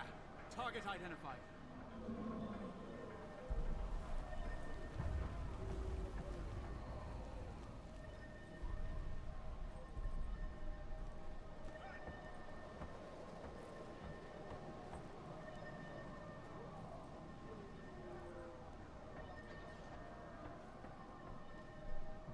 Good day, have arrived.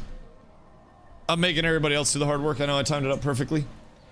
I'm on my way, my boys. I'm on my way. Pook. What up, my friend? Probably your point runs ago. Feel like there'll be a lot more people. People would do better if people had their elite specs unlocked. Yes, we're gonna be doing one this weekend. We're giving people time to level so people could actually like get through the content of the hero point run. because when we did it last, we had some people that like just straight up weren't leveled yet. So there were some areas that they like, you know, struggled to get through. So we're gonna be doing one this weekend. It's kind of dependent on somebody that knows the routes as well being there to lead it. So we've been trying to sort out when we can have somebody that knows the routes lead it in the first place. And then from there, it'll probably be on Sunday. If I had to guess.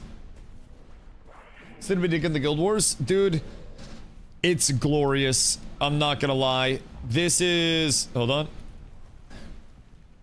We farming shovels.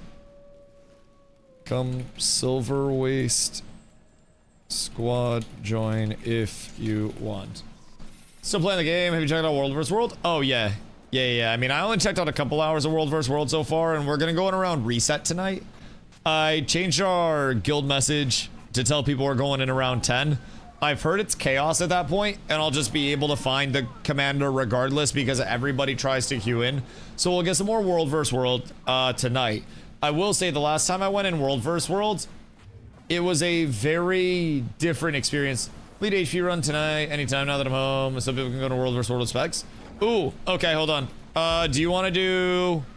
How long does an entire Reba take? Because we could do a hero point run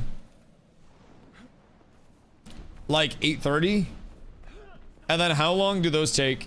If we could do a hero point run that's like an hour, I don't know how long do they typically have. Sorry, I'm yelling. Invite to squad. I got you. Oh, we're gonna get so many fucking shovels from this, my boys. We need all of these shovels as well. Need to be fast to go to the BG. Yeah. I'll see, because I heard everything goes on queue, right? Like, literally everything. But yeah, no, Pook, I've been having a blast with Guild Wars, I will say. It fits the community really well. It fits me really well, just in terms of, like, interests and everything. Going back to, like, 8:30? 8:30, what time? Because, like, realistically, depending on which 8:30 you're talking about, there are a lot of 8:30s. But if you're talking about EST, then we're good. Most maps get queued or close to it. And it's 65 per. EBG will 99% get queued right away, but some of the Borderlands might be fine. Okay, we'll figure it out. I mean, how long is a queue typically, regardless? The last time I was in, it seemed like the rate of turnover was kind of fast for players. It seemed like a lot of players would just kind of like die once and then tilt and then leave. Depends on in 2-hour queues. Probably when there are really solid matchups. Ana has never confirmed the numbers, but people kind of figured that out. And people just kind of like came on the like the 65-ish number. But a lot of Guild Wars 2 before New World and a little bit the Rainbow before Guild Wars 1. Great games to real. Dude, I am kind of like, I don't want to say kind of sad that I waited to hop in this long, right? But I'm happy that I waited to hop in until I saw certainty within the IP. So that way there wasn't any element of like, you know, should I hop in right now? Should I not hop in right now? And it, you know, it's something that I can fully invest myself and my community in, knowing that there's another step for the IP after the fact, right? So when Guild Wars 3 was announced, I've always been talking about it as like, you know, the push I needed off the Humpty Dumpty wall to actually hop in and give the IP a shot. And for me, it was the surety, right? Basically, that there wasn't going to be this incredibly long limbo with everything. And that was the big thing. And knowing that I honestly now have 2 years-ish probably before the 1.0 launch to explore everything that's on this side of things, right? With Guild Wars 2. And then beyond that, there's still going to be support for Guild Wars 2 in the future. Knowing that I have that level of exploration still, and the Guild Wars 3 is going to be a fresh wipe for everything, oh my god. Dude, it's just, it's an entire IP that I could see myself, you know, having the community present in, which is a big thing, if I'm being real. Like, obviously when I played Path of Exile solo self-found, I liked doing that. I had fun with it. I got dopamine hits from it. but it wasn't like, oh my god, I see everything that the community has ever wanted to do over here. It was like, alright, well, you know, there's not much else to do at this point in time. So I'm gonna play some PoE, and anybody that wants to join, please. The fuck? Fucking fire truck or some shit just go by? Jesus Christ. Sounded like someone just hit a fucking buzzer beater. My house on fire? Should I check that? That was loud? I think it was a fire truck. I don't live in a very, like, pumping area with a lot of traffic. Hold on. Give me 1 sec.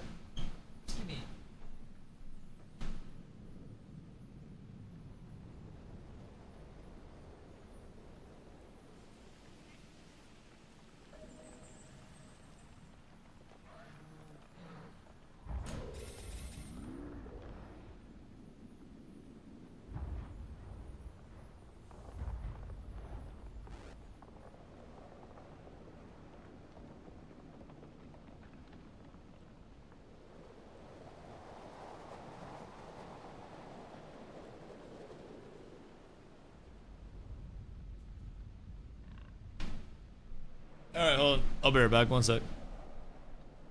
It's not my house, but I think it might be one close. There are a lot of fire trucks outside. Un momento.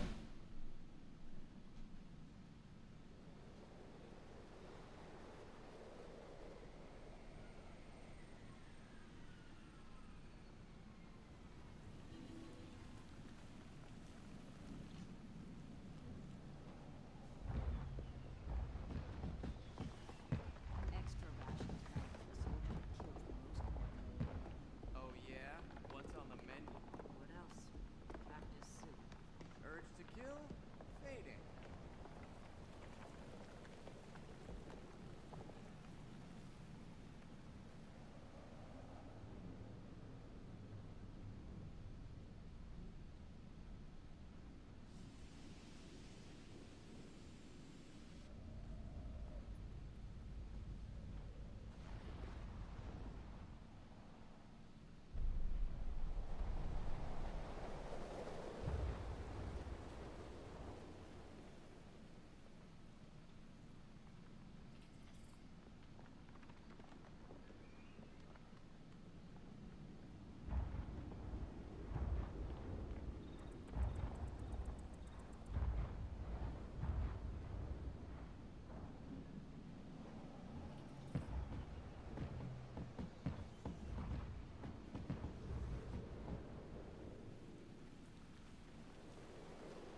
Target identified.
Grief becomes you.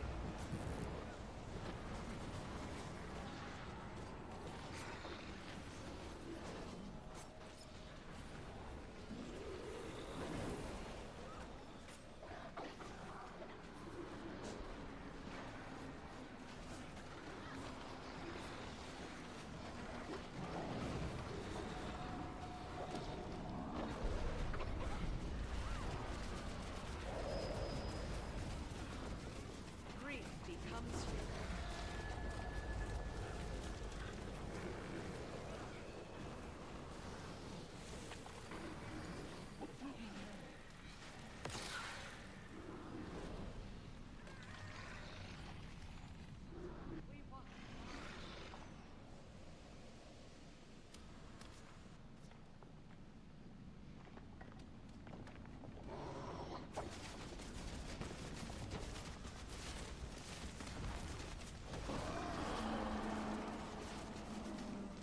We heal as one.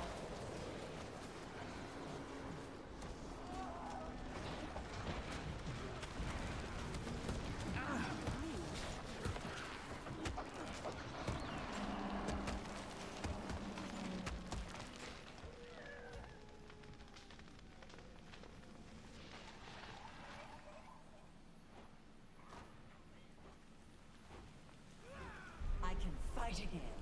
Thanks.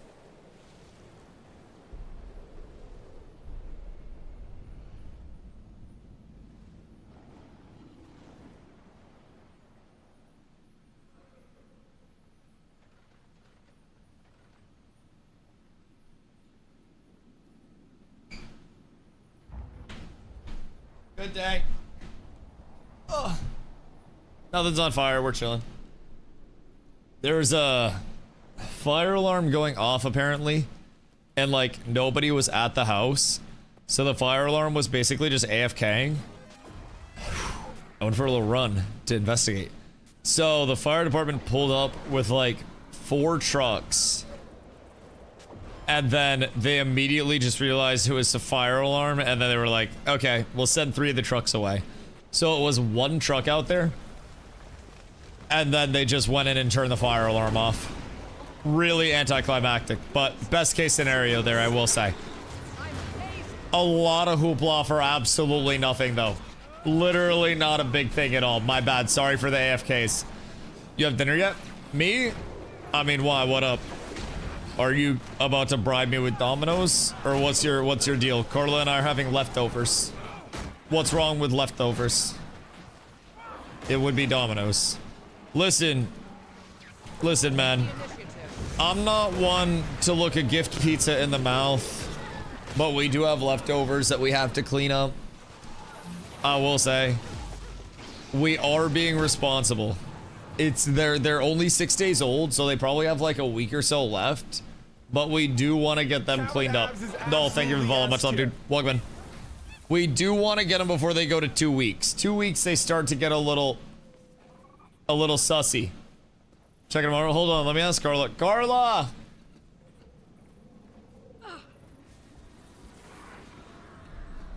Do you want Domino's tonight? Locke said he'd buy us Domino's. He asked if we had dinner yet. And then he was like, I'd buy you Domino's. He said leftovers for 2 weeks? Well, no, not yet.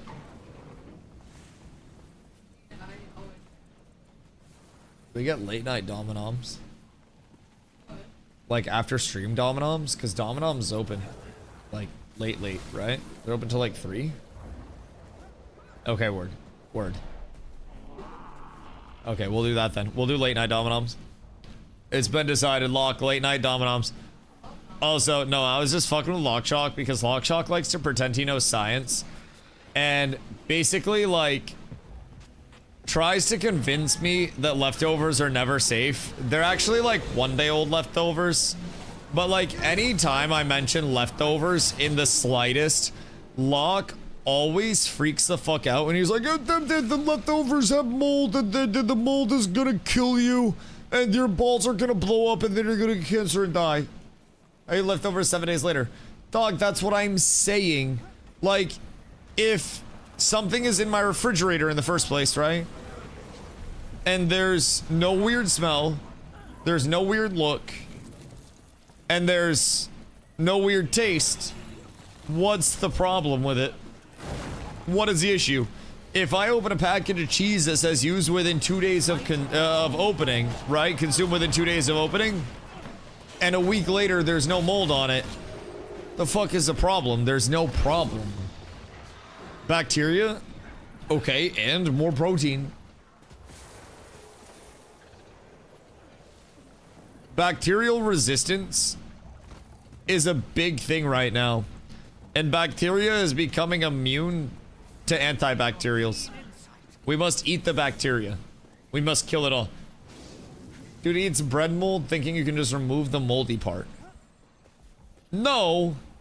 If part of the loaf is moldy and the rest of the loaf isn't moldy, then you can just eat the non-moldy pieces. Also, I don't do that. But you can. Now, it applies more when you're looking at fruits. If I have an entire box of strawberries, per se, and one strawberry is moldy, chat, let me ask you guys this. If you have an entire carton of strawberries and one strawberry gets a little bit of mold on it, are you tossing the entire thing if it's only one strawberry that's a little moldy? Or are you just pulling everything out, washing it thoroughly, and consuming? Locke, thank you for the 30. Oh, goodness gracious me, oh my, thank you, brother. I guess I shall. I don't have any other options. Ni hao. Breath, you selfish fuck. Bacon optional, but it's good. Enjoy some Domino's. White pizza with jalapeno. Pizza with jalapenos. Feta and spinach. Bacon optional, but it's good. So, like, Alfredo sauce with jalapenos, feta, and spinach. Garlic sauce. Interesting. I mean, I don't think it sounds bad. I think the advantage with pizza... No, I'm kidding. Wrath. What up, Doc? Hope you're having a good night. I think the thing with pizza that's a large advantage is you can essentially slap whatever the fuck you want on it. And it's just good. Like, it just very simply put... Oh, shit, I got left in the dust. Uh-oh. Is that our cat manager?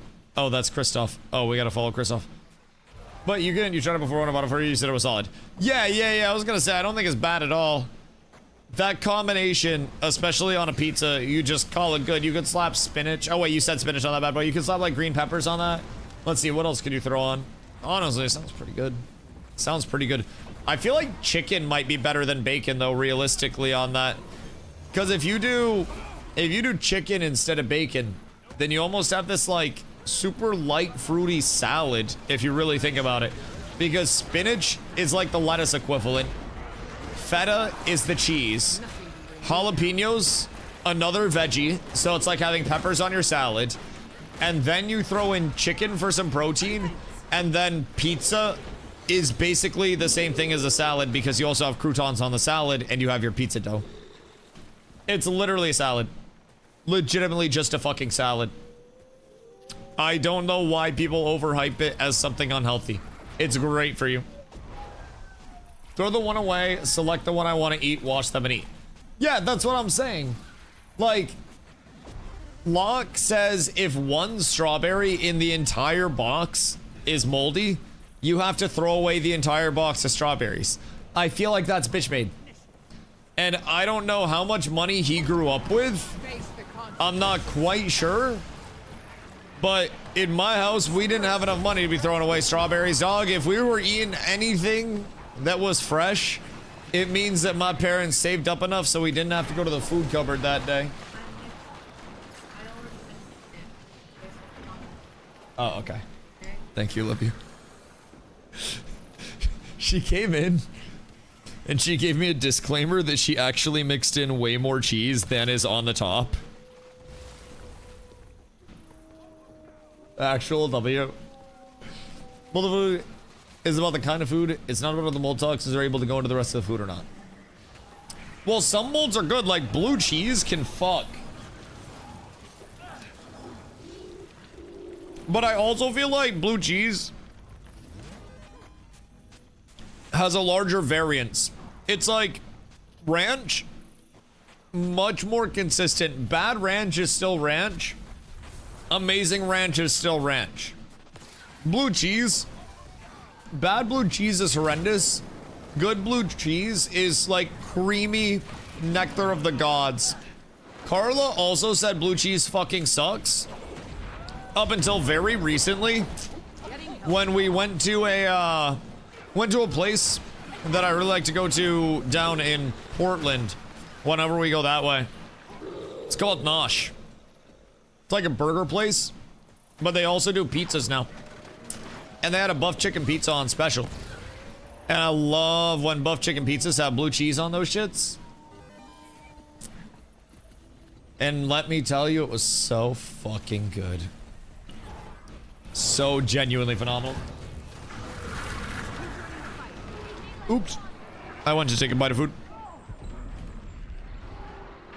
Like, genuinely, I think good blue cheese elevates shit. Ham, pineapple, chicken. Why wouldn't you just do bacon on that? I feel like bacon could fuck on that. Portland, Oregon? No, the actual Portland, Maine. Yeah, no, I'm from Maine. Literally the other side of it. But, nah, high quality blue cheese is phenomenal. But I will say, I will 1000% agree. Bad blue cheese can ruin the experience. That shit's rancid. Literally, it's supposed to be kind of a creamy yet pungent smell and taste. It's supposed to have an impact. But good blue cheese is also not supposed to overpower. And it's supposed to add a lot. My wife's cousin was a professor in Maine for a hot second. Why? Bro, colleges suck. I don't know how y'all can eat blue cheese. I can't. I literally put it in my mouth. And then I swallow it. And then I put more of it in my mouth. And then I wait, pause. The blue cheese. The blue cheese. I put the blue cheese. The blue cheese. The blue cheese. I know Portland worked in it for hours today. Why? Why go to Portland for anything? The hell do you mean? I feel like the only reason to go to Portland is to spend way too much money on a meal out. It was a good ass meal and I'd do it again. But for me and Carlo, it was like, what, 50 bucks? It's a week of food on one meal. Shit's ridiculous. We eat for like 30 bucks a week. And we eat good. It wasn't good food, but it gets expensive very quick. But it gets expensive before you actually walk in. Is it done? No. So picture this as basically a constant zone defense. So there are multiple phases. So it will tell you which camp to go to and which is needed. And usually you follow around the commanders, but you have to defend the camps. And then as you're defending the camps, it spawns bosses. So you have to kill the bosses. And then after you kill the bosses, there's a like final boss event. In that final boss event, you kind of have to like send your people in a certain way so you have enough people to get through the boss 3 times. And then the event ends and then it cycles. So this is just a persistent event all the time. But every time you complete one of the events, you have a chance to get one of these shovels. So these are used for our guild hall upgrades, and we will need a lot of them. So you'll basically, like, we will ask people to come out here, even for like, you know, an hour or so, half hour, 1 loop, whatever it is, right? Basically just like any amount of time that people want to spend out here is largely beneficial, largely. So the Reba map, yes, yes, yes, yes, yes, yes. 18 bones for ramen is insane. What the fuck you mean 18 bones for ramen? What the hellington? Isn't good ramen in Portland? No, thank you for the follow, much. I mean, some restaurant areas are just expensive in Maine, though. That's the thing. Like, if you go to the old port in Portland, it's very much a lot of not chains, a lot of stuff that's seen as like not necessarily Michelin star, but like hip and poppin', right? Word. I'm about as I know. Thank you, Lockshot. I appreciate you, Michael. Lockshot, $30. Well, here's a week's worth of food then too. I appreciate you, brother. Thank you, thank you, thank you. Glad to see you Listen. streaming. Well, here's a week's worth of I food appreciate the then kind too, words. if that's the case. I'll pull a chicken out the freezer for you. See you streaming. Bro, I get whole chickens for 99 cents a pound. I have a countertop rotisserie unit. I just rotisserie them at home. I don't even need to go to like Costco or Sam's Club or anything for my tissies. I just get a 6-pound chicken for fucking under $6. Roll over with tax. $1 a pound protein. Literally all the time. We love that shit. Yo, Cokehead, what up? Hope you're having a beautiful day, dog. Much love, much love. Jesus Christ. Banger first time message, I think. I appreciate that. I think. Listen, I will say, gotta have a couple of cokeheads in your life. If you don't, then you're missing out on variety. I will say crackheads, I think typically are like more situationally aware than cokeheads, but I don't get some cool announcement. What the fuck do you mean get a cool announcement? Lick my nuts. That's your cool announcement, bitch. Fucking YouTube chatter. Wait, what'd you do? Oh, you subbed. Yeah, I don't know, dude. Stream Elements has been cooked lately. Part of the reason I was late today, Chubb, I appreciate you, dog. Part of the reason why I was late today, and I mean this zero kizzy cap whatsoever, Stream Elements was down, and Stream Elements has been going through like a whole lot of shit lately where a lot of people thought they were gonna like close and cease operations. A, I have like a $600 payout through Stream Elements that they haven't given me yet that was due to me on the 1st, but I'm not trying to make a fuss about it. B, they went down today and like, I have alternatives that I can access and like ways that I can get around it. But I multi-stream through Stream Elements and would have to like set stuff up differently and learn the new setup if I, you know, were to have to transition. I sat down at the setup, dog. I loaded up my OBS. Everything was logged out from the Stream Elements side. And I was like, oh fuck, the apocalypse has happened. It's dead. It's actually cooked. Turns out there was something I believe going on today with like AWS stuff. And I think that was also a little bit of the problem with it, but seemingly works well now. They do nothing Fent around here. Bro, honestly, probably some dude doing Fent at that house while the owners were gone. Set off the fire alarm if I had to guess. Just blame it on SpaceX. I don't want to blame anything on SpaceX. SpaceX did nothing wrong to me. I'm sad with E-Trade because E-Trade allocated me 20% of my shares that I asked. But you know, is what it is. I'm not mad. I'm only a little mad. I'm only a little bit upset. I'm perfectly fine. You have more shares? Well, not more shares of Oust. I bought SpaceX because SpaceX IPO'd today. So SpaceX just became available to buy today. So everyone had to request their shares ahead of time. And you basically put in an amount to request, and then the brokerage people look at your account and determine if you're poor enough for them to like completely decline or rich enough to give all of the shares that you ask for. And I was not poor enough to fully decline, but not rich enough to get all the shares that I asked for. So basically we're not up tremendous, but we're up a little bit. So I got 2. I requested 10. All things considered, not the worst. Not the worst. I'm not exactly big balling out here, but better than 0. Better than 0. And I'm pretty sure it closed. I didn't see close, but I'm pretty sure it closed at like 160 on the day. Did Hoofsy get all his? I want to say Hoofsy said he only got a portion of his. I think he said like 20% as well. So Hoofsy confirmed broke bitch.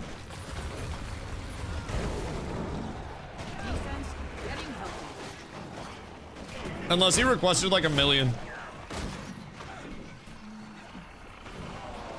How long are we doing Silver Waste? Honestly, just 1 loop.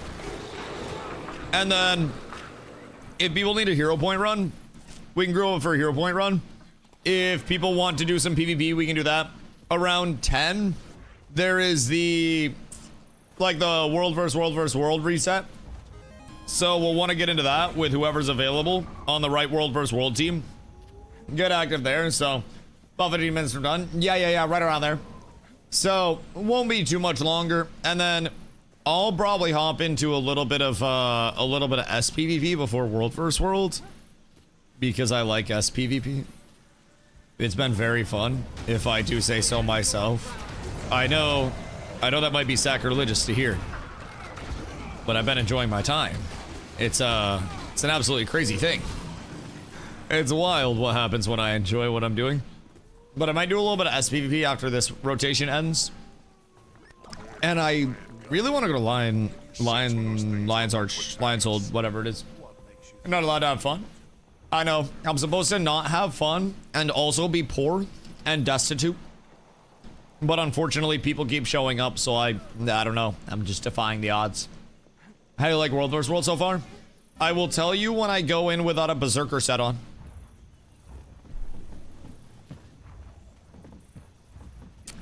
It was fun with a Berserker set. I'm not gonna lie. But I would imagine it'd be more fun considering I have double the HP now. I came in blind, more or less, right? Still to this point, haven't looked at any build guides or anything like that. All of my information is sourced from me in chat, just yapping, right?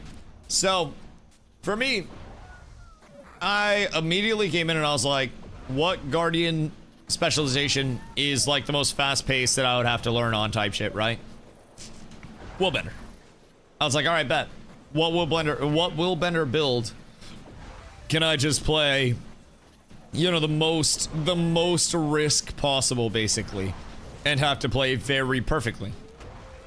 And they were like, oh, just slap on Berserker gear. You'll nuke people, but you'll get nuked. And that was exactly what happened. So I was wearing Berserker for everything. And I recently switched into some more like HP oriented gear while still retaining a lot of the important power modifiers that I was scaling up. So I've definitely been excited to get back into World vs. World. Maybe play around a main ball a little bit more now that I know a little bit of what I'm doing in the movements and how World vs. World and stuff like that is going to work out. But I will say, I haven't got the experience with 22k HP yet. So I'll tell you how that goes as soon as we get in there. It has been fun, especially more so since I changed up the build. But I still had fun on the Berserker build. It was just kind of like, in New World terms, it was like a 5-con build where you genuinely are a kamikaze and you're trying to just take somebody out. And if there's any assistance or anything like that, then you're probably gonna get taken out as well. And it's almost destined to happen. So, hey, yo, Jin, what up, dog? I appreciate the raid. Thank you, man. I hope the stream was good today. What are you up to? What'd you get up to on this fine day, Raiders? Welcome in. I appreciate y'all coming there. My name's Dusty. I stream every single day starting around 2 p.m. EST. I have been playing too much Guild Wars lately, and honestly, I will proceed to continue to play too much Guild Wars. I stream quite literally all the time. If it's the afternoon EST, I'm probably here. So, use Marauders. Valkyrie. So, the SPVP is Valkyrie, and then when I go into runes? I went Rune of the Hollow. That's not the right one. This is a little bit tankier of a build. Rune of the Ranger. So basically, Rune of the Ranger is precision ferocity. Valkyrie Amulet still gives me ferocity. So like my crit damage sits high as fuck. Like very, very, very high. And the build feels extremely tanky as well, comparatively to Berserker, of course. So that's been a big thing for me. I learned how to play with absolutely 0 HP and 0, like, you know, health threshold, so to say, as I call it. And I didn't have any sustain. I didn't have any ability to play my life or anything like that. I physically was at the will and testament of, you know, basically the wind looking at me. So when I switched over to Valk, I started to be able to scrap a little bit more. There's still some matchups, again, knowing like nothing about matchups. There are still some matchups that are definitely cooking me. I ran into a weird matchup against a spell cooker earlier, whatever the fuck it is. And that was a little bit annoying. Things that are super tanky, things that have a lot of CCs. If I don't have stability, I can kind of punish myself a little bit because I don't have the most stability. I also don't have the most hard CC. Kind of just glass cannony without the glass cannon part. Just a lot of damage, a lot of kill potential. I have my pull, but outside of that, like, it's just a couple of mobilizes, but I do a lot of damage. So, Tibble's god tier character. Yo, Tibble is actually Himothy. I swear to God, man. I think Tibble is one of the most well-respected characters here. I love that you are also fucking with him. We were vibing with Big Tib when I was doing my story stuff, dog. I miss him on the daily because I ain't in the story prog. I miss. Soon we'll be reunited. What are your controls and key layout? Me? I came in with default binds and then just kind of like changed shit as things were uncomfy. I go 1, 2, 3, but realistically, I'm pretty convinced having your 1 on your auto attack, considering auto attack is facilitated by pretty much anything that you do, could be a little bit of a throw, so to say. But as of right now, I have auto attack on 1, and then 2 and 3, shift 1, 2, 3, mouse buttons, shift mouse buttons, and then QFR. You can roll with something other than QFR if you want, of course, like just personal preference on those. But realistically, up to buyer on that one. I just didn't really like control mods, nor have I ever really liked control mods. They always feel a little like unnatural for me, so to say. So QFR for me. I have my dodge on V, and then I think that's pretty much most of the important stuff as well. You're missing champions? I know, I was escorting this fucking Doliak because nobody else was going to.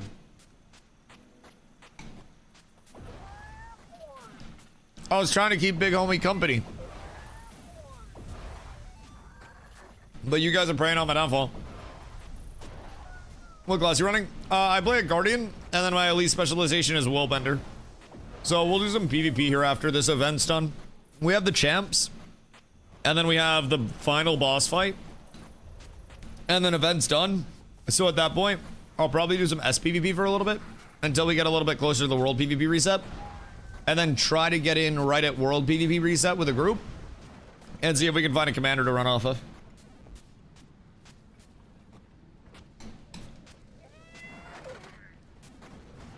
Oh my god. Might makes me right. Because I think some world PvP would really hit tonight. I'm not gonna lie. Uh-oh. What is my best option here? Boonball? I feel like is Boonball pretty much all the time. Boonball. Always Boonball. That's one thing in PvE. I naturally walk behind mobs as a DPS because I'm just like, oh, I'm supposed to stand behind stuff. But PvE over here, everyone just stands in front of the mob and gets the shit kicked out of them. But they Boonball up and they just stack an ungodly amount of heals and buffs and everything in an area. And I've noticed you just kind of move together everywhere that you go. It's a little strange. We'll bend to the plus third party style combat anyway. Straight one wounds, never strike. Surprise kill someone, 2-star gets in and out of fight. Yeah, I mean, the thing about it is, like, obviously with that, not getting hit is the best case scenario. But if you're completely squishy, like Berserker on a Willbender, and you have 11k HP, no toughness, bro, somebody's gonna fart when you jump on them, and you're gonna take half your HP. Like, I swear to God, I'd go into fights sometimes. I'd try to jump somebody, they would accidentally drop an AoE, and unless I was on point with my invuln, like 11 was low. So I'm not really that, like, not even really that you need to scrap on this all the time, so to say. Nor do you want to be staying in on fights all the time. You want to be in and out. But having, in my opinion, and this is just from my experience so far, right? But I always talk about efficient scaling. And with efficient scaling, it's basically like, you know, if I'm already killing somebody in my combo, then why do I need more damage? If I feel as though I'm not really having a problem finishing kills or anything like that, then, you know, what really matters? Okay, if you're in the top row, go bottom. Second row, go mid. Third row, go top. And then fourth row, just go wherever. And then we should be fine. Just split evenly. And then we're chilling. So, be what up, dog? And to you, hope you're ready for a beautiful fucking weekend out here. But yeah, that's a big thing. And when we get into like organized team comp stuff, we'll definitely be worried about objectives, splitting the other team, finding third-party opportunities, all that normal shit. Right now, when I go in, I have one thing on my mind, and it's bloodshed. Like, it's actually just bloodshed. You? Well, I hope you're having a beautiful weekend. We're talking about just general Willbender gameplay and stuff. The whole third party versus being able to stay in and blast and whatnot. I'll play DPS Guardian. Always run Valk for better sustain. DPS is still good enough. A lot of crit is a big thing too. That was one thing on him, right? Everybody can dream. Everybody can dream. But the biggest thing for me with Valk was a crit chance. I wanted to make sure my crit chance was still going to be high enough to facilitate kills. So I went into Rune of the Ranger. Gives precision and ferocity. I felt my power was already high enough.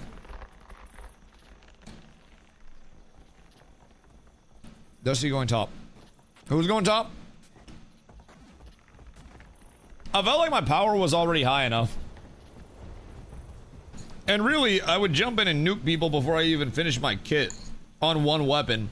So now, sometimes I maybe have to weapon swap and like pursue a kill, but I'm still able to get in and get out just fine as long as I'm not playing ignorantly.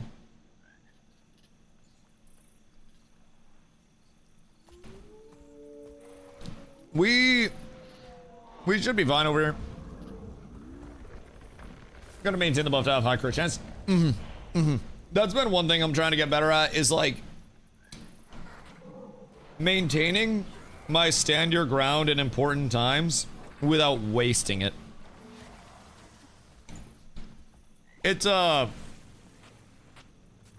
really long cooldown, which is my stability. And then anytime that I R, I'm also getting Aegis, which is gonna give Fury. So, you know, I'm getting the crit on stand your ground off of the rezo, and then I'm getting the stability on that. So the thing about that is it's such a powerful ability. Like, such a powerful ability. And I really Attention, please. We're moving out. need to get more familiar with kill thresholds, both myself and enemies. Like, how quickly can I secure a kill on someone else? How quickly can they kill me? When do I need to play defensively versus offensively? Shit like that. It's gonna be a huge thing. Sometimes I pop a stand your ground to CC break, when realistically I can pop a judges. Oh, excuse me. Realistically, I can pop a judges, like target somebody that's out of where I'm at, pop judges, and then teleport in to that person off of my CC break, away from the one that CC'd me. And I might not even need the stability from stand your ground at that point in time, and I might be able to save the stand your ground for a turn. There are just so many things that you can do with it. It's such a good ability. And I try to not overuse it, but I try to not underuse it at the same time. And as a new player, I've found myself, unfortunately, more than once, dying and being like, damn, I totally could have prevented that with any other action whatsoever. Nothing can bring me down. So when I go back into SPVP, and I'm fighting something that's like incredibly annoying. Why is he going all the way back here, dog? What? Isn't he supposed to like work his way forward? You see? I did. Or am I off the Xannies? Because I feel like he's supposed to go forward, no? My brother in Christ. Does he go back and reset every time?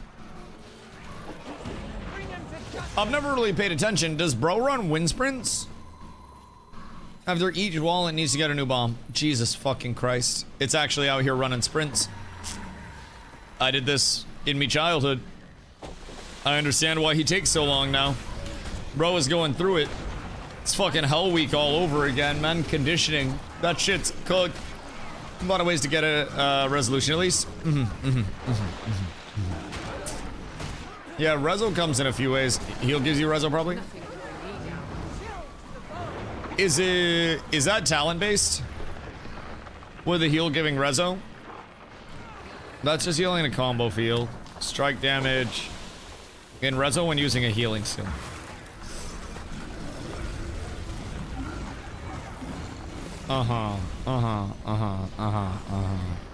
And then Aegis grants a boon when it ends. What's the big facilitator? Rezo increases your chances.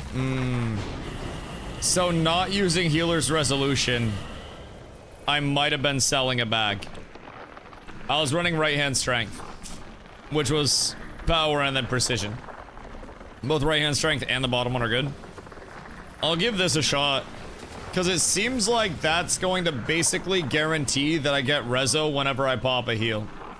That seems quite nice, actually. Because then any heal's also gonna give Rezo. And then that Rezo's gonna bring in a lot of crit sustain for me. And it's a 20-second, but I think I'll be able to sustain that crit a lot more, because I can just pop a heal, and then I can pop a stand your ground like 6 seconds later, and then kind of have that carryover that we'd want, which is quite nice, quite nice. Well, the one where it just gives resolutions. Yeah. I've also, I'm not gonna lie, I will defend this shit until the day I die. What the hell happened to me? Litany feels good in PvP. I know some people are like, but Dusty, you have to be doing damage, just run away. I have a growing suspicion. Like a very growing suspicion that good players are going to be able to pursue me like fucking mad. Regardless of how good my movement is, it definitely seems like there are a lot of good options for movement in this game. And I don't think that I'm immediately just going to have the craziest movement out. I almost feel like being able to turn and fight has won me more fights than disengaging has. I might be tripping, but I'm very confident saying that. All right, everybody's free. Make sure you guys go to the guild hall. Oh, wait. They have to do the top side. If you've done the other sides, you're free. Make sure you go to the guild hall. If you have shit, throw it in your storage. I don't think that we need the shovels right now, but... Oh wait, loot chest at end. Oh yeah. Never mind, stay for your loot chests. Pussy shit. Stay for your loot chests. But we basically have anything that has a green bar underneath it is completed for now. Anything where the bar is incomplete, we need more of. So we need these big boy sacks. I just confirmed 2 big boy sacks. Now we need some coarse paper sheets. So if anybody has the capacity to make those bad boys, we'll need those. And then we need thick leather packs. And I think a few of those. Sacks and packs, baby. That's what we need to really get a bar mitzvah popping right now. Press Q or M4 or R right before you shift 3. It would be unexpected. So like, you're saying pop this and then shift 3 and then I will go on them instead of me? Just like a big dump? Yeah, I mean, it's solid. I feel like queuing somebody does the same thing. That just means it's like 400 extra range, which 50% extra range is still phenomenal. Still phenomenal. But Godspeed, make sure you go get your loot chest, by the way. I might have baited you.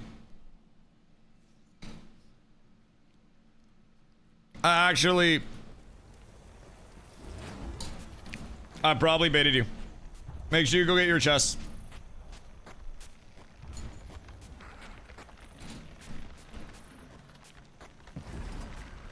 I may or may not have almost sold the bag, but all is well.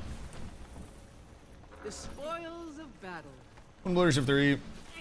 One of your stun breaks. So the CC, when you jump in, you can get out of it. Shift 3. I mean, I want to get the boons from the attacks, and then the stability is also cool. Oh, sorry, shift 3. Jesus Christ, I don't even know my own binds. Fucking hell. Yeah, shift 3. My fault. Yeah, no, shift 3, I do try to save that as well. Unless it's a scenario where I have something else up, right? Like, if I have a SIG and I have renewed focus both up, then I won't always be so anal about saving the judges. Like, that's for sure. But there are definitely times where I'm like, okay, I do have to keep this up, because that is a 20-second CC break. And it's also a CC break that can kind of, like, get me out of a very, very, very long distance, too. It's almost better than popping a SIG as a CC break. Because if I pop a stand your ground and just pop back up, then it's great. But if I target this person and then CC break all the way to them, then that's even better. Okay, now you can leave, Godspeed. The chests were, like, in the middle area. I had to bring my bowl out. That was just enough time for me to absolutely hoover some pasta. So we're up tremendous. And then I think we might run some SPVP. Put memento.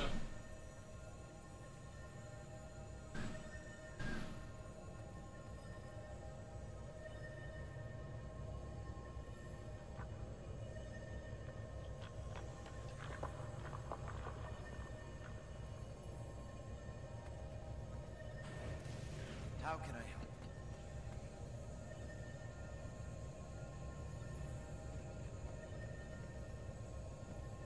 It's a beautiful day.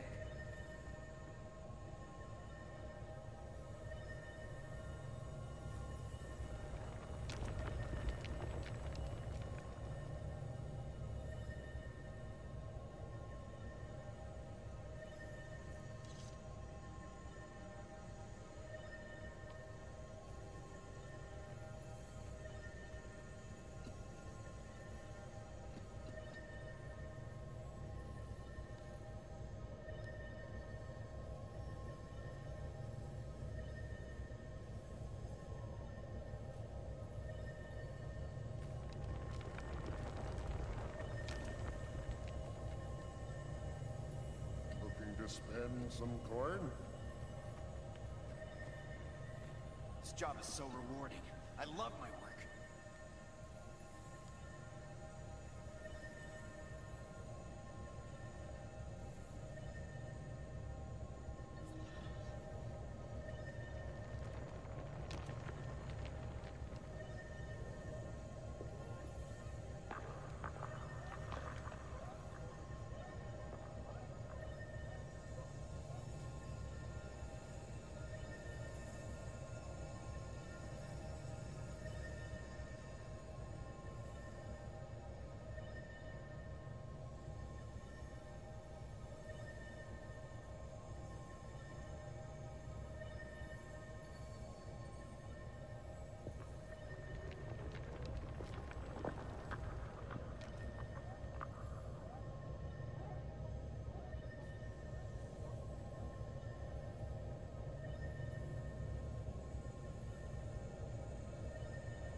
overturned, filled with pasta, carbohydrates, and everything good.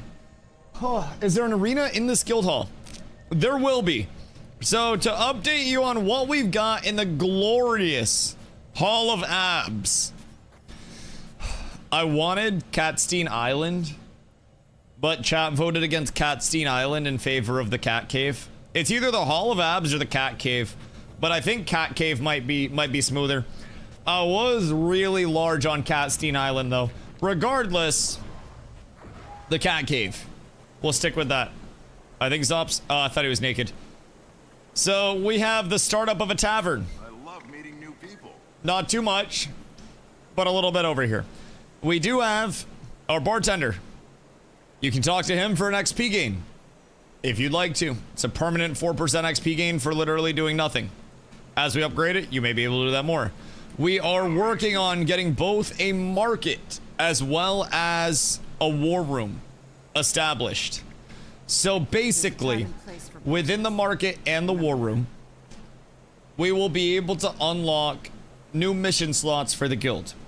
So when we talk about mission slots, every Monday, our guild missions refresh, and that's how we earn favor and experience for the guild. Favor allows us to build more stuff in the guild hall on top of materials. So we unlock easy opportunities at level 10 and 40. We're level 6 right now. Medium at level 20, hard at level 30. And then world versus world is unlocked from the war room, which is here. PvP from our arena, which is in the process of being built. And then PvE from our market, which is right here, needing to be built. So once we get into next week, we'll be able to farm up more favor because we're currently out of favor. So if there were any way for us to get more favor, we would. But we need those shovels. Hold on to them for now. We'll need them for builds. Just keep them banked. And then my biggest thing is to, like, try to check the guild hall once a day and just touch base with the treasurer over there. And then with the treasurer, you can just see all of the mats that we need. Should I put my shovels in bank? I just keep my inventory, honestly. Granted, keep pretty much everything in my inventory. So you know, it is what it is.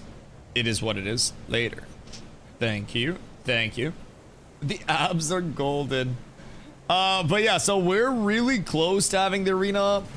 Basically, our immediate goal is get the war room built, get the, I think we get like 900, and then some spare from doing, is it 1100? It was 3, 4, and 5. Okay, yeah, so that's 9, that's 1200. 1200 and then some change. So basically, with the favor there, we'll be able to build the war room, we'll be able to build the market, and then in each of those areas, we'll get the mats up to unlock the guild slot mission. So once we do that, we'll have 3 more guild missions to do. That'll get us even more favor, and then we can start developing more. So we have to get those 3 missions in. After getting the buildings up, starting next week on Monday, we'll be doing guild missions on Monday to get the favor. And then once we get to Arena Restoration 2, this is when we actually get the arena up. So, what to do to get some mastery points? Progress. Play game in different areas. Just get XP type shit. Wizard Vault daily? Oh, yeah, the dailies. Yeah, I switched mine over to PvE only. I don't even know what I have for Wizard Vault stuff today. Catch 5 fish, complete a fractal, and gather 15 resources. Yeah, I switched those over because they were easy as fuck. I haven't gone fishing yet, though, I will say. So I'm gonna have to do that. I should probably do a hero point run. Says it, what route are you going? Different route or same route as last time? Because I told Godspeed I'd do some SPVP. Fishing is a mastery in EOD. God fucking damn it. God damn it. Some people can double dip. How long does the route take? Gosh dang it. I should definitely get hero points. I feel like I should definitely get hero points. This one isn't as long. It's easier than hot. Def get hero points. Godspeed, but I want you. I also, because Locke told us to get pizza, I told Carla I'd get off around 11 tonight after I did my 8 hours and change. And then we'd watch a movie and get pizza. I fucked up. Do we join guild through Discord again or in-game? Both. Be in the guild Discord because that's just where we communicate a lot of stuff. Announcements will go out there if anything ever does need to be like urgently communicated. Make sure you're in the Discord as well. But in-game is the actual place to join. Like, message myself if you want to, if you're in-game.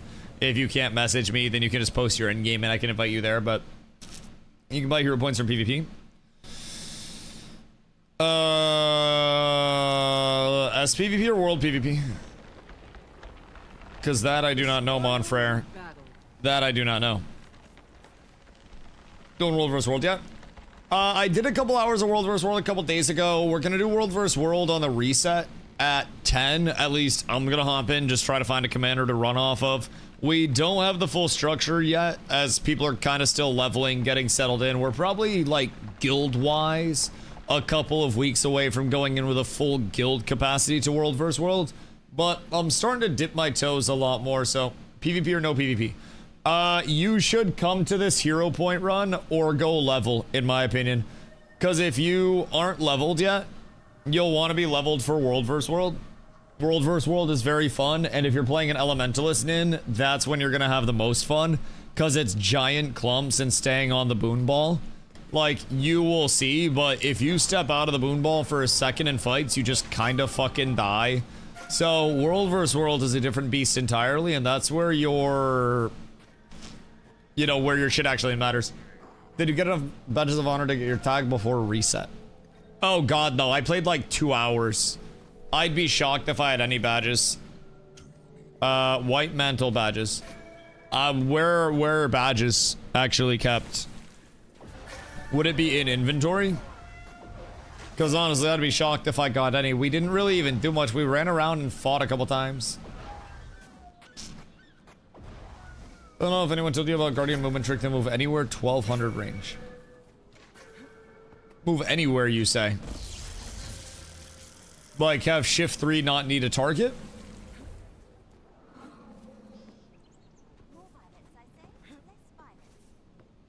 Or what's the deal there? Because that's... Move anywhere 1200 range. This is 1200 range. Or are you talking about, like, weapon swap on target, jump dash, and that shit? Because that's another one.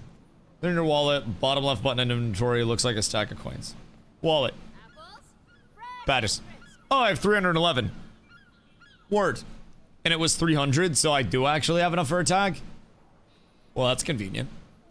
What do I get badges from? Murdering people? You have enough.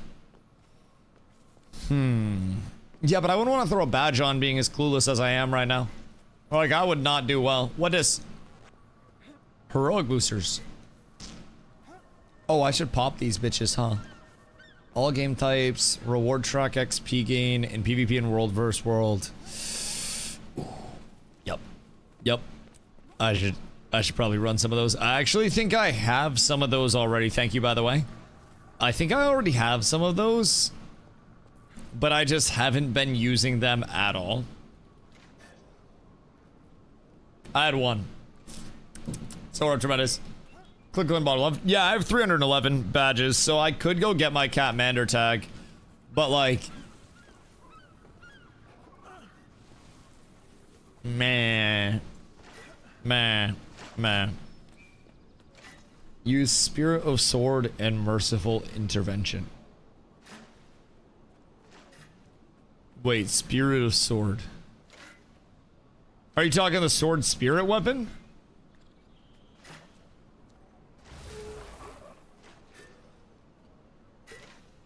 Or what do you mean there? And target off of that? How long will you be doing the HP run? 20 minutes away? I mean, we can wait a few to start. We're trying to get into World vs. World around 10. I think this one's probably about an hour. So, I mean, as long as we can get people into World vs. World in time, then we're chilling.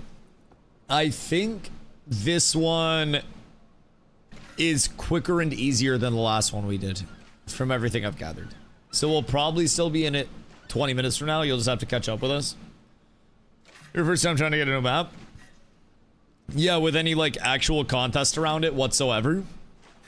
Yeah, it'll be interesting. I do hope from the bottom of my heart that there are a whole lot. Oh, whoops. They cleared us out. I do really hope that there are a lot of commanders out. Cause like I'm not throwing my tag up. I'm not gonna fucking lie. Like I'm not about to do that. Wait. Do the story. Can't you also get a teleport to friend? Or do I actually have to do the story? Port, can you X up? Reset Night 11 commanders? Or wait, can you invite me if I X up? Sorry. That one. Chat first in? Hope you had a beautiful day. Thank you for the hydrate.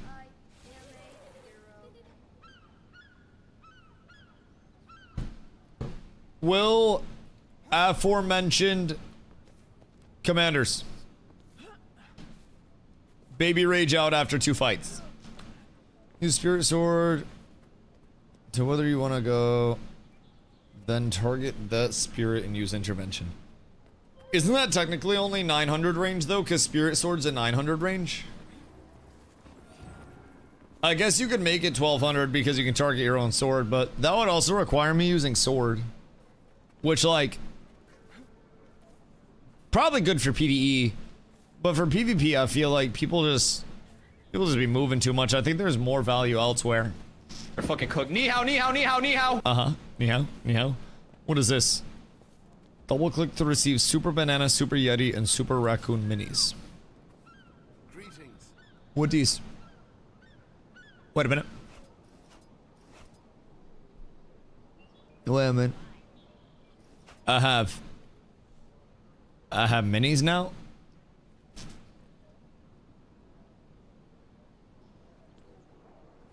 What is this? This is like a cursed peely. It's hideous but adorable. Thank you, chat. I feel like I'm gonna keep the banana out. Is this as tall as one of these zombie ass motherfuckers? I think this is as tall as an Asura.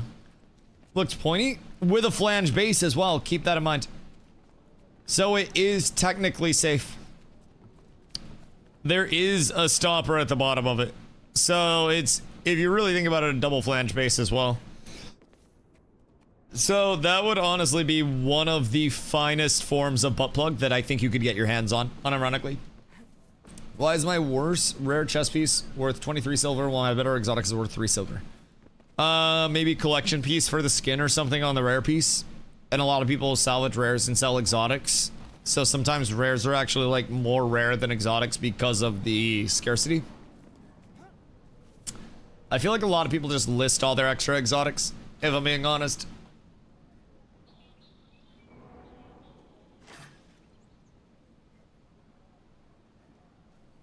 Is doing PvP or HP run? I'm doing a hero point run, so I'll be able to play different builds, especially for world PvP. We're gonna need supports. And I don't think that we have many right now that are playing Firebrand. So I'm gonna have to learn Firebrand for world PvP for us, I think. So you go level. I'm gonna do the hero point run. This hero point run will be quick. And then what level are you in? Because if you can hit 80 and then get exotic gear before 10, then like you're kind of set. Move to rooftop to one away from others. Oh, interesting. Interesting. It's good for verticality. That's cool. Thank you. Thank you. Thank you.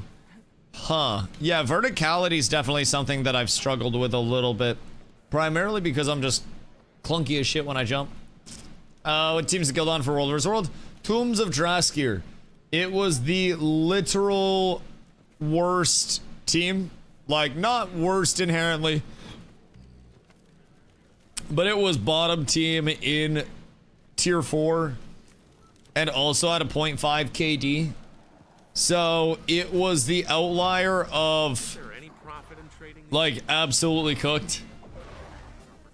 Well, map will cast be queuing for? Not gonna lie, probably gonna want to join after tonight. Honestly, I don't know. I don't know how many we'll have. We'll have to see what's up. Just upgraded. I lost my mount. Is it time for another mount? Your 10-hour trial ran out. They took the loaner back. You got repoed. Bro, they give it to you just long enough to get you fucking hooked on it. Once you get the mount, you can't go without it. It's so sad. It's so sad. EVG will be big time contested. Side maps will swap a lot. Okay, word. So honestly, maybe better to find like just consistent fights in side maps.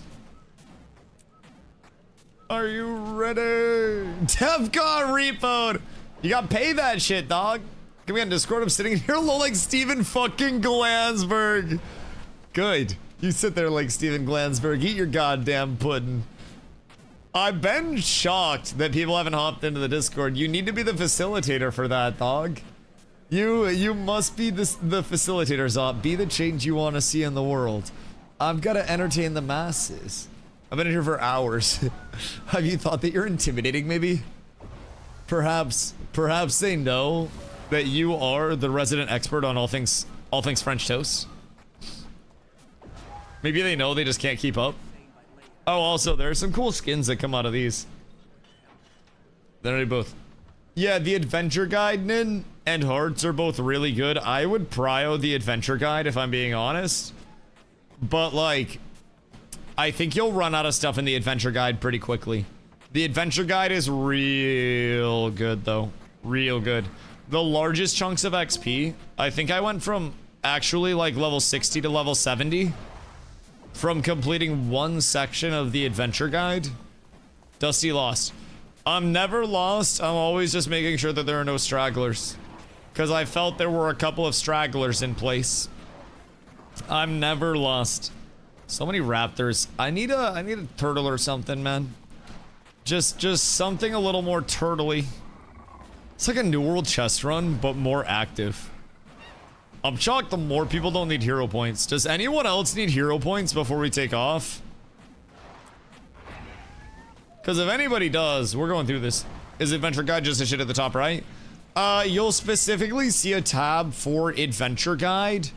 And I don't know how I can get to it through this. But you'll see a tab for it, basically. Character Adventure Guide. This stuff.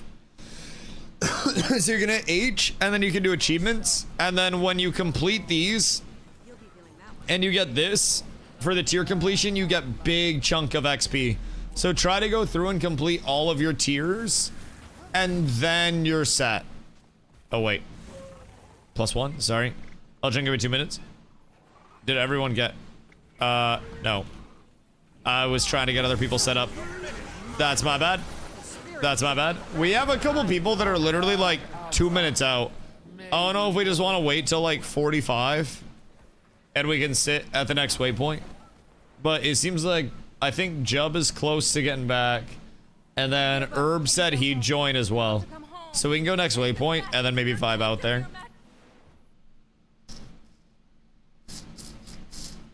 Staff? Oh god. Nin, you know what's crazy? I might end up running staff in World vs. World.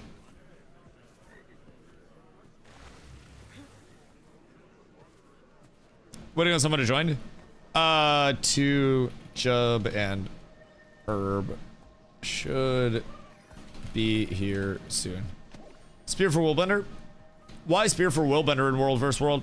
I love Great Sword, I'm not gonna lie. Double Sword has felt a little, placeless. If that makes sense. CC? What's Spear bringing for CC? I haven't tried a Spear yet. But I will say, when I was Berserker and Double Sword,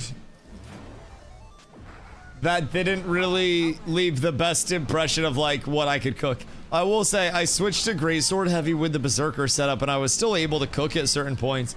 but I had to be incredibly cautious. Try Sword of Focus. Focus fucks. I have a focus in my inventory right now. And World vs. World focus could actually be valid because focus also brings in a ranged ability, which could be good for just getting general spam out, right? So definitely like the telestomp potential with Sword and Focus, because then I'd have a ranged ability on my 3 for poke. I'd have a ranged ability on my 4. Just like my mouse button, but I'd have ranged abilities on 3 and 4, so this guy's hot. Take after your mom, dog.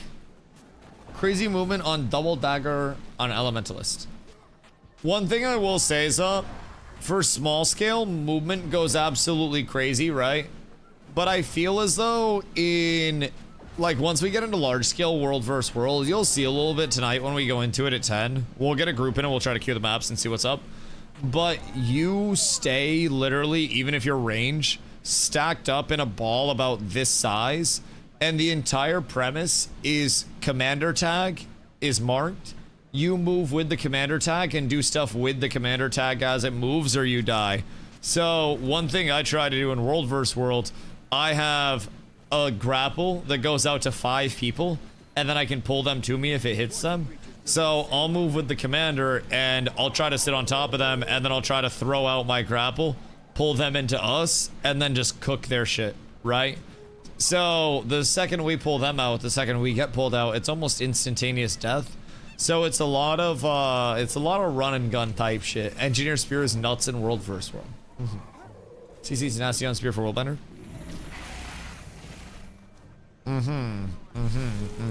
Single target or AoE CC?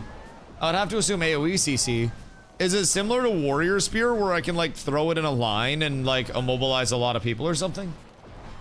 Because Greatsword Spear sounds like it could be cool for Willbender. If I am Willbendering, but I also feel as though in Zerg fight movement skill is less important. Exactly. Being able to sustain, being able to help the ball. Like there's kind of an adage with World vs. World that Voil taught me. It's 4 DPS for a group of 40. Everything else is a support. And really, that's how it's best served. Like, I've been loving Willbender because I got to just nuke the ever-loving shit out of people. And it's a very fun, zippy class.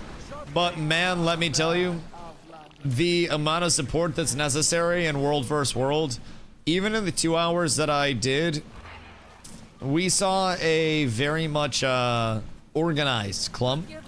And their support was just constant. We didn't get damage out to them. They were down numbers, like walked by us and flipped back lines and then just turned on us. It was kind of crazy what good support can do. Says this until he plays Luminary. Is Lumi actually that good? Like, is Lumi really stinky? No, you can yell. That's okay. I appreciate the yelling. That got my attention. Because people have been glazing Loom since I came in. But lately, I've only heard people talking about Firebrand. It's fast, bursty, and crazy sustain. Why haven't we seen many in PvP? I feel like I've seen a couple Willbenders, but I haven't seen any Loomies. Lumi is blue Darth Vader on speed.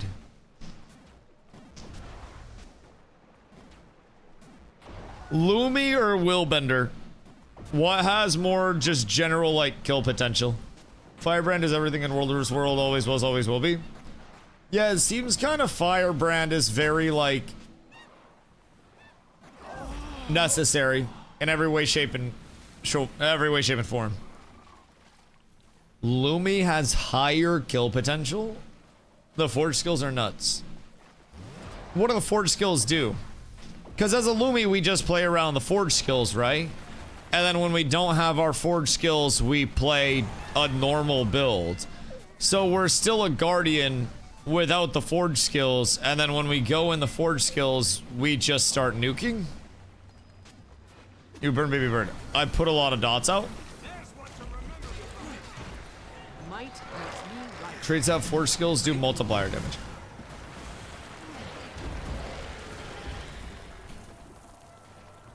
So I end up, I need it. Oh, wait, there's a portal. Never mind, never mind, never mind. Wait. Oh!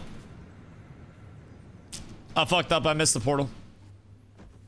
I panicked. I panicked. I don't want to talk about it. I don't want to talk about it. That's my fault. Oh, wait, can I just run up that way? And then just, like, mount over? Thank you, Q. We're zooming. I got you on the boost. We're up. Oh, wait, I popped the boost too soon. This thing turns like a fucking turtle, I swear to God. Thank you, brother. I appreciate you. You were a goddamn legend. That's a real unfortunate thing. Ay, ay, ay. Just unlock it. I just want to know what the forge skills do. Fucking sue me, because I have to decide. Radiant Forge and stance skills. So, is Forge the actual, like, are those stance skills the ones that I unlock with Forge? I examined it.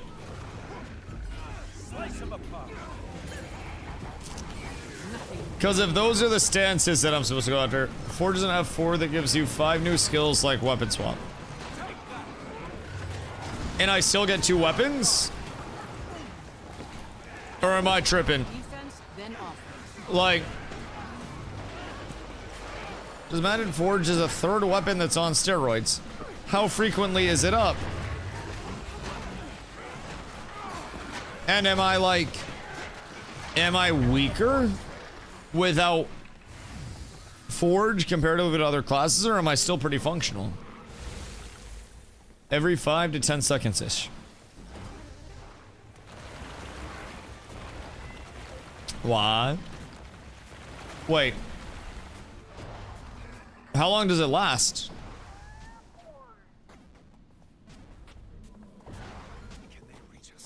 Use 1 Forge skill of 2, 3, 4, 5.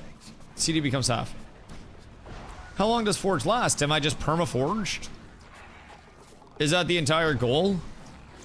And then I just walk around Forge the fuck up? Last 20 seconds. So my goal is to just constantly be forged. Basically, piano the forge skills with your forehead, wipe everyone, then swap back. Mash face on keyboard, everyone dies, and then we go back to forge? Or switch back to other weapons while they're on cooldown and then cook.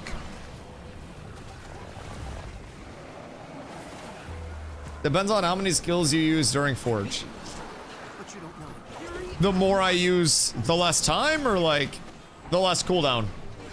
Like if I'm just absolutely mashing and I'm constantly fighting, does that mean that I will constantly have forge up? 1 is auto attack, 2, 3, 4, 5 are the skills. Right, so if I'm just 2, 3, 4, 5ing, then I'm going crazy. What are my QFR at that point? If you use 1 skill, half CD. If you use 2 or more, 10-second CD. So in 20 seconds, I just want to pop 2 skills. Or more. I'm returning to my body. And are the skills the stances? So there's like... Ow, what the fuck? Daddy chill! Goddamn. Goddamn. Stuff to go Lumi over Firebrand. You can support on Lumi, just not as good. I feel like in the long term, all of it's gonna be valid, right? I mean, I don't really see much of an issue with it. Should we just do this event real quick? Or is it just a waste of time? If you use no skill or 1 skill, the 10-second CD is 5 seconds. Cat with abs is absolutely S tier. Boomer, thank you for the follow. Much love. When you exit the forge, you can't re-enter for another 10 seconds. Wait. So if I use more skills, then I'm locked out for longer? And if I use no skills, I'm locked out for less? So basically... No! No! So basically, there's a refractory period. If you use more skills, 2+, you're locked out for normal cooldown. Right. So I nut, and then there's a refractory period, and I can't just keep permanutting. So I have to give it just a little bit of time before the next nut. We boost. Teamwork makes the dream work. We're zooming. Wait, did that cook it because we went too fast? Are we too thick? Q, just let it recharge, dog. Just be patient. You're going in a quarter tank of fucking gas, bro. Chill. All right, go, go, go. We're fine. We're fine. We're fine. We're fine. Your nut cooldown is 10 seconds. If you just one stroke, it's a shorter CD. Right. Right, because my dick's less sore. Right, I get it. So more I beat dick, more time in between nuts. I understand it now. How's your console, Jax? You bought gems, a returning player? Brand new player, but my chat loves me. So I try to not say no to beautiful gifts from chat. So I've been, oh wait. Let's try our game. Was I supposed to do this? Wait, what the fuck? Wait, where'd it go? Oh, I missed the first one!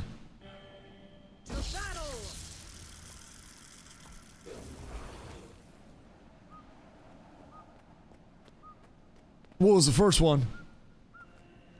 Oh, fuck. Oh shit, I wasn't paying attention to the first one. I know what it sounded like, and it didn't sound like this one. It didn't sound like this one. I'm just gonna take a shot. Fuck! Don't lie to me, I wasn't close. I wasn't close. I'll play your sick fucking game. I understand the sequence now. I looked away because I thought it was gonna be in front of me. God damn it. Yep, I get it now. I get it. I get it. Thank you, thank you, thank you. Uh-huh. Wait, there's another? Why is there a fourth? I missed 2 last time? Oh my god. Sometimes you just feel a little sad about things.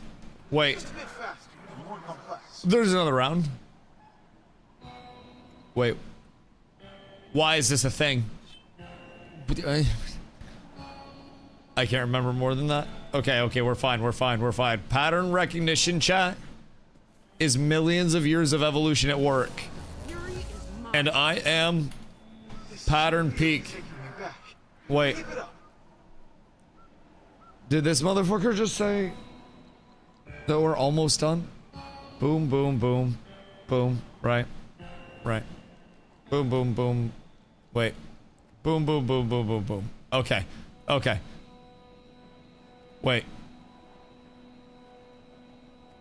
Wait. No! I hate this so much. I hate this so much. Chat, when did this minigame come out? I don't want to watch your sequence anymore, you cruel trickster. You cruel fucking satanic trickster. Why is this a thing? Chat, I don't want to do this anymore. Is there an easier version of this? What if I just, do I not need these hero points? Like, do I, like, what if I don't need these 10? What if I, Dusty, that's not a hero point. What do you mean this isn't a hero point? What do you mean this isn't a hero point? That's mastery. Okay, well, hold on. I have to win this out of principle. Hold on. You're distracting me. Hold on. I'll be right there. I need to conquer this for cats with abs at this point. I'm doing this for all of you. I'm not just doing it for me. Okay, this is so easy.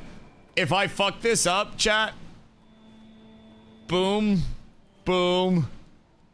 Boom. Boom. Boom. Oh my god. Oh. I can't be stopped. I did it. I actually got the easy version. I literally... You said Hydra attack? Nope. Not getting into that. Alright, chat. We did it. Okay. Okay, we're up. That was honestly kind of fast of me, too. I feel like a lot of people probably would struggle with that far more than I would.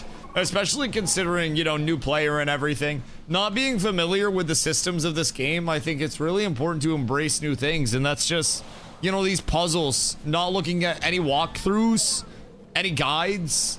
Not taking a bathroom break to check my phone mid. What the fuck?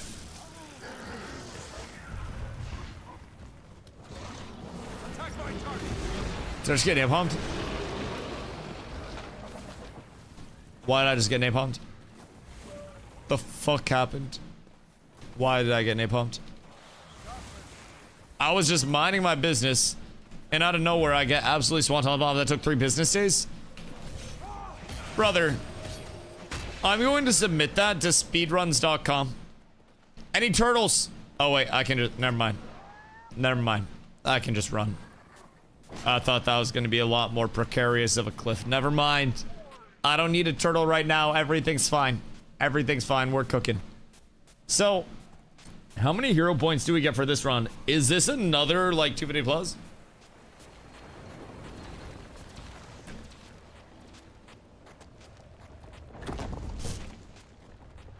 And do I dedicate this batch of 250 to Lumi or to Firebrand, chat? That is the question. Why do I have an arrow on me?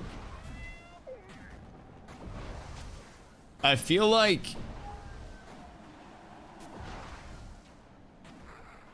this arrow is usually the idiot arrow.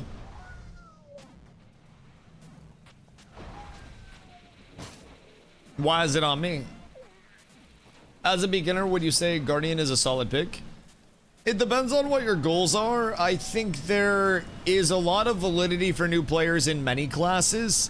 Guardian has, from what I've seen so far, a pretty diverse kit. It also has the potential to play pretty fast-paced and, you know, assassin-y if you want to. Sorry, I have hiccups. It's got support in the kit if you know, want to support in a smaller or larger group setting. Really, like, we do have a good mix of validity with our kits outside of just, you know, the build that I'm playing where it's like, you know, Dusty find person, Dusty hit person. So for World vs. World, I'm actually going to be looking at playing a little bit different of a build. I'm going to be looking at learning, probably Lumi is what chat's been saying that I should learn. So for me, I got to make sure that I can play Commune. I gotta make sure that I can play multiple things, and it does take a little bit to get those. I mean, when you're looking at Willbender can be not exactly breakneck pace or anything like that, right? But Willbender can be a little fast paced for some people if you like something slower. There's a lot of zippy movement, a lot of iframing, a lot of basically playing your life through iframes and positioning. Because we don't have the most healing. We have a lot of good reset and stuff. But I will say, there are some good options over here. Say go rep for a new player, don't need access to a bunch of utility skills, you get a set and kit change, but need to manage resources. Yeah, I think there's potential anywhere. I mean, I can't exactly say what every other class has, as I've only played Guardian at this point. But we've had new players come in and play pretty much everything, if I'm being completely honest. Like, we've got some of our mage players from before coming in, and they're playing Ellie, and they're having a ton of fun on their Elementalist. I don't necessarily think that I'd switch to anything other than Guardian with how much, like... Wait, what's up? Can I get an invite to the HP run? Oh, wait. That was 2 messages, wasn't it, Jub? You got your invite long ago, if I had to guess. For World vs. World, I think Firebrand. What's the big difference in World vs. World? Because if I'm being honest, like... For SPVP, I'm really liking Willbender. And I do think there's a lot of potential for bending wills in SPVP. Like, a lot. Guardian's the only class that can pump Giga stability. It's used in World vs. World Zergs. Yeah, that's definitely something big that I've heard, if I'm being honest. The element of stability, especially coming out from a staff Guardian, is fucking crazy for groups to have support-wise. And knowing when stability is needed is also another big thing that I've heard. That's partly why I was thinking Firebrand, just to have a larger impact in the World vs. World side of things. But really anything can have an impact. I mean, I was playing berserker fucking great sword willbender. And in certain fights when I was able to actually not get blown up and I played the boon ball well, I was able to just blast a whole shitload of people off the face of the earth. It was fun. There's a lot of potential, but stability is definitely king out there, genuinely. World vs. World Zerg Firebrand is only one that can consistently give your team stun break. Interesting. So if we all get CC'd, then I can get CC breakout. Where doth I go to kill a world boss? Events on your map. I don't know which world bosses are up right now. There's a timer that you can find. Do /wiki space ET in game nin. So like /wiki space ET like that. And then that'll bring up the event timer. I think that has a lot of the world bosses. We usually do a rotation around this time. Or we were the first few days. And I think there are some lower level ones that you could snag as well. But you'll get a shitload of XP for that. Most Zerg groups of 5 use 2 support, 1 to pump stability, 1 to heal. The stability pumper also heals a bit. And then what else? Just 3 DPS? What are typical DPS though? I would have to guess your typical DPS in World vs. World aren't going to air towards melee. Rather the side of I sit super far back and blast a shitload. Tempest, Berserker. Our Berserker kind of meh. Never a thief because they're only single target. So pretty much anything that brings in cleave and also show up with as much cleave as you possibly can is what I'm gathering. Holy Fireburner can save your party constantly from CC situation. Other classes usually only have 1 or 2 skills that can do that. Word. Dusty, there's another cat skill. What do you mean there's another cat skill?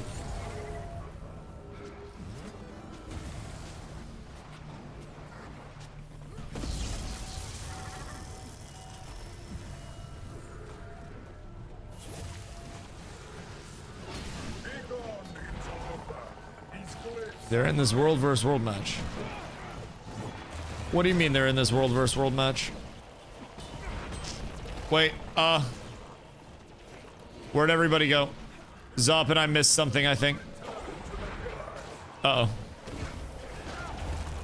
I think Zop and I missed the second portal. I won't lie. Wait, nope, never mind, we're going down. We're going down, we're going down. Ask about our cats. Is that it? Wait, is that their name? It's cooked. Example of comp. I don't know what any of the icons mean. That's effectively sending me Chinese and being like, Dusty, this is a good book.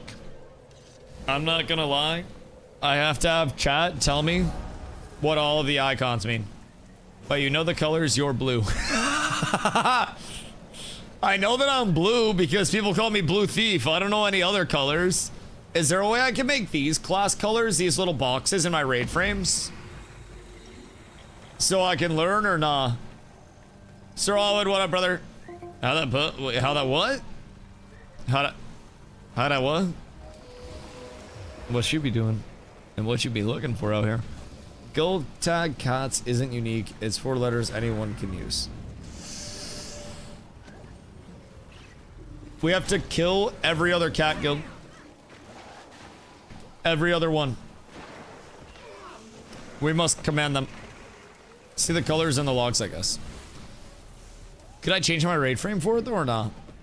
Or is it just green because of that? Because class colors on raid frames would go fucking hard. Surely it would just be dynamic HUD. No. No. None of that.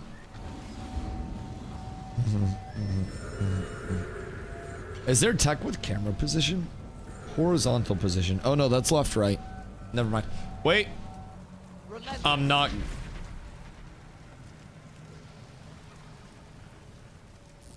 Voil did this. I'm not even gonna lie, Voil did this.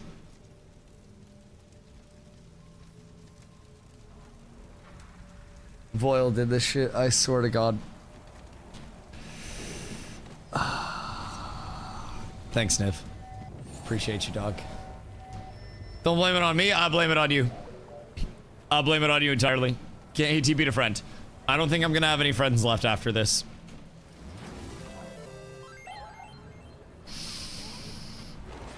I don't know. I don't know how many people are gonna want to have that title, but I can only imagine it's not gonna be that many. How did your mount not die? Wes, I think got like 17 zillion HP. What the fuck is that? Unfortunately, you need the latest expansion, completed the final mastery, and pay 2k gold to color your raid frames. Okay, listen. I could get the 2k gold, no problem. I could. That wouldn't be an issue whatsoever. Guardian Light Blue. Oh, gross. Yeah, I'm not reading all that. It's a world versus world add-on that shows colors and the DPS meters. You keep your add-ons to yourself, Mr. Man. You keep all that satanic shit out of this house of learning doctors. Goodness frickin' gracious me, oh my. DPS meter mentioned? Yeah, my penis just shriveled up. I immediately lost 50% of my APM because I was too busy looking at a damage meter. Yes. All semblance of logic in the plays that I make has gone away because I am now Parse Demon, simply chasing a higher damage per second number in my PvP engages. Yes. Blish HUD is such a quality of life. What the fuck is a Blish HUD? What'd that be?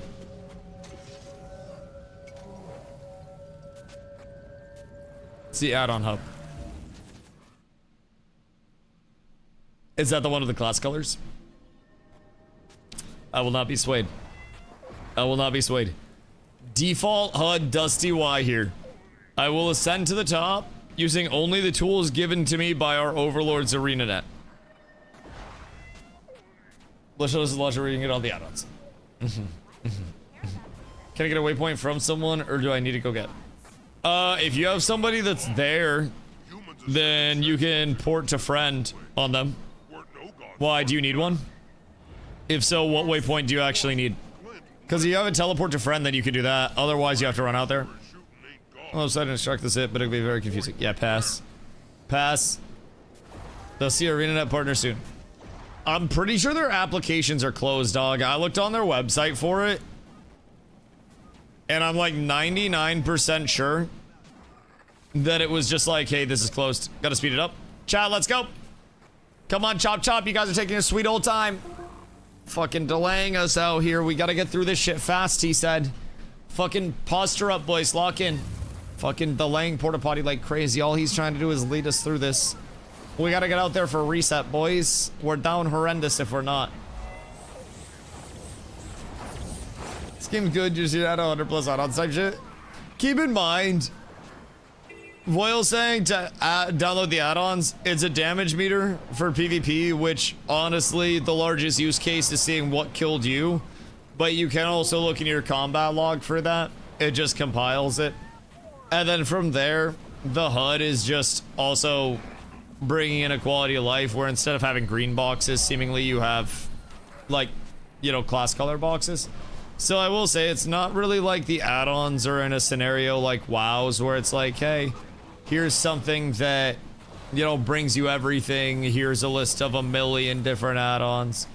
But I do see quality of life stuff, especially with ongoing support. Like, there's an add-on that removes camera smoothing, right? Which can be very nice for actually handling the game in a fluid way. And I don't think add-ons are, like, inherently the devil. I just think there's a scope where add-ons can apply way too heavily to everything and can almost bring in a level of not necessarily autoplay, but it just devalues so much of what the core gameplay is supposed to be. And I don't mind quality of life add-ons nearly as much. It's really when the add-ons get to a point of like, you physically have to have this or you're fucking up. Those are the ones that I really don't like. Ones that like go here in every dungeon raid. Yeah, the ones where you get the anytime there's a mechanic that's about to go out. Yeah. Yep, I 1000% feel that. I have 5 level 80 boosts. Zop used a level 80 boost because he got through a little bit of the leveling and was just like, meh, I'd rather explore the world at max level. Because keep in mind, if you want to explore the story, you can at any point in time. What leveling is going to do is work you into getting hero points for actually like getting your specs and stuff quicker. I don't know how many hero points you actually get with those boosts, but like it will get you to 80 the fastest. And then you would have to get yourself a gear set off the trading post. Like, could get yourself a gear set if you want to do world versus world stuff. It's gonna be the fastest, but it's also gonna cut out a lot of story. My best advice, don't touch sand. Bro, I can't make that. The fuck do you mean? Motherfucking piece of shit! Okay, we're fine. We're fine. Everything's good. Everything's okay. Surely there wasn't an achieve for jumping over and not touching the sand, right? I think we're good. I think we're chilling. I think everything's fine. I was praying on the death. You're a fucking bitch-ass hater. I'm okay with missing out on story. Well, keep in mind... Yo, HK, what up, dog? Keep in mind, too, you can explore, like, just as you go. And honestly, with storying in, you will want to end up doing stuff because you have weapons that are locked behind doing story stuff. So you want to make sure that you get those weapons taken care of. Wait on DPS so everybody else can get a hit. But you will want to make sure that you get those weapons unlocked. I don't know what specifically is locked for you versus what's not, but that's one part of it. You will want to get different mounts probably at a certain point in time. Like, I don't have my flyer yet. Either of my flyers, and if you go into your fashion and then travel, you can see all the different types of mounts that there are. So these are all like unique mount types. So you will why is he ascending, brother? Come down from the heavens. You will probably want to find yourself getting different mounts at a certain point in time just so you can actually fly and shit. But really, if you level to 80, it's not a game breaker. I would just recommend going back and checking it out. You're like gushing grannies about the Destiny story, but then you look at the Guild Wars story and you're like, I'll miss out on it, that's fine. I would encourage going to check out the Guild Wars story.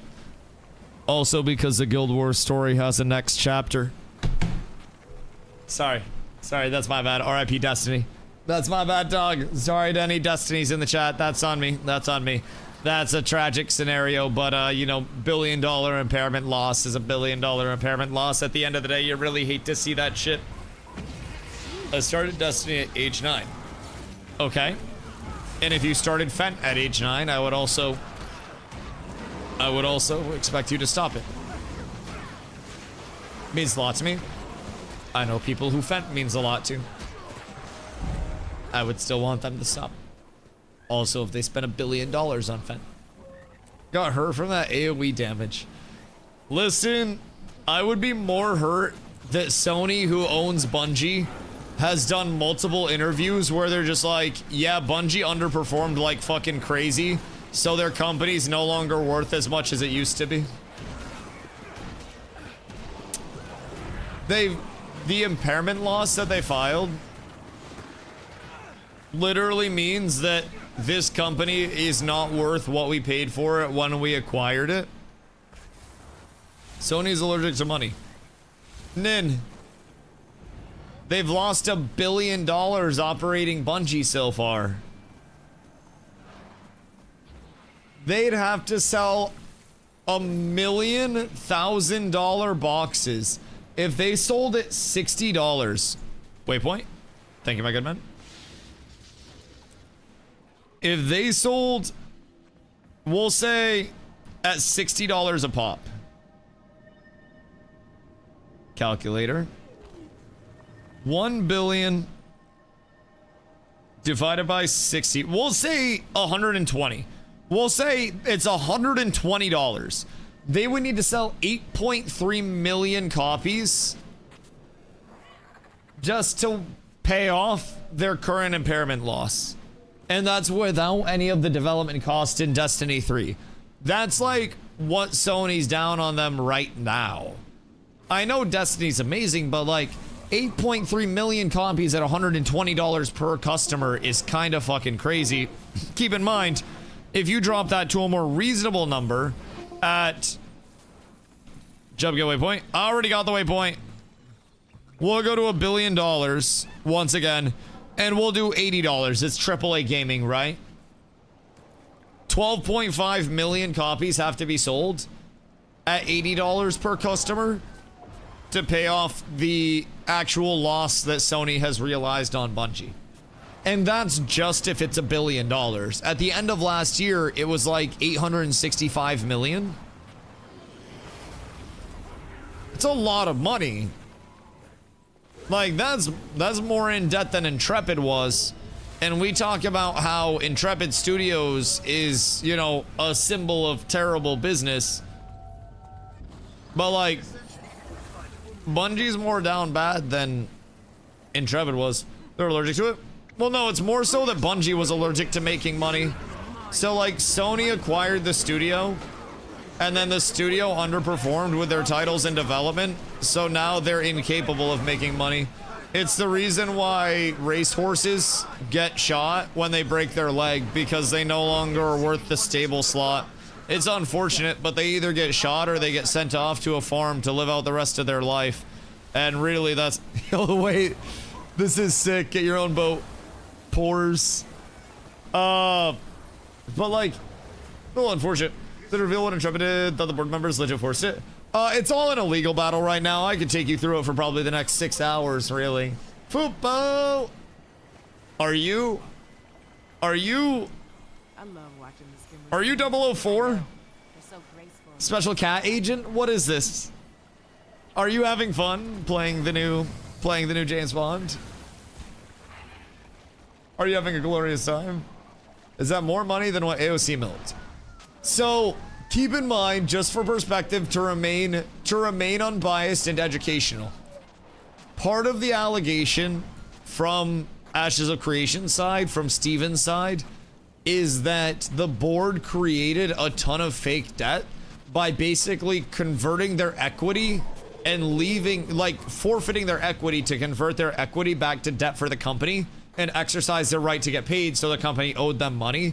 But according to Steven, they didn't give up their equity when doing that conversion, so they maintain the voting rights of having their equity, allegedly, while also forcing the company to take on the debt of owing them the money. Which is what Steven alleges is basically going on with the whole, you know, amount of money that they owe in debt. But on the books, it is $173 million in debt that Intrepid Studios was to just, you know, general creditors and whatnot. It's a lot of money. It's a lot of money. But the allegations, again, are basically that a lot of that debt was manufactured debt by the board. And then the board basically alleges Steven did a bunch of, you know, very, very irresponsible shit with the company money along the way. Which, like, you know, is what it is. Is what it is. You get shares? Fupo, did you get your shares? I got shares. I got shares. Hoofsy got shares, but Hoofsy's shaking another man's ass now. I hate to see it. You got what you wanted. Wait, you got what you wanted? Jesus Christ, you actually are rich. What the fuck? Hoofsy and I only got like 20% of what we wanted. Maybe you do live in a castle. What is this? Goddamn. Goddamn, good for you, Foop. Huh. I got 20% of what I requested. I requested 10. I got 2.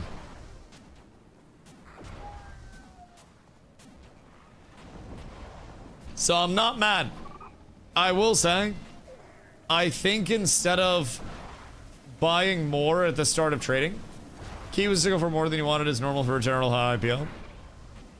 Right, right. Well, I also think that there's a fair chance that there's a dip after about 15 days when people start selling off without getting punished by their brokerage. So I'm probably going to play the odds and buy the dip. With something that's incredibly in demand from the retail side, I feel like we also have to remember that a lot of retail hype is completely outweighed by like actual firms just in general. So a lot are locked until August.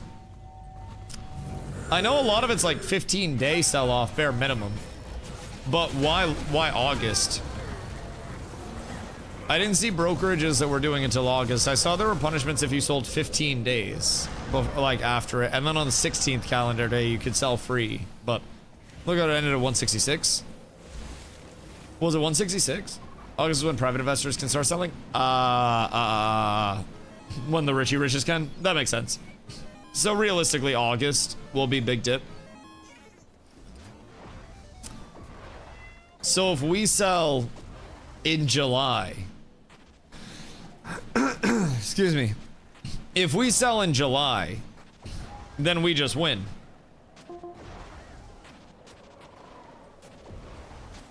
We just sell before them, and then everything's fine. Should never have been aboard. I mean, I could personally, yeah, agree with that. I think pretty much anybody could agree with that with Ashes of Creation. The entire premise of that was that there was no board, there was no, you know, exterior funding or anything like that. Oh my god, my voice. There was no board, there was no exterior funding or anything like that. That was a lie. It was a technical, correct thing. Need to hold for 10 years and buy more as you can. Oh yeah, no, I won't actually be selling. No, I'm buying when other people sell, Fupo. I buy the dip. So I'm planning on the stock going down in the short term because everybody's freaking the fuck out about like, it's overhyped, the PE ratio, like, I am investing with my portfolio for futurism and for 15 to 20 year gains instead of a 5-year, you know? How much money to dump into a stock is worthwhile? 10K? I mean, any amount of money depending on what stock it is and your relativity, right? So I started investing with my portfolio directly after college when, keep in mind, like never financial advice, right? But I bought one singular Tesla stock when I got my first job, and it was at like, so like, I want to say 280-ish pre-split. So like it split into 3, so now cost basis off of that is basically 280 divided by 3. I bought one singular Tesla stock, and you know, I was always brought up, I was very poor, but we always learned you never spend money you wouldn't miss, and the second money leaves your hands, it's spent until you actually see profit on it. And like for me, thank you for the portal. So for me, I was always, wait, did I portal back after? Did I get baited by the other portal? I hate it here so much. Bro, I'm just trying to follow along. So anyways, for me, like, I was always brought up with the whole, you know, don't invest money you're afraid to lose type shit. So I always just put away a couple bucks when I could. I would research companies that were within my acquisition range, and I would try to find things that I found really cool for, you know, A, things that I saw potential in and did some research on. Granted, I am pretty much a blubbering idiot, but also B, things that I just genuinely believed in the narrative of as companies. There are a lot of ways where you can grow a portfolio, and there's not necessarily one recipe to success. There are long-term plays, there are short-term plays, there are risky plays, there are safe plays. You know, my fucking mom, I looked at her portfolio. I had her send me a picture of her portfolio because my brothers and I set her up a little portfolio with just like a little amount of money, small amount of money, and she hasn't checked it for a couple of years. She logged in and checked it, and she's up, last time I checked, like 88%. And that was before some green booms in the market. So she's basically doubled her money just from letting it sit there for a little bit after we got her into some, you know, some growth-based stuff that was going to be relatively consistent as well. So there's a lot of potential to, if you are taking any amount of money, definitely grow that. There's also an immense amount of potential to lose money. There are positions in my portfolio that I'm doing very well on. There are positions in my portfolio that I'm down on, where some of those, I'm looking at those as a potential, like, you know, tax loss down the road, where if I sell them at a loss, I can use that for taxes. But a lot of those where I believe in them in the long term, I'm actually looking at, you know, bringing my average cost down. Say I own 10 stocks, like 10 shares of a stock at $20, and then that price drops to $10, and I buy another 20, or sorry, I buy another 100, right? Or 10 or whatever. I double my position. I go from 10 to 20. I double my position. Then I'll have an average cost basis of $15. It goes right in the middle of those two, as long as you're, you know, doubling. So even with that, if you have a position that goes down and you believe in that position in the long term, then you can buy more of that, lower your average. So that way you're in a position where you can potentially draw back in the long term, have more for cheaper. It's almost like a sale on things, but again, there's some things that just don't recover. So there's a lot to it. I've been very lucky. You know, I grew up extremely poor. I don't have like financial advisors or anything. I'm still pretty poor. So a lot of the information that I get on stocks is either like me researching or talking to my friends who are also researching. And we just kind of all scour for articles and information, RPQ.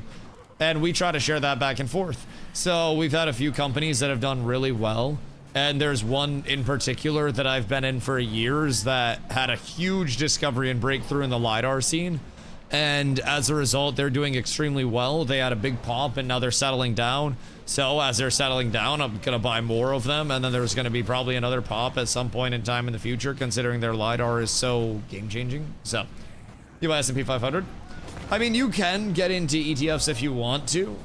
And like, you can, if you really want to go like super safe. There's so much that you can do. The thing with like the S&P 500 is you're basically like, you're buying a section of the market, if that makes sense. So with the S&P 500, you're basically buying like 500 companies, and you're playing the performance of all 500 of those companies as a general market, if that makes sense. So you'd be buying MMOs or ARPGs or MOBAs or shooters, and you'd be playing the entire market instead of buying Guild Wars or World of Warcraft. So a lot of my portfolio is, since, you know, I have retirements and stuff, but I'm also looking for, right now, I got myself situated with a few things that were a little bit riskier, but also presented a lot more growth because I wasn't investing with a lot of money in the first place, right? So, sad and poor 500, Jesus Christ, Pupo. But for me, I started out with some things that were a little more speculative, as you could call it. How do I get over there? 20 seconds of board? Yeah, no, you're chilling. You're chilling. But basically, like, I started with smaller positions. Raptor. My Raptor doesn't reach that far. Dog, this is a base Raptor. All right. All right. Oh, never mind. Never mind. I was just scared. He was a little skittish. My bad, my bad, my bad. We're good. Dude, I didn't think I was gonna make that shit. I thought I was cooked. Goodness gracious. But yeah, there are a lot of ways that you can invest, honestly. Most people lose money on investing, so be prepared to lose money on investing. But also there are ways where you can, in the long term, I think, minimize risk. Never financial advice. But there are definitely ways that you can put in research to minimize risk to a certain extent, and you can play it safer. Sometimes limiting a little bit of your potential upside, but that's where diversifying comes from. So coincidentally, my bank also invests for me. Sounds easier. I mean, depending on the type of account, like a lot of the time banks will, like, bank's entire thing is honestly that they take your money while it's in your account and invest it for the bank regardless, and then they just give you a yield on that. So depending on the type of account that you have, if you want to go like a really safe route, you could look at a HISA. It's a high yield savings account. You could also look at bank CDs. CDs, depending on where you're at, can typically give a yearly interest of like 4%. Up to 250,000 is really common for a lot of CDs in my area. So like effectively with that, you put 250K in, and then you hit CDs, and then you're balling off of that. You can get a HISA, which is again a high yield savings account. Those can typically be a few percent. But if you aren't maxing out a Roth IRA. 4%'s decent. Yeah, 4%'s not bad. If you aren't maxing out a Roth IRA each year, I'd probably go Roth IRA over CDs or anything like that. You do also have, if you want like really consistent, I feel like this is kind of boomer tech, but my aunt and uncle are pretty well off because of investments and stuff that they've made properly. They really like government I-bonds because they just like increase in value as long as the government's there. Who has 250K just sitting around? But apparently some people, I don't fucking know. I mean, the thing is, if you got a bunch of, like, I had a friend who invested a lot in CDs in the 90s, then Blu-ray came out. I hate you, Fupo. Do you remember the whole wave of Blu-ray players and whatnot?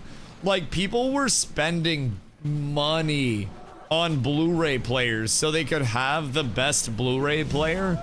And people had, like, DVD tower collections and shit. It was fucking wild. It was genuinely a wild time. But, I mean, honestly, that's kind of the thing with it, right? If you're investing a small amount of money, it's like, would you rather take, we'll say $5,000 and put it in a 4% yield HISA, or sorry, a 3% yield HISA or 4% yield CD? Or would you rather read about some companies that you really enjoy and then throw that $5,000 into a company that you enjoy, cheer for the company like it's a fantasy football team, and then also potentially grow that, right? It's all just a matter of your own personal situation with everything, so. Don't take financial advice from a video game streamer. Oh yeah, don't take financial advice from anybody. That's the biggest thing. We're all just discussing it as a whole, and somebody had asked kind of like what I do with my stuff and some options that could potentially be a thing. I personally don't think you should take financial advice from really anybody unless you trust their opinion and trust that they've done their research. But I will also say the qualification of somebody, I'm gonna be completely respectful with this. You know 0% how much money I have invested, what my percent growth is, what my net worth is, or anything like that. For all you know, I could have 500,000 just sitting in an investment portfolio somewhere and be retired already. So I would be less judgmental on video game streamer. I could be set for life and you don't know that, dog. I'm not, but just for perspective, you don't really know until you ask. So you don't know just because I'm playing video games if I'm not extremely financially literate or if I am. And from that standpoint, can't really assume who to take advice from and not. But that's also why I think you have to be very cautious, very careful, and do your own research. And that's the number one thing. I have a network of friends that I do a lot of research through. And I also have had the glory and the good opportunities to speak to people who very much have extremely well set up lives that are within my personal network, that even though I'm not set up, I've gained financial literacy through them. I have financial positions that I opened up through those people that have increased multiplicatively, and I mean a few 100%. I have multiple retirement accounts from previous positions that I've worked where I was able to put away a majority of my income. Through streaming right now, I put away about 85% of my monthly income on a, just a monthly basis. So you don't have to take financial advice, nor would I want anybody to take financial advice from me. But I also think trying to discredit somebody because of their position and because of what they choose to do for their day job is crazy. I have a college degree. I've worked positions where I make 100K a year with full benefits that equate to another 50K in bonuses and benefits after the fact. I left those because streaming's my passion. I'm not a well-made man, but I also don't really enjoy the whole, like, don't listen to anything this person says because they're a video game streamer. I think that's a little cringe. Just respectfully, but how old are you? I turned 30 in 4 days. I will be dead soon. The only thing that comes for me is pain, misery, and suffering. Damn, 30, old as fuck? I know, it's crazy. It's crazy. I have actually been considering reaching out to the government to see about, like, acquiring some stem cells and stuff. You know? I think that's the big thing. Just asking to change the topic. Oh, well, see, that's the glory of my stream, is I decide what the topics are. Like, if somebody asks me about financials, I'll talk about financials. If somebody talks about basketball, I'll talk about basketball. Like, again, I'm keeping it completely respectful here and reasonable, but asking a streamer to change the topic that they're talking about when you are one viewer is also very self-centered. It's not a TV show that you just flick through. Again, I'm cool with it, and I'm gonna keep it completely respectful and vibey, but like, personally, I think that's a weird thing to ask a streamer to change a topic that they're engaging with their chat on.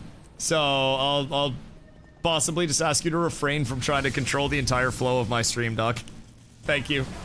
I do greatly appreciate you. Happy early birthday if I'm not here that day. I appreciate you, brother. Honestly, I don't do much for my birthday usually. I usually just like sit around and hang out and do my normal thing. I don't like making a big deal out of it. I feel like it's just another day that doesn't really warrant too much, you know, excitement. We always, when I was a kid, you know, my brothers would hang out with me for the day, which was the greatest present because my brothers are 8 and 10 years older than me. So hanging out with my older brothers was always the coolest thing on my birthday. I'd have some friends over, we'd play some kickball or some basketball or something in the road. Like, it was always a fun time. And as I got older, I just kind of like, you know, I was like, I wonder, you know, what all the hoopla was. And, you know, I hit a point where I was in college and whatnot. My birthday's in the summer, so I'd go home for family stuff. But all my friends were always so incredibly busy with family stuff along the way that it was like, you know, it was almost impossible to actually plan and organize around that. So I almost fell out of doing a lot of shit on my birthday and whatnot. Kind of just as I started streaming more, I also just streamed on my birthday, especially once the streak started. It was easier for people to come by the stream and say happy birthday than it was for them to drive all the way over to my house when we were all adults. So I'll do a birthday stream. I don't really believe in subathons, if I'm being honest. I think subathons are... I don't want to say cringe because that sounds mean, but I think subathons are cringe. And I feel like subathons are just trying to beg your viewers to give money that they don't normally feel compelled to give you because of FOMO, and because if they come through the subathon and they're not donating, then they're kind of an asshole. So I don't like obligating my community to give me money. If somebody wants to gift 1,000 subs, they can gift 1,000 subs. I'm not gonna beg them so I hit a goal where I shove a hot chip up my ass and then fart it out my mouth. Like, that's just, I'm not gonna go after your guys' wallets like that. So a lot of people have been like, Dusty, why don't you do subathons? Why don't you do a birthday subathon? Why don't you do anything like that? And I'm like, because if you guys want to give me money, you can. Just straight up. I don't believe in that shit. I think it's wallet grabby content, which is really not my vibe. So for my birthday, I'll chill. I mean, it was either last year or a couple years ago, I put together a daddy board. So anybody that gifted over 5 subs, I wrote their name on a whiteboard that I still have to this day. So that's cool. There's a daddy board there. But like, other than that, that's the craziest shit that I've done. I think I was in a maid outfit at one point. I do have a maid outfit from something, but it all kind of blurs together. I was definitely... Write my name on a board and show your booty while you do it? Oh, dog. Oh, you think the board sitting down there just had me sitting here writing like this? No, my shit was arched, brother. My shit was arched as fuck. Sounds like that Chipper versus Gravity. Well, the handstand is the entire reason you guys give me money. The first sub goal is a handstand. The second is the chips. Trying to speed it up some. Hold on. Mr. Potty. I got you. I'm on Potty. We are up so tremendous. Thank you, my sir. I appreciate you very much. So, yeah, I don't know. For my birthday, we'll probably just do chill stuff. Probably just hang out, play Guild Wars. Somebody asked, by the way, what MMO I have enjoyed the most in my time playing.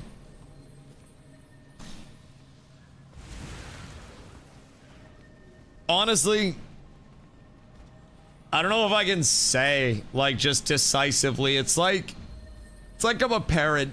Like, obviously I have things that I like about each kid differently. There were things I loved about New World, but New World had issues as well. There were things I loved about Ashes, but Ashes had issues.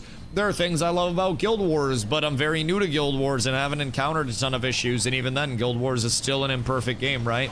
So, you know, with all of the MMOs and all the games I've played over my time, I've definitely learned that none of them are perfect.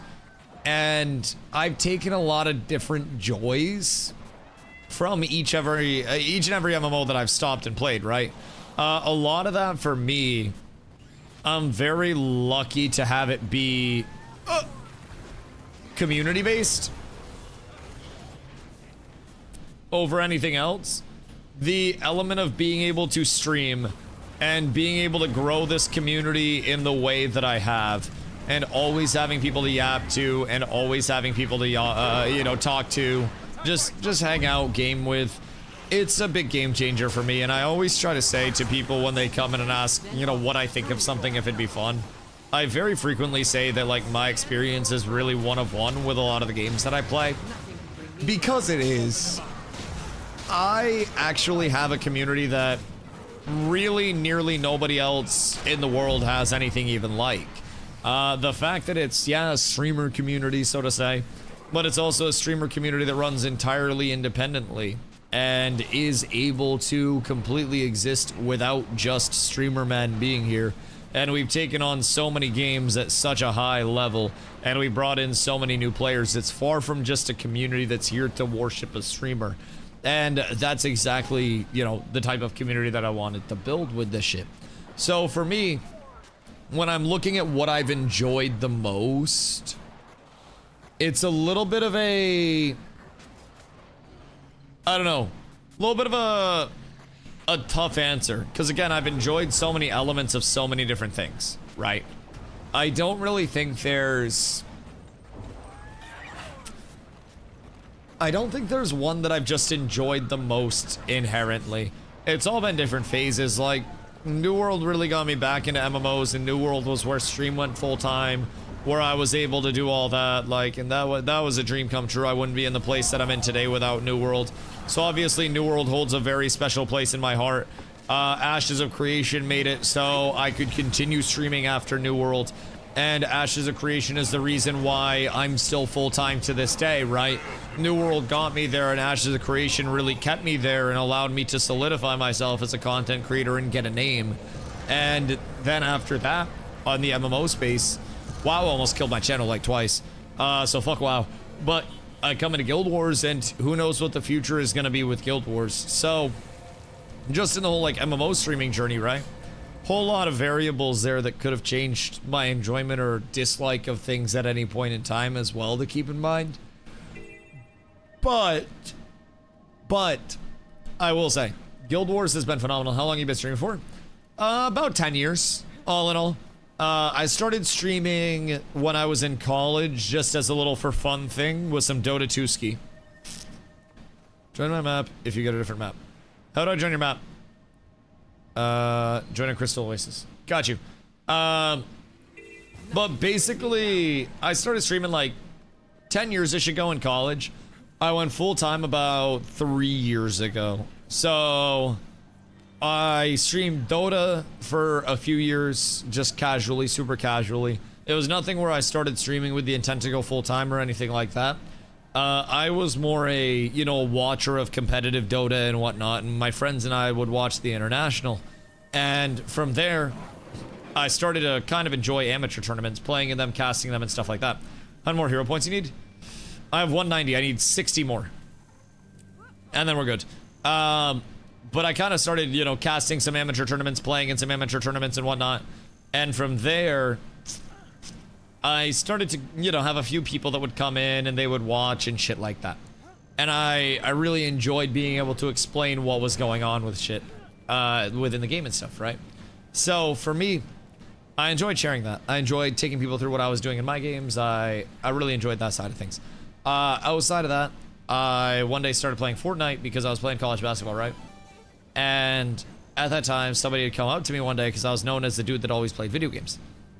And they came up to me and they said, "Hey, Dusty, so-and-so on the team said that, you know, said that they were better than you at basketball." Not basketball, sorry, Fortnite. Jesus Christ. Can't even talk because I'm trying to think of too many things. I'm trying to not get left behind. So-and-so on the team said they were better than you at Fortnite. And I said, "I guarantee you they're not. I didn't play Fortnite. I never played. But I said, I guarantee you they're not better than me." I started playing Fortnite that night. I got a couple games in and I said, oh shit, I'm gonna actually have to practice. This was like early Fortnite times before building went crazy. I kind of got hooked, kind of fell in love with it. So then I played Fortnite for a few years on stream. Grew myself a little community, couple thousand followers, maybe like 1,000 followers type shit. It was actually quite small. 10, 20 average viewers, somewhere in there. Enough to do some custom games every now and then, do some community nights. And I really found myself enjoying the community side of things still. That was the big carryover. New World drops. Wait. Crystal Desert Mastery. Okay, I'll get up there later. New World drops and some friends got me into New World. And immediately we start a guild and there was a company over there. And we start competing over territories, right? The towns that were present in New World. And it was an immediate hook. Do you have access to the chase lounges? You have access to the chase lounges, I just realized the airports. I don't know if I do because I'm like a poor chase card user. I think you need to get like a better chase card to have access to the chase card lounges. Like I have the poor one. Do some research, but anyone with a sapphire has it. I have it now. Wait, did you sign up for a credit card without my link? Because if you signed up without my referral, we're cooked. Wait a minute, because we get cash back on that. I just did it with my own card. Do you have a card? Or like your secure card?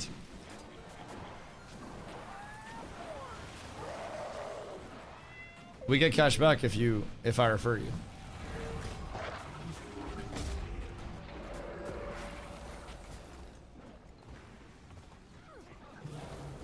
My secure card gave me access to the lounges. What do the lounges even have? Did you ever think of that idea, by the way? What do those even like have in them? Don't you still have to pay for shit in there? Free food and less crowds. Wait, free food? What does the Chase Lounge have at airports? Chase Sapphire Lounge provides premium, locally inspired airport escapes. Oh shit. They offer complimentary food, craft cocktails, showers, and wellness spaces. What? Uh-oh. Wait, what? Why do I feel like I don't have a sapphire? This seems too good for my card. You literally do. Do I? I feel like I have like the Chase like granite. Regardless, I have access now too. Do I get access off your access or like motherfucker? God damn it. I'm getting fucked up by a plant right now. Hold on. Hold on. Chase Flint. Oh god. Okay, hold on. I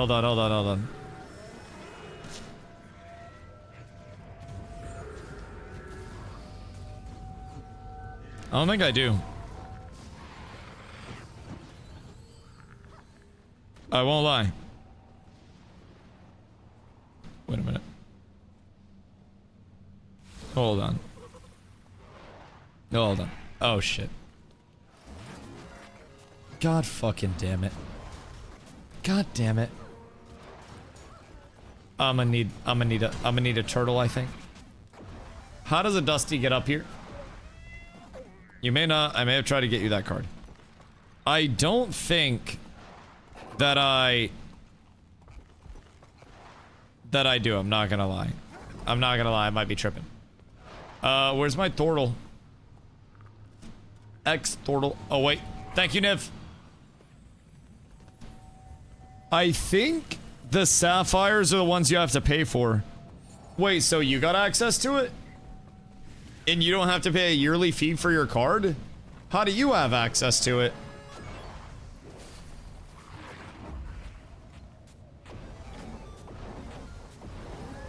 With Chime. Interesting.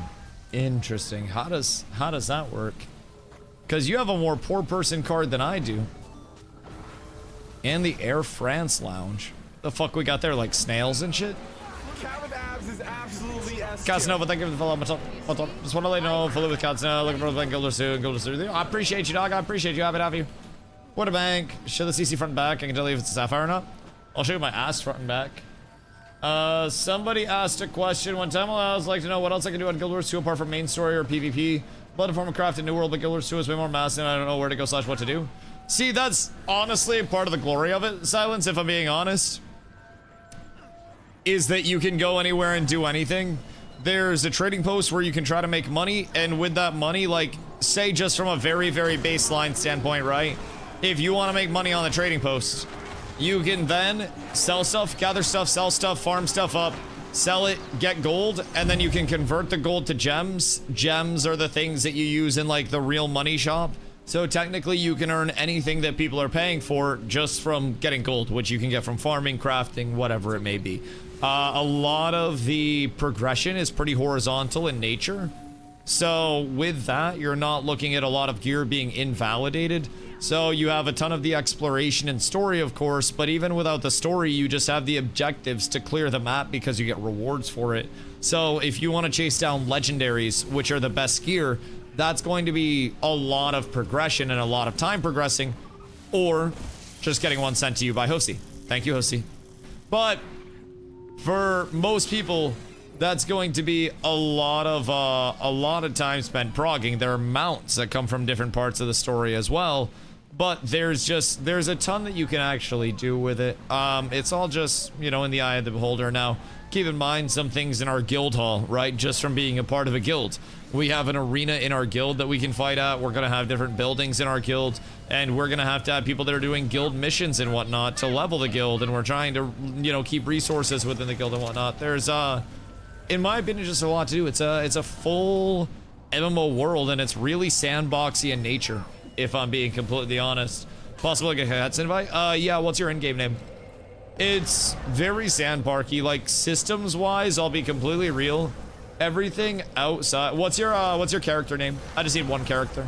But outside of like the open world friction and stuff, it's actually one of the most similar game feels to Ashes that we've had as a community since Ashes. Thank you, Nin. Just in terms of like how much we can actually do as a community.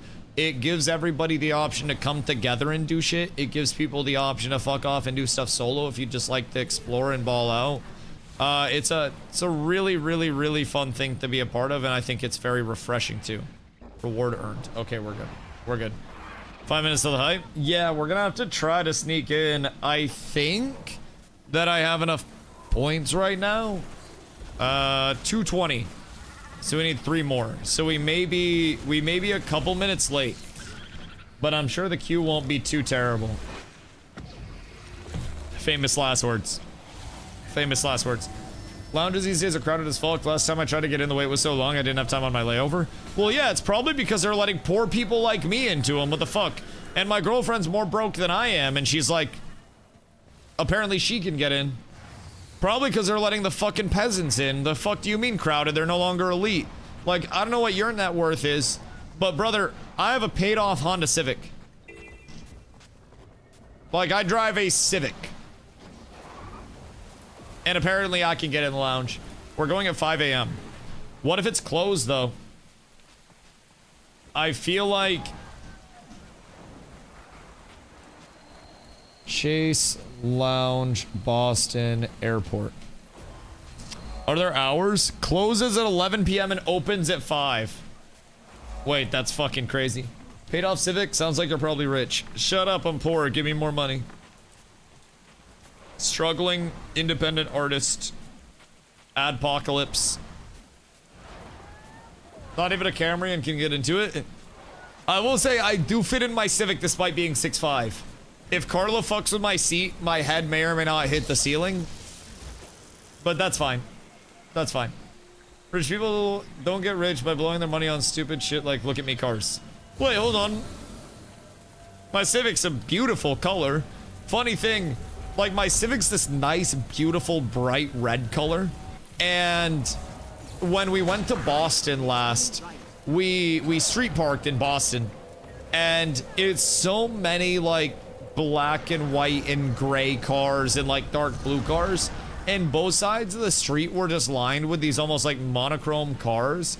And then there was just my bright ass Honda Civic just sitting among them. I was so proud. Wait, I got baited. Oh wait, hold on. New waypoint. We're up. We're up. Paid off Land Rover. You're either rich or stupid. From Craigslist. Rich. Rich. Or you're an Applebee's dishwasher. I won't lie. Those are the three. Rich, stupid, or Applebee's dishwasher. I knew an Applebee's dishwasher when I was there that was making 11 bucks an hour that bought like a fucking 15-year-old caddy. Like, it was a 15-year-old Escalade that was all beat to shit. All the chrome was no longer chrome. It was dented to fuck. Just so he could say that he drove an Escalade to try to, quote, pick up bitches with his sick car. And, like, it just... Dude, it's not the Escalade you would think it would be. I'm a mechanical engineer. So does mechanical engineer mean you do car stuff, or does mechanical engineer mean, like, you make robots? I feel like mechanical engineer is overqualified to fix cars. Did it work? Oh yeah, but he overpaid for it. Bro, he paid like brand new Honda Civic money for it. Like, I didn't understand the whole need to get an Escalade, regardless if it was a bad one. Dog made 11 bucks an hour dropping like 18 grand on a fucking caddy that looked like it had a baseball bat taken to it. I didn't understand the investment. I'm poor and bought an 08 Dodge Hemi truck that I can't even afford to fill up anymore. Oh yeah, that's where you cooked yourself. Yeah, you didn't play the futures game. The Civi gets 35 miles a gallon on the interstate if I'm driving it, 31 if Carla's dumbass is driving it. I don't really understand what the fuck she's doing wrong, but it fucking drives itself. You just put cruise control on and you get 35 a gallon, but I don't fucking arm out the window or something on the interstate, reducing the drag. I don't really understand. Heavy foot. It drives itself! Why are you not getting XP? Oh, so for the XP over here, if I had to guess, probably because it's an expansion map and I haven't started the story for that. If I had to guess in terms of my mastery, because I'm still getting experience, but we're doing Path of Fire and I haven't started with that. Is that 250? Yes, that is 250. Yes. To the guild hall we go! Not started story, so you're not getting XP? Okay, word. That makes sense. Yes, that is 250. So, I could get Lumi if I wanted to and start learning that. Or I could get Firebrand. Got 24 MPG, but it's a 60-gallon tank. Oh my god. Oh, what the fuck? I mean, 24 miles a gallon for an old Dodge pick-em-up truck is kind of fucking crazy, though, I will say. My dad used to drive 18-wheelers over the road. And let me tell you, that shit got fucking no gas mileage. No gas mileage. You don't spend any points? No, I spend points. I can train this, but I've spent points. Training. But basically, I just haven't done these yet.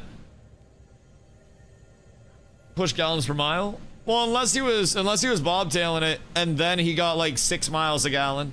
So that was fire. Luminary 100%. I'm hearing a lot of people say Luminary just brings more to the table and it's probably a little bit more like dominant to play. Alright, somebody get a group up for World vs. World. Drop group, and then get a group up for World vs. World, and we'll get to slamming. Limit is fun and strong. I've heard. I need... I have accuracy, damage, and then I have frosty power. I have dragon hunter in. I think I'd like... A little bit over ferocity power, maybe ranger shit. I need to get a new back. Wait. The extended back that I got, can I only wear that on one set? Oh, never mind. There we go. I need to get some ranger runes. So that way I'm not 10k HP. 14k HP to 24k HP. I need to get a couple ranger runes real quick before we get into world versus world. We go upgrade components, armor runes, superior ranger. 420. All right. I mean, I guess if I have to. I guess if I have to, I will do it. All right, hold on. Do I have an auction call-in thing, or do I actually have to go over to the city? I might have to go over the line. We hate to see that. Really hate to see that. Fireburn is fun, it's just very support focused, and the DPS option is only Condi. No fun big numbers. So are you saying Lumi just walks up to people and absolutely smacks the shit out of them? Are the forge abilities the stance abilities, or are the forge and the stance abilities different? Is my big question. Because if so, what are the stance abilities? Because there was a stance ability that just gave me like a straight up leap and a tether on people. Seize the moment. Lumen's also a good support, apparently can basically keep up perma-stability in World vs. World. I mean, well, that seems like it's the hardest thing to try to ensure right now is just perma-stability, no? More than anything else. Firebrand does have a ton of AoE cleave for those AoE condis, and a ton of versatility. Yeah, it doesn't seem like either one's bad. Like, I'm not out here trying to shit on either one of them. They both definitely seem like they'll be worth it to actually play in the long term. It's just a matter of which do I want to go first. Ranger. Ranger. Ranger. Ranger. Ranger. And a Ranger. And then I have my Shrine Guardian backpack. So we're at 26.28 crit. That gives me 51. And then I'll get another like 20 or so. So we'll be okay there. Oh wait, we all have to go into World vs. World and then just find a commander to join up on, don't we? Ay, ay, ay, ay, ay. Luminary has a kit on F4 like a Holosmith. Right. Right. Firebrand turns your F1, F2, and F3 into kits, so they each have 5 skills. Wait, really? Huh. Stands for the type of utility skills Luminary gets. Okay, so to replace like Whirling Light and shit. Forges your F4 and always swaps to a new weapon, basically. Okay, so I just get another one. I'm stuck in Moogaloo? Oh no. Oh no, that's so sad. That's so sad. I know. World vs. World is going to be a little bit weird until we get everybody on the same team. That's a little bit of a tragedy, if I'm being completely honest. But, oh wait, does this mean there aren't queues? And I can just queue into these bad boys? Or I can just like hop right in? Because EBG might be freaking lit. Yeah? Alright, EBG might be lit. I'm gonna queue up, I'm in 3rd position. Alright, hold on, I'm gonna smoke real quick, one sec.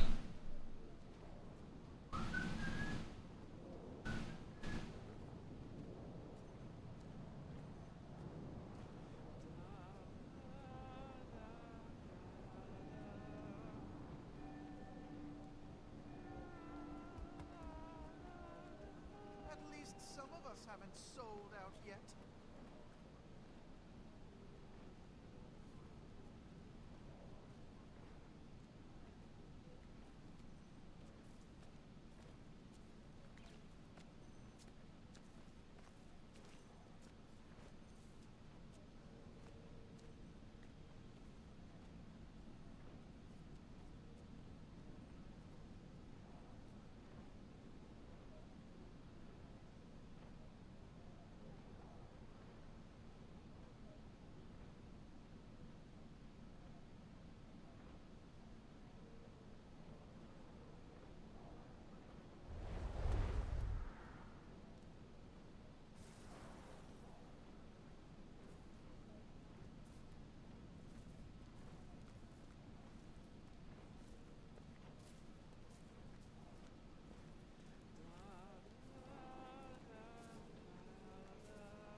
Chat confirmed we get free food at the Chase Lounge.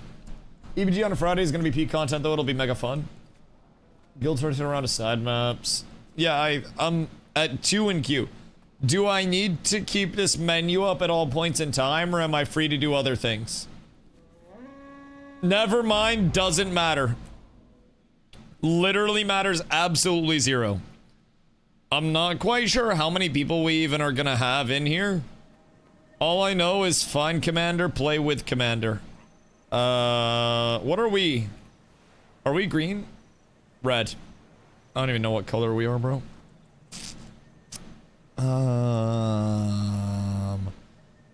Any Catmanders in the chat?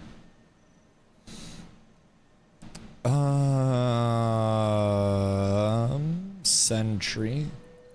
Over here? Caravans.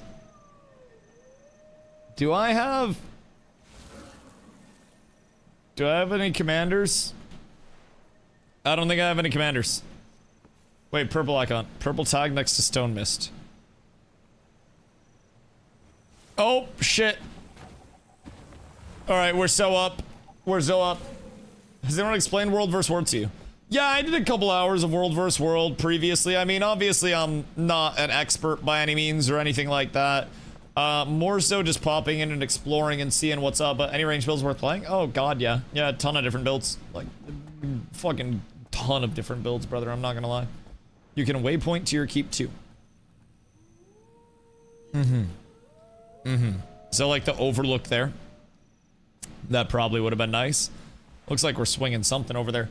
But, yeah, so, basically, there are a ton of different builds. Now, I mean, range is always a little bit relative. Like, depending on what you're looking at, everything has some capacity to do some shit from ranged. Want to go to soup? Wait. Goodness gracious. There's a lot of capacity to mix and match builds to depending on like what you're looking for from like a full standpoint, right? It's just what you wanna blend class wise, specialization wise, weapon wise. You can also just rock different weapons for different situations. That's one of, in my opinion, the largest strengths of Guild Wars 2. Just with some weapons, some of those are locked behind expansions, so that's really like the large caveat. Some specializations in some weapons. So, you're looking to roam in small groups in World vs. World, or are you looking to command a Zerg because the builds are different? Oh yeah, I mean, keep in mind, I'm not playing anything around like build knowledge right now or anything like that. My World vs. World experience at this point in time is worrying like 0% about my build and more so just understanding movements and stuff. Kind of the same way that I did my first few days of SPVP, right? So today was like day 4 of SPVP for me, and it's coming along now, but for me it's like, that's a huge ram, by the way. Huge ram. For me, I really want to get in and kind of understand the modes that I'm playing just on a baseline before I get too worried about like focusing different builds and all of that optimization around it. I really want to understand like the macro movements and shit. But from there, I will say in terms of like the Zerg stuff or small group stuff, the games that we've come from, we are very used to having a large group of people together, going for very large objectives. New World was 50 versus 50. Ashes of Creation was large scale for us as well. It wasn't irregular for us to have, you know, 60 to 100 in super large events, you know, just scrapping the shit out of each other. So realistically, there is a lot of potential for us to get numbers up, but it's also, you know, there's so much coordination that's required. It's so hard to get everybody on the same map all the time. So there is a lot of that side to deal with too, and we still have so much to learn as well. So keeping all that in mind, it'll be quite some time before we're in here with truly like a commanding Zerg, if that makes sense. What's going on out here? Okay. What? My brother in Christ. Ow! What the fuck just did all of my health? Oh, that hit hard as shit. Fire all stock blades. Oh, so I literally just got the fuck you from that guy? Uh-huh. Uh-huh. Uh-huh. It's about time. We truly love to see that. So, How long do they have to stock up their blades for before they can actually drop that? Also, this is why I never help my teammates in World vs. World. The guy that I was helping just dipped. That's the guy that I was helping, by the way. Over here. He's not even gonna res my shit. I guarantee it. He's cold-hearted. Brother. My brother in Christ. He was getting jumped. I go to save this fucking bozo, and I die for it, and he runs off and baits me.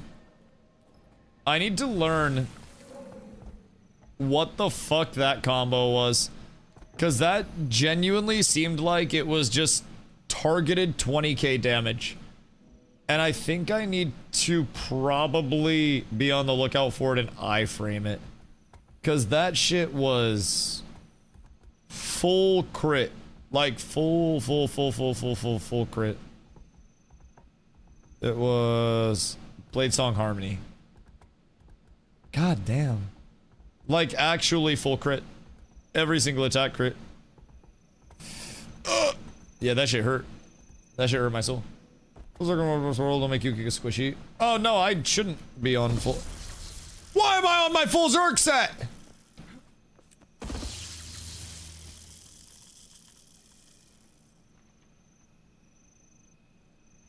Oh my god, I'm so disappointed in myself right now.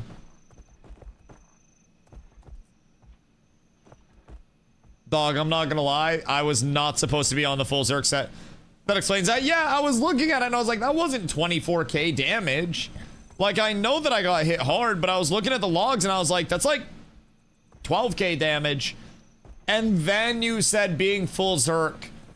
Oh my fucking god, I hate being me. It's like sometimes you think it's maybe a little good to be DustyWhy. And then other times you just understand that there's a reason there's a Y at the end of my name. And it's really this.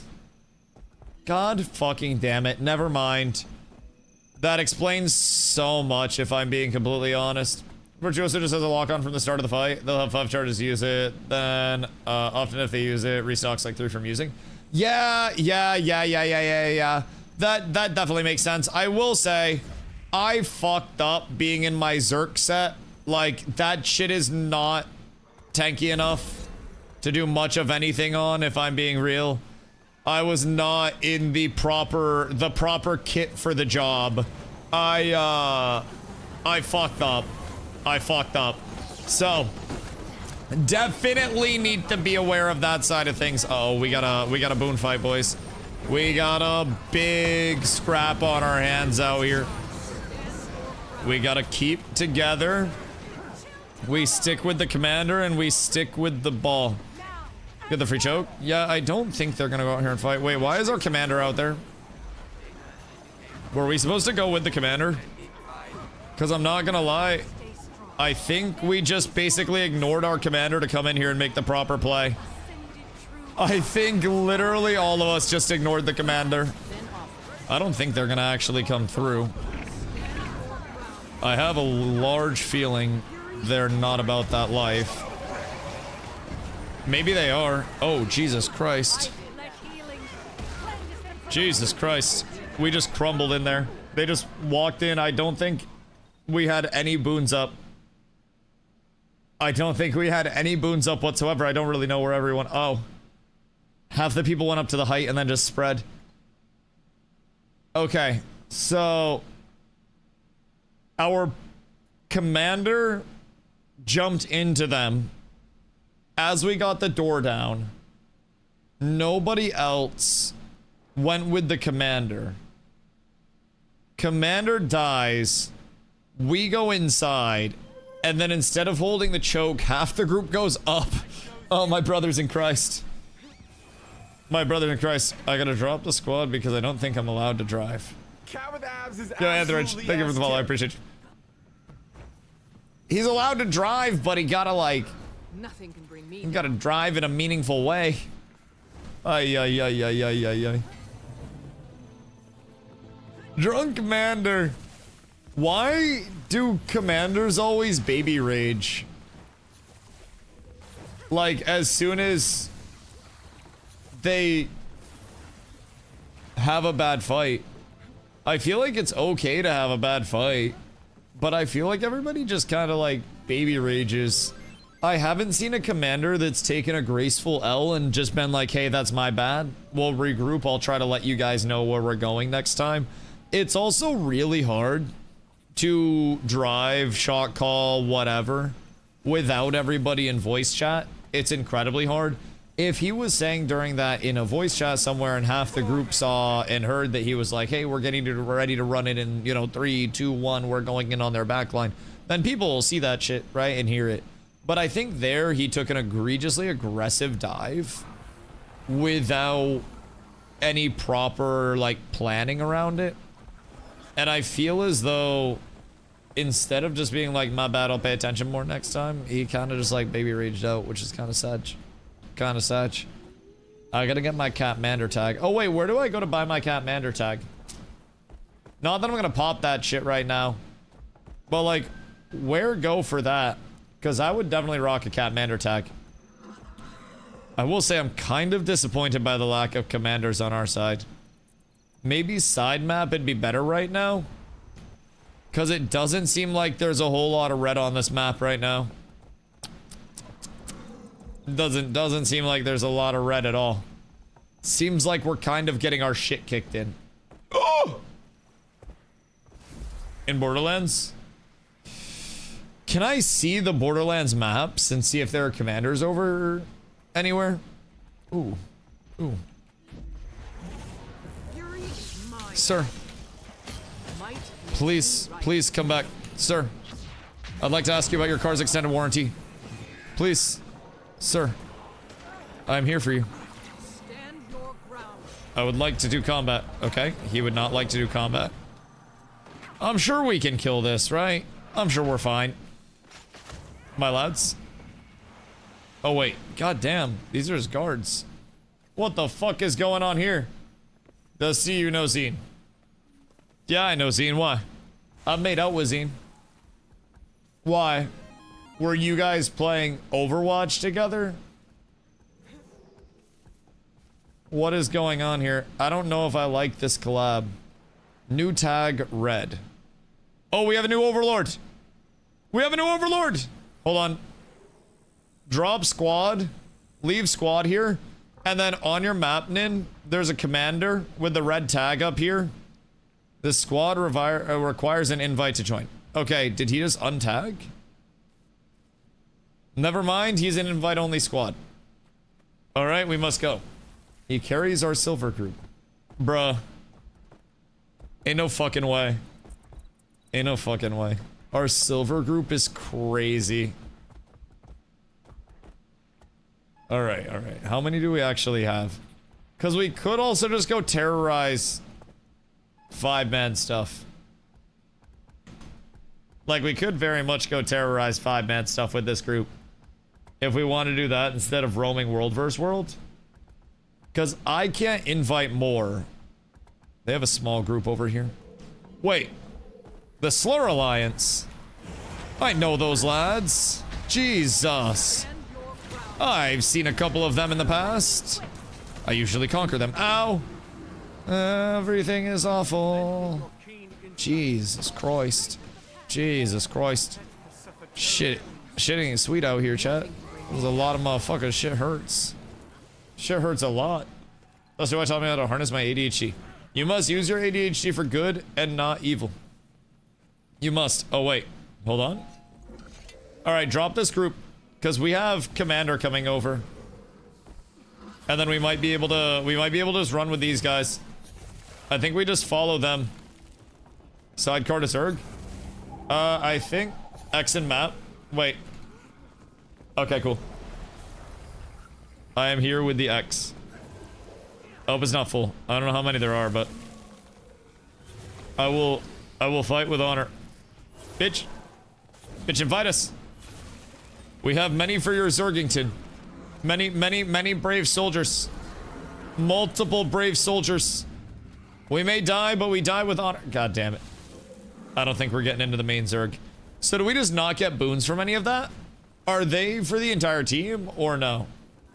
Right click as portrait. He made it invite only. So he's not one of those for fun commanders. He only wants the serious people. Only the super serious gamers.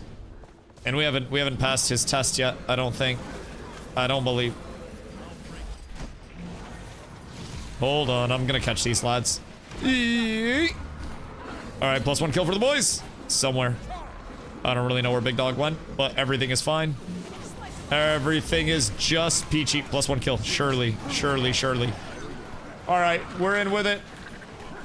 Sounds like me playing Ashes, y'all. R.I.P. scene. R.I.P. Listen, it was because you always fucked up our boats. I blame your explorative nature, if I'm being honest. Can still run with him? Yeah, I'm just gonna sit next to him and kill stuff. I don't really need buffs. If I need buffs, then I'm doing something wrong. Have you set a reward track to Gift of Battle yet? No. My reward track is currently not that. Not entirely sure what it's set to, but I can tell you damn sure it's not that. Does having 2 people building make it faster? Oh.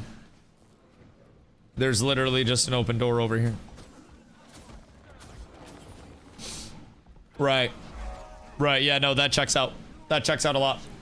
One day, Dusty going back to Fortnite? Yo, Dusty may be going back to SPVP. I won't lie. Like, World vs. World is fun. But when you're just pumping around, I almost feel like SPVP might be the play. Do we wanna SPVP instead for a little bit?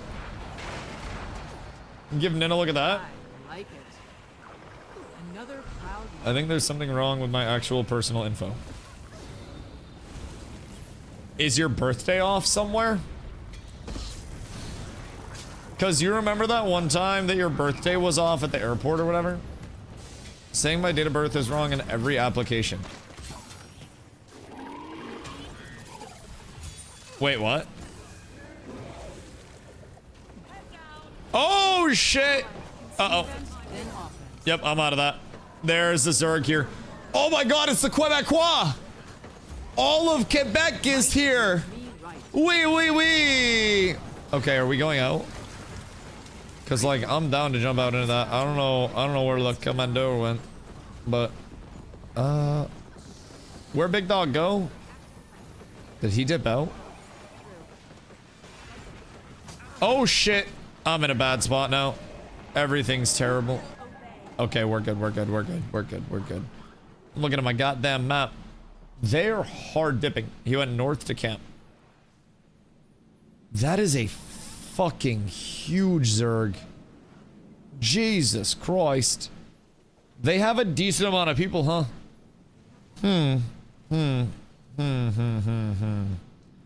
Oh wait, those are the people that are on the keep right now, huh? Red squad is open. But where is he? Over here? Join squad. Alright, we're out.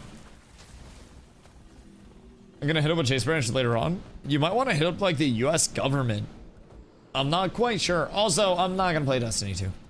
I would be more likely to do a double back handspring right now. Slip, fall, hit my head, and have $1 million pop out like Sonic rings. Bro, I swear to God, like, I'm not gonna do that. I am sorry that the game's cooked.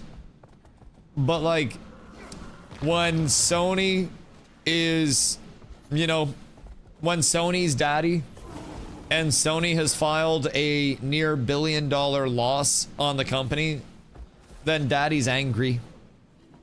And daddy's gonna punish everybody that's losing all this money. So I think Bungie's about to face the wrath of Daddy Sony in the mid to long term. I feel as though that loss that they brought up on the company at this point in time is probably going to lead to the company getting sold or the studio being shut down if they aren't able to get momentum on Marathon. But who knows? Maybe things could change. But genuinely, I think Sony is not necessarily all about that passionate shit. I think they just want all of their money, you know what I mean? I think that's the largest thing. So I wish I I wish I could allow myself to be optimistic about the future of Destiny, but I don't think Sony's gonna allow Bungie to even attempt to fly Destiny 3 anywhere. I think that shit's cooked. So yeah, no Destiny 2. That's a GG no re, in my opinion. That's a cooked one. Other than that, also no Fortnite. If I'm being honest, if everything goes well, chat, I don't have to play anything other than Guild Wars for the rest of my streaming career, and then one day I can just retire in peace. GG no re. What about Forever? Forever is basically, if Guild Wars didn't exist, would be cool, but all of the map exploration you can do in Forever, you can do like 17 million% more in Guild Wars. The progression and gearing is better in Guild Wars. There's PvP in Guild Wars. Like, Forever was basically cuter and light version of Guild Wars, where really, like, if Guild Wars didn't exist, cool. But like, man, what if you run a Destiny 2 raid? Are you gonna pay me my hourly sponsored rate? Because if you pay me my hourly sponsored rate for the raid, I will. What's your hourly rate? Industry standard is $1 to $3 per hour per average concurrent viewer. So I'll allow you to math that out. I typically fall in like the 150 to 175 range. So math there, but depending on how long your raid is, then you probably have a solid rent to Dusty time. What about the Gregory discount? From the days of farming bits in the mines. Chat, anybody else remember when they let .edu email accounts for Twitch watch ads to earn bits? This motherfucker was like 13 years old, watching ads and then coming into the channel when I had like 10 viewers and throwing down 86 cents in bits back when I was getting one payout every 3 months for $100. It was a glorious time. That was like half of my income. Zop, run! Zop, you gotta get the fuck out of here. Zop, you're gonna have to... Oh shit, we're turning back in. We're turning back in. Oh lordy. Oh lordy, there he go. Oh lordy. Oh no, there I go. Okay, I got a little off of the commander. Our commander turned back in there. I'm not gonna lie, I was not prepared for our commander to turn back in. I once again am slightly unsure what these commanders are doing. I'm not gonna fucking lie. My dog like ran to meet them instead of coming back. I tried to get him to meet up with the commander, and then he starts running back, so everybody that was out died. Bureau following plugmanders.com. Sometimes you just don't notice the turn and all the boons run away from you and you go splat. I mean, even with that, like, I think the big thing about this without the comms... Oh, Green's here too. Oh, Jesus Christ. Jesus Christ, Green's here. Everybody's here. That's crazy. I will say my game still feels smooth. I don't know about y'all. Granted, floor POV right now. But... dove you into AoE? I don't really know what the turn was there to, like, dive into them. Right? But I see this man turning and diving. And I'm like, alright, I bet. I mean, I die with the commander. I live with the commander. I die with the commander type shit, right? I will be an honorable, serviceable soldier.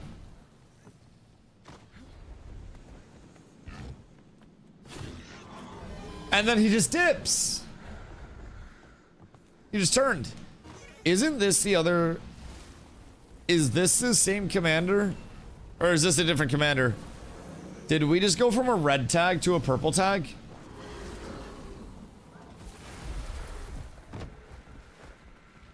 Chat, is it the same guy or is it a different guy? Because I feel like this might be a different guy entirely. I feel like we just went through Commander like round 3. Commander dies in real life when you lose. What about the Catmander? Do I get 9 lives? Is that why I have to pay a few extra badges for it? That's the actual pay to win side of the Catmander. I get some life insurance. All right, surely we can find a group of like 5 of them to just beat the shit out of, right? Certainly. Because I'm not gonna lie. The Blue Zerg. The Blue Zerg's not looking the best right now. It's not looking the greatest. As PvP is looking real fucking appealing. I think... Oh, excuse me. I think tomorrow is going to be a heavy SPVP day. Wouldn't be following the commander, you jump somebody on the fringe. I feel like the second I try to jump somebody on the fringe, I just get annihilated. Am I wrong? Like, I feel as though I don't have the capacity to jump in world versus world and actually operate on fringe without just getting turned on. The team you're fighting, you wouldn't want to be on the fringe. Right, they just out-Zerg us so substantially. Like, if I can get kills if they break, then that's great, but like... I think if I break off, there are just so many people. Will Bender started playing this situation? Honestly, part of why I'm probably going to build up something other than Willbender in the long term. Probably a Lumi or a Firebrand. I haven't decided. I have the points to get another one of them, so I'll start learning one of those for World vs. World. But yeah, Willbender is definitely a little bit risky, so to say. Especially when it comes to the world PvP side of things. If I had more pulls and whatnot, it'd be a little bit different, but like, uh-oh. This isn't good. This is not the best. This is not the best set of circumstances. Wait! Oh god, why'd I go back? That was not the goal. That was not the goal whatsoever. Cooked here, huh? So are we just gonna run the entire time? And then, like, just never take a fight? Bro, I think I'm gonna do some SPVP. I'm not gonna lie. Our whole, like, commander situation just isn't really resonating with me right now. We just ran like 6 choke points worth of turns. This commander ain't it. Yeah, I'm not quite sure what the whole dealio is. What the whole dealio is. What tier is your team? So keep in mind, we haven't brought in a guild group or anything like that yet. This is literally my second time popping into World vs. World. First time I did it for a couple hours and just roamed around and had some fun. We specifically joined the lowest of the low. We joined Tombs of Draskir, which is bottom of tier 4. Specifically so we could see what the bottom-up experience would be. We know it's gonna redistribute after a month anyways, and most of our people won't even be in for this. But I felt it was important to experience what the baseline would be. Being down people, being down organization, being down hope. There's a lot that I think we learn in the face of adversity. And through adversity, we learn strength. And through strength, we achieve greatness. And honestly, as long as I don't kill myself in the next month because of this World vs. World, we'll probably be in a better spot when the reallocation comes. So we'll be in a pretty positive scenario in like 25 days, all things considered. I've been pretty happy lately. Sunshine's out and going for walks. Flowers are blooming. Viewership's good. So all things considered, we're probably good until we make it to the next team. So then we'll get to reallocate. Now, I will say, if we re-up Tombs, then...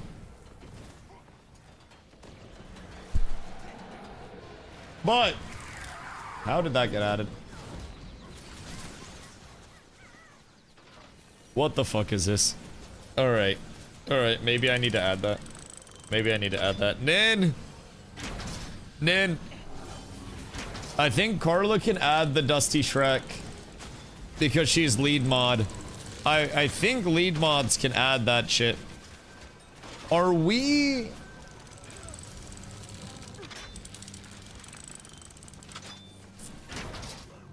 I'm gonna keep it a buck, dog. Are we deadass right now?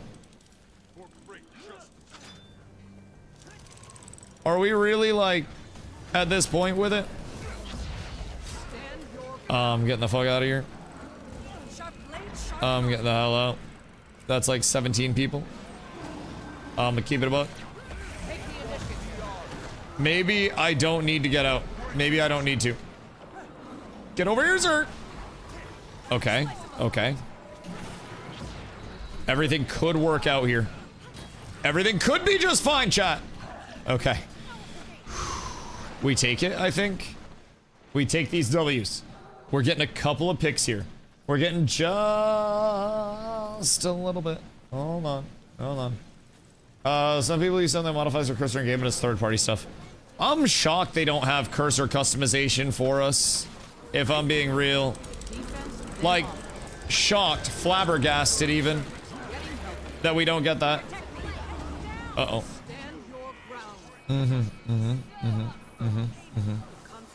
Relatively large clumpy there. I think we just have to turn on it, if I'm being real, and not be pussies. I don't think there's much hope other than that. I might be tripping, but I feel like our real, like, only hope is to turn. But maybe I'm just a bitch. Maybe I'm just wrong. I could just be wrong. Did we get big walls there? We have like nobody. So I'm gonna maybe find my way back. We're so split. God damn. On reset, there's a lot of skill lag on EBG. It's honestly not that bad. I think the largest issue is that we have like commander lag. It's like running away from a tsunami. It's following us down the street. People are getting hit from the back just with the ah! Yeah, they're going down. People's ankles are breaking. It's terrible. It's massive flooding. Everything's horrendous out here. I feel as though the odds are slightly against us with this. But we might be able to keep ratting. Like, I'm not quite sure. But we might just be able to rat it out a little bit.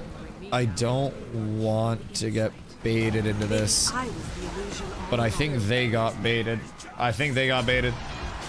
Yo, Scamsy. What up, dog? I appreciate the raid. Much love, much love. I hope you had a good stream. Raiders, welcome in. If you guys haven't been here before, I appreciate you coming through today. My name is Dusty. I stream every single day starting around 2 p.m. EST.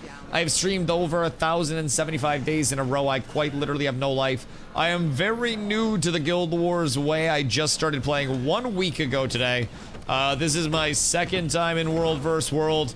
We are on the pub commander train, just following somebody around, praying that everything kind of lines up, picking a couple kills off. Been popping a shitload of SPVP lately, having a blast with that, but really trying to cover everything that Guild Wars has to cover, or has to offer, before Guild Wars 3 comes out eventually, TM.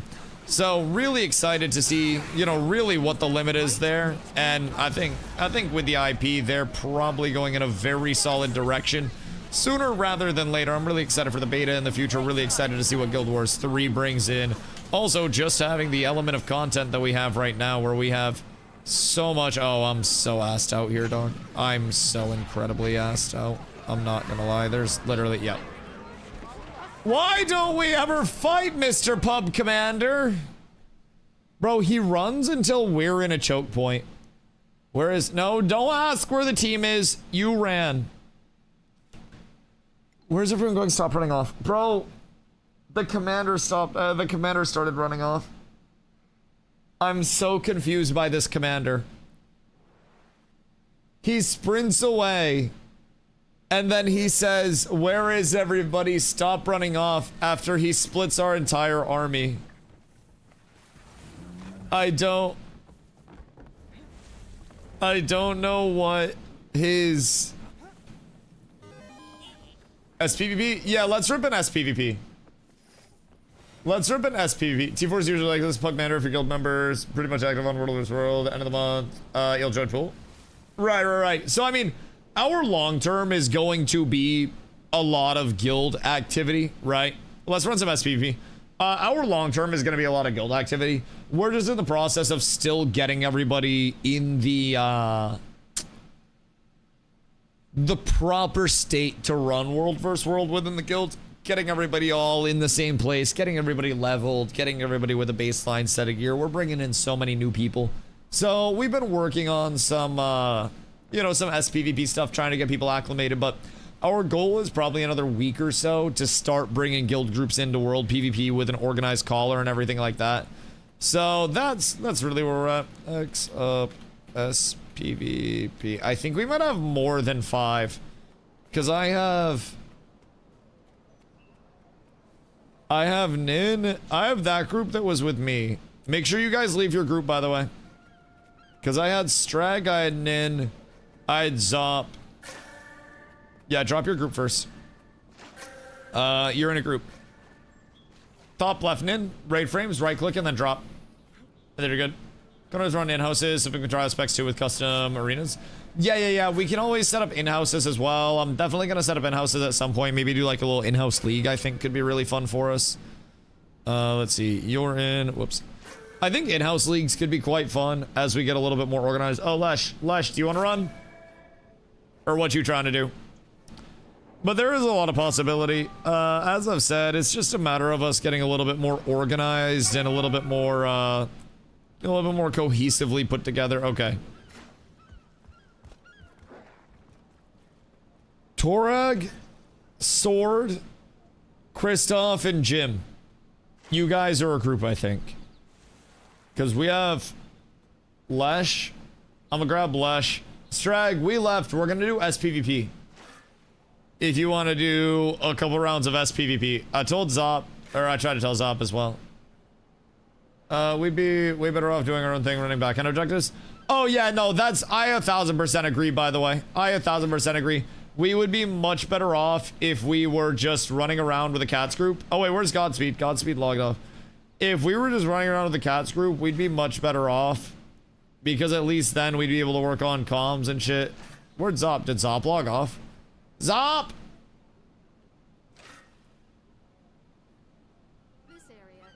Did Zop die?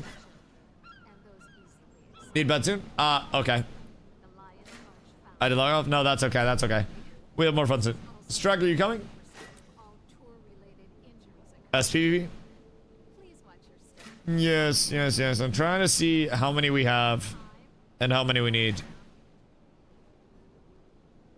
So I don't fuck it up. I don't invite too many people. What's SPVP? SPVP is structured PvP. So basically it's like battlegrounds.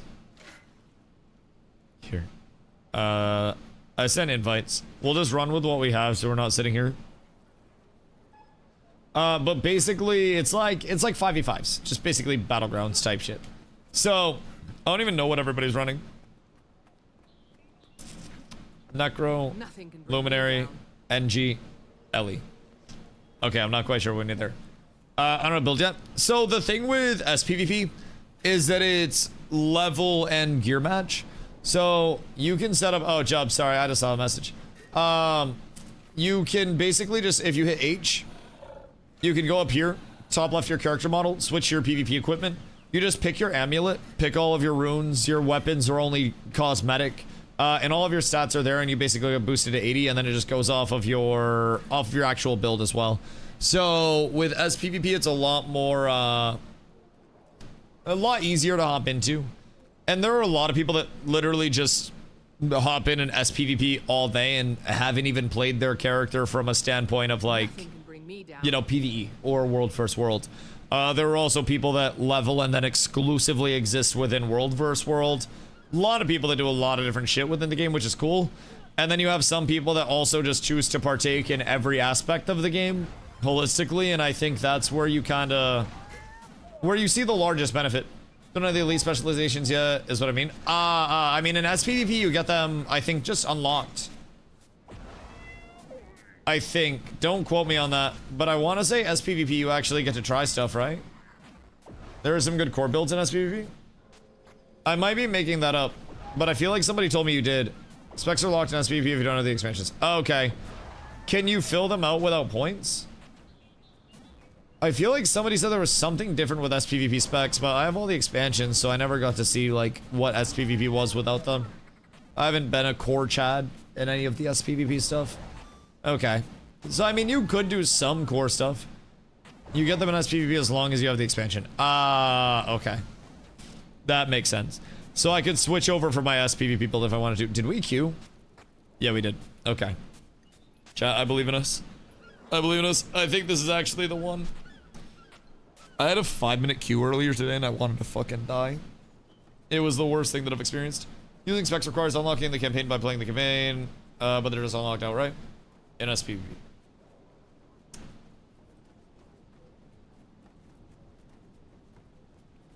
Using specs requires unlocking in the campaign.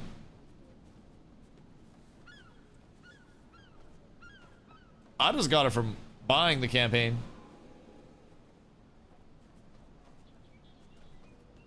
If you want to play Firebrand in World vs. World or PvE, you're there in hero points. Oh. But can't you get hero points from like World vs. World technically too? Is there, I think there's another currency that we can trade for hero points, yeah? Bro, there's so much information. My eyes burn sometimes after a stream because of how much information there is. Ah! Oh my god, I'm learning though. I'm learning. I get all of my hero points from World vs. World. Fucking lit. Okay, what are you doing? Was that your forge? What's Luminary do? Does it just like... Okay, so that's Luminary. That makes sense. Are you... Explodes. Are you AoE? Is it single target? Is it tanky? Is it... Re-downloading Guild Wars 2? Pretty as you should. Make sure you're in the guild Discord or you're a bitch. Who the fuck? Bruh. Teleport again, I kill your children. Jesus Christ. Jesus Christ. Anyways. What's a hero point? A hero point you earn through basically completing content out and about in the world. There are certain hero point challenges, some of which are based around just exploring and interacting with the hero point, statue. Some you have to kill a mob for, so on and so forth. With hero points, you are able to allocate those into your training in different specializations and to unlock skills. You get more than enough hero points to have everything unlocked, but as you're first progressing, you may have to go out of your way to farm some if you do want to unlock it all. So, hold on. Each elite specialization takes 250 points to fully train up. So, through a couple more hero point runs, probably a couple hours of gameplay if I wanted to just do hero point runs outside of World vs. World, I could have all of these unlocked and then I could just make as many builds as I wanted to with the combinations at my disposal. But for right now, I'm kind of trying to pick like what would I want to transition into next. So for structured PvP for these 5v5s, I really enjoy playing Willbender. It has a lot of kill potential. It's got a lot of flash to it. A lot of movement. Really fun class in general. So really enjoy Willbender. But when I go into World vs. World, something that can provide a lot of stability to the group is typically quite sought after. So with stability... Are you just putting out boons? The fuck is that? So basically with stability, that stops you from getting CC'd. Well, pushback, pulled, launched, stunned, dazed, floated, sunk, feared, or taunted. So there's a lot of anti-CC that exists. How much of the content is free to play? You can go entirely level 1 to 80 free to play. You will only get a 10-hour rental mount. That's locked behind expansion stuff, as are different mount types. But you can go 1 to 80 completely free to play. You get the core map to explore, which, keep in mind, I've explored 18% of just the core map. And within the story, you also have a story that I still haven't completed. So you get 8 sections of the story in just like the basic story, of course. But you get the entire core game. So like, to level and shit, did not have to even fully discover the core map itself. You can explore, you can PvE, you can PvP, you can do structured PvP because of, the level match and gear match without even leveling. World PvP, you can also do. There are fractals, which are basically like mini 15-ish minute dungeons that keep going up in difficulty and whatnot. They have different levels and rewards to them as you go. And a lot of the gearing, keep in mind, is also horizontal prog. So it's very much like if you played the game 15, well, not 15 years ago because it didn't exist. If you played the game 10 years ago and you had legendaries, right? So this sword that Torag has is a legendary for his greatsword. So a legendary, basically, yes, it's the strongest in power, but there's also another tier underneath it that's equally as strong in terms of stats. So the top 3 in terms of power, you have exotic, which is this orange text. Then you have ascended, which is this pink text. Then you have legendary, which is the purple text. So with legendaries, the big thing about it is that you can change the stats on them whenever you want to, and you can re-roll them. So if I were to basically, you know, if I were to change my build, I could re-roll my Lego, and if I take this upgrade out of it, then the upgrade is reused and recycled instead of actually just taken away. Now, outside of that, you also have the actual visual aesthetic of it. So a normal greatsword, my greatsword when I swing, I'll show you mine versus Torag's. But my greatsword, because I don't have a legendary greatsword, doesn't have that. It's always Coliseum. It doesn't have that like big arcing weapon path behind it. My greatsword does this little normal weapon path, and then his has the big swoop.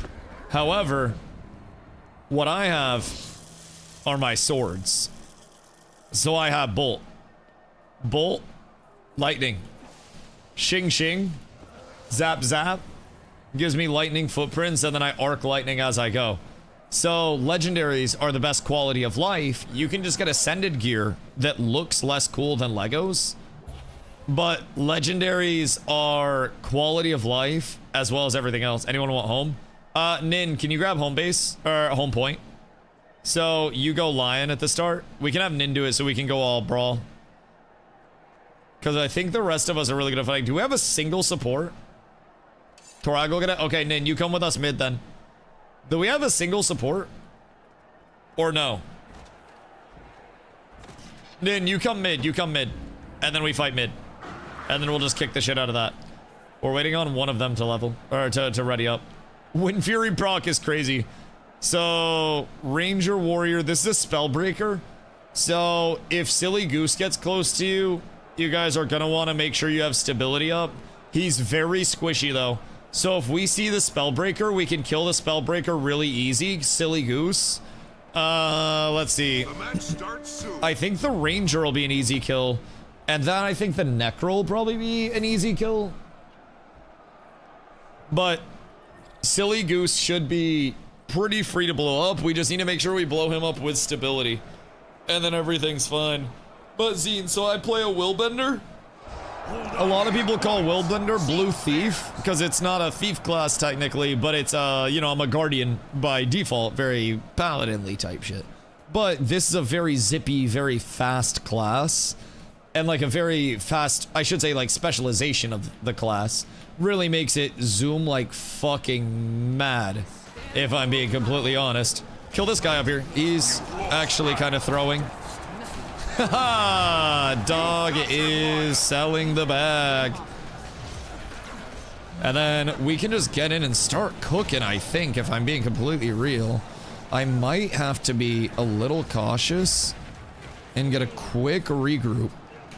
But I think I get a big pull here, yeet him back in, and then spin him down. And then we spin. I can pop a little invuln here, get some love for myself. And then I need to get my heals up, please. God dang. That was almost scary. My brother in Christ, chill! We both died because of the third party that came in. Get the finish on this, I think, is our best play. Try to get the X. I believe in all of us! No! No! He has a better downstate fight than me! No, that's so sad. I needed one cleave on the downed guy. So, if we have a scenario like that, where we're in a team fight or anything, by the way, just something to keep in mind. If we have one of them downed in a team fight, and one of us is downed, we want to be cleaving the people that are down, trying to finish them off. Because if you get a kill, it'll res any of your people that are knocked down without you having the res. So you basically want to make sure that, you know, if there's an opportunity to finish a kill off, that we can capitalize there and not, you know, not leave it on the table, so to say. Oh shit, what's going on here? Sir, I'm gonna need you to fucking chill just a smidge. Never mind. What is that? Necro damage. Excuse me, pardon me? What is blasted? Probably the entire team that was there. But we're incredibly split right now. Cyclone Axe hits hard as fuck. Zeosin? Is that their Berserker? You look crippled? I mean, we just gotta regroup, I think, is the largest thing. We're kind of taking like 1v5s right now.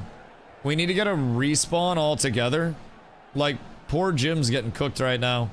We just need to respawn and like stop going in super split.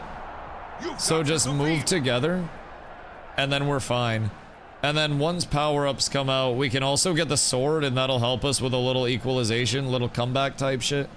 We just gotta stick together and fight around that. That was a Reaper plus Power Warrior stacking up, you guys. Okay, so I just jumped into two of them and then I got nuked at the same time. Right. Alright. They're coming over to the backside. We need to get kills on this backside over here. You've captured Lion. Sir. What the heliante is going on here? This is a catalyst. What does a catalyst do, chat? Random question. I'm not quite certain, but... Alright, we gotta go get the power-ups. If we can get the power-ups, we're up tremendous. Kill that guy. I'm gonna grab sword. Because I don't know that they're headed over here for it right now. And if we can get sword and shield, we're up. The sword gives us 20% more damage. And then down enemy summons a minion of Grenth to finish your foe. So if I grab this, where we all get that. Game changer! Game changer! Alright. We should be able to frag out now. And then go up and try to get that if you can. It's not that we're immediately gonna start fragging out or anything, but there's a chance. There is very much a chance. Sir. Take some damage, please. I would like to give you an opportunity to have a rebuttal. Where is the rest of the team? They are deep right now. Quite deep. This is a Berserker. Can I 1v1 a Berserker? We're about to find out, baby. Might makes me right. Mayhaps. Ow. Nope. He hits so hard. I probably should have invulned sooner. I don't really know what his big nuke is. That's always the hard thing, is figuring out what the nuke on something actually is, because you don't really know until you get nuked by it. And I haven't really fought enough to know what every class does. Everything is his nuke. Is Berserker just no skill Ooga Booga? Because, like, what's the downside of that, realistically? Is there one? You've captured Dragon. Because it doesn't sound like there is one, if I'm being completely honest. But I might just have to get shifty on him, if I can. I'm not quite sure what the play is. He just healed for 100%. So maybe I can get a little bit of burst out there. I'll get a little bit of sustain out. Okay. You've captured the field. I got the kill. Berserker dead, boys. Easy Berserker fight. They have to time skills, no defense. Yep, makes sense. Makes sense. Just not trading everything and playing a little bit more evasive is a little bit... Oh, he has a good fight. Good fight, brother. Good fight. I don't know if he probably can't hear me, but that was a fun fight. So he basically is Ooga Booga, and I just need to survive his actual, like... his huge damage. Bait it out, play around that. Go in on this, by the way. Go in on this. And then we're fine, if I'm being completely honest. We probably just win this here, because my spins are huge. They don't want to try to deal with my spins because they can't deal with my spins. I might have actually cooked myself, I'm not gonna lie. I may have found myself in a very less than ideal set of circumstances. Yep. We hate to see that. We might be able to get a kill here, but we're just so split a lot of the time. We can get the artifacts maybe. But You've captured the field. also a death screen that shows a death breakdown. Oh wait, is there? Oh shit, hold on. Everything's bad. Everything's very bad.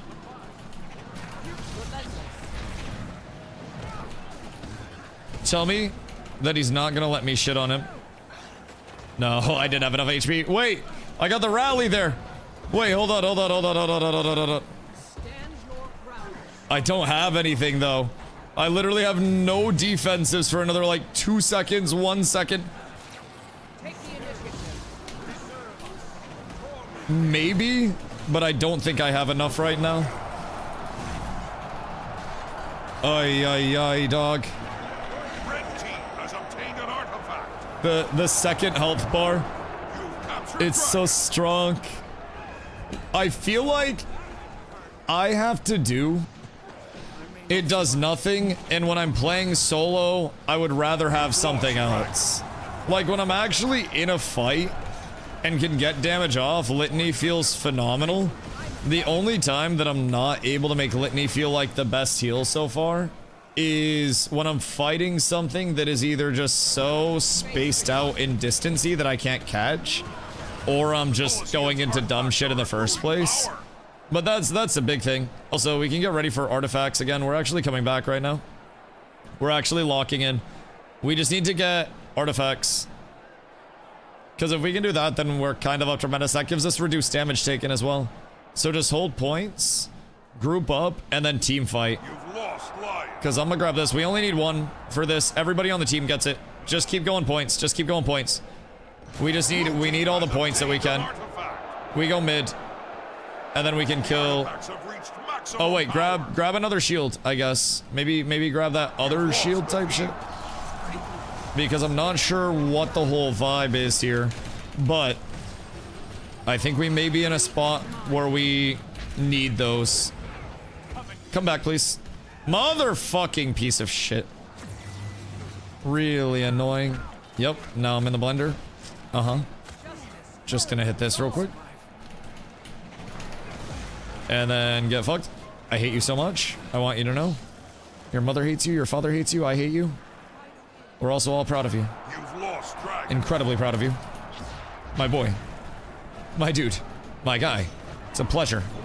So, I need to wait on this one and play the boons. Because this will flip my boons, right? So I have to be a little bit cautious on that. And then I think here I should probably get out of that and then pull him out. Never mind. You've lost the field. Can't pull him out even if I wanted to. I will just actually go fuck myself. This guy does a whole lot of damage. So I gotta be cautious on this. But I might be able to pursue just enough.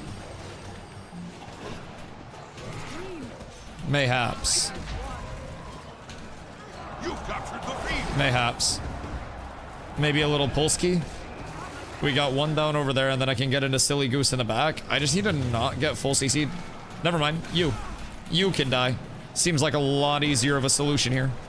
Thank you, sir. I appreciate you so much. And then Silly Goose dies in the AoE. Good. Okay. Beautiful, beautiful, beautiful. 2 on sword, leap on gray sword, and Q all in flip blind. You can use defensively to make things like that warrior misses shots when you're low on defensive cooldowns. Oh, wait.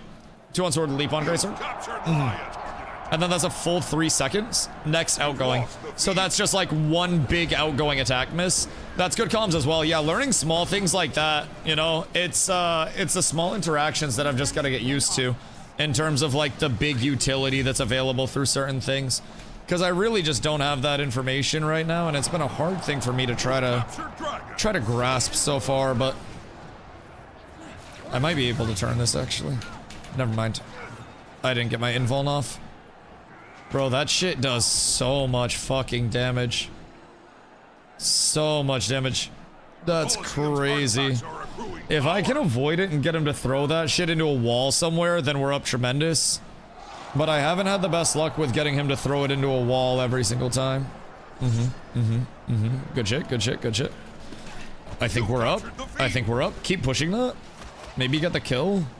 Because if you get the kill, we get the res, I think. No! No!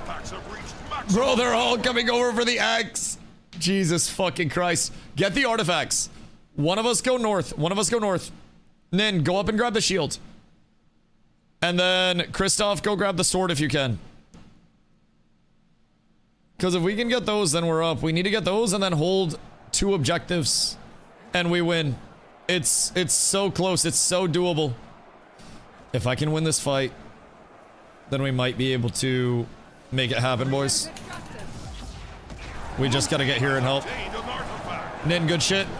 Alright, game changer. You've lost the field. And then we gotta get back out. We gotta get back to mid. Red team has obtained an artifact. Okay. That's gonna be a little bit of an awkward set of circumstances. Alright, we gotta push mid. They have sword, so we've gotta get everybody mid. And we gotta get everybody back to base. Oh, wait. Did we get ratted behind me? Kristoff, you good, dog?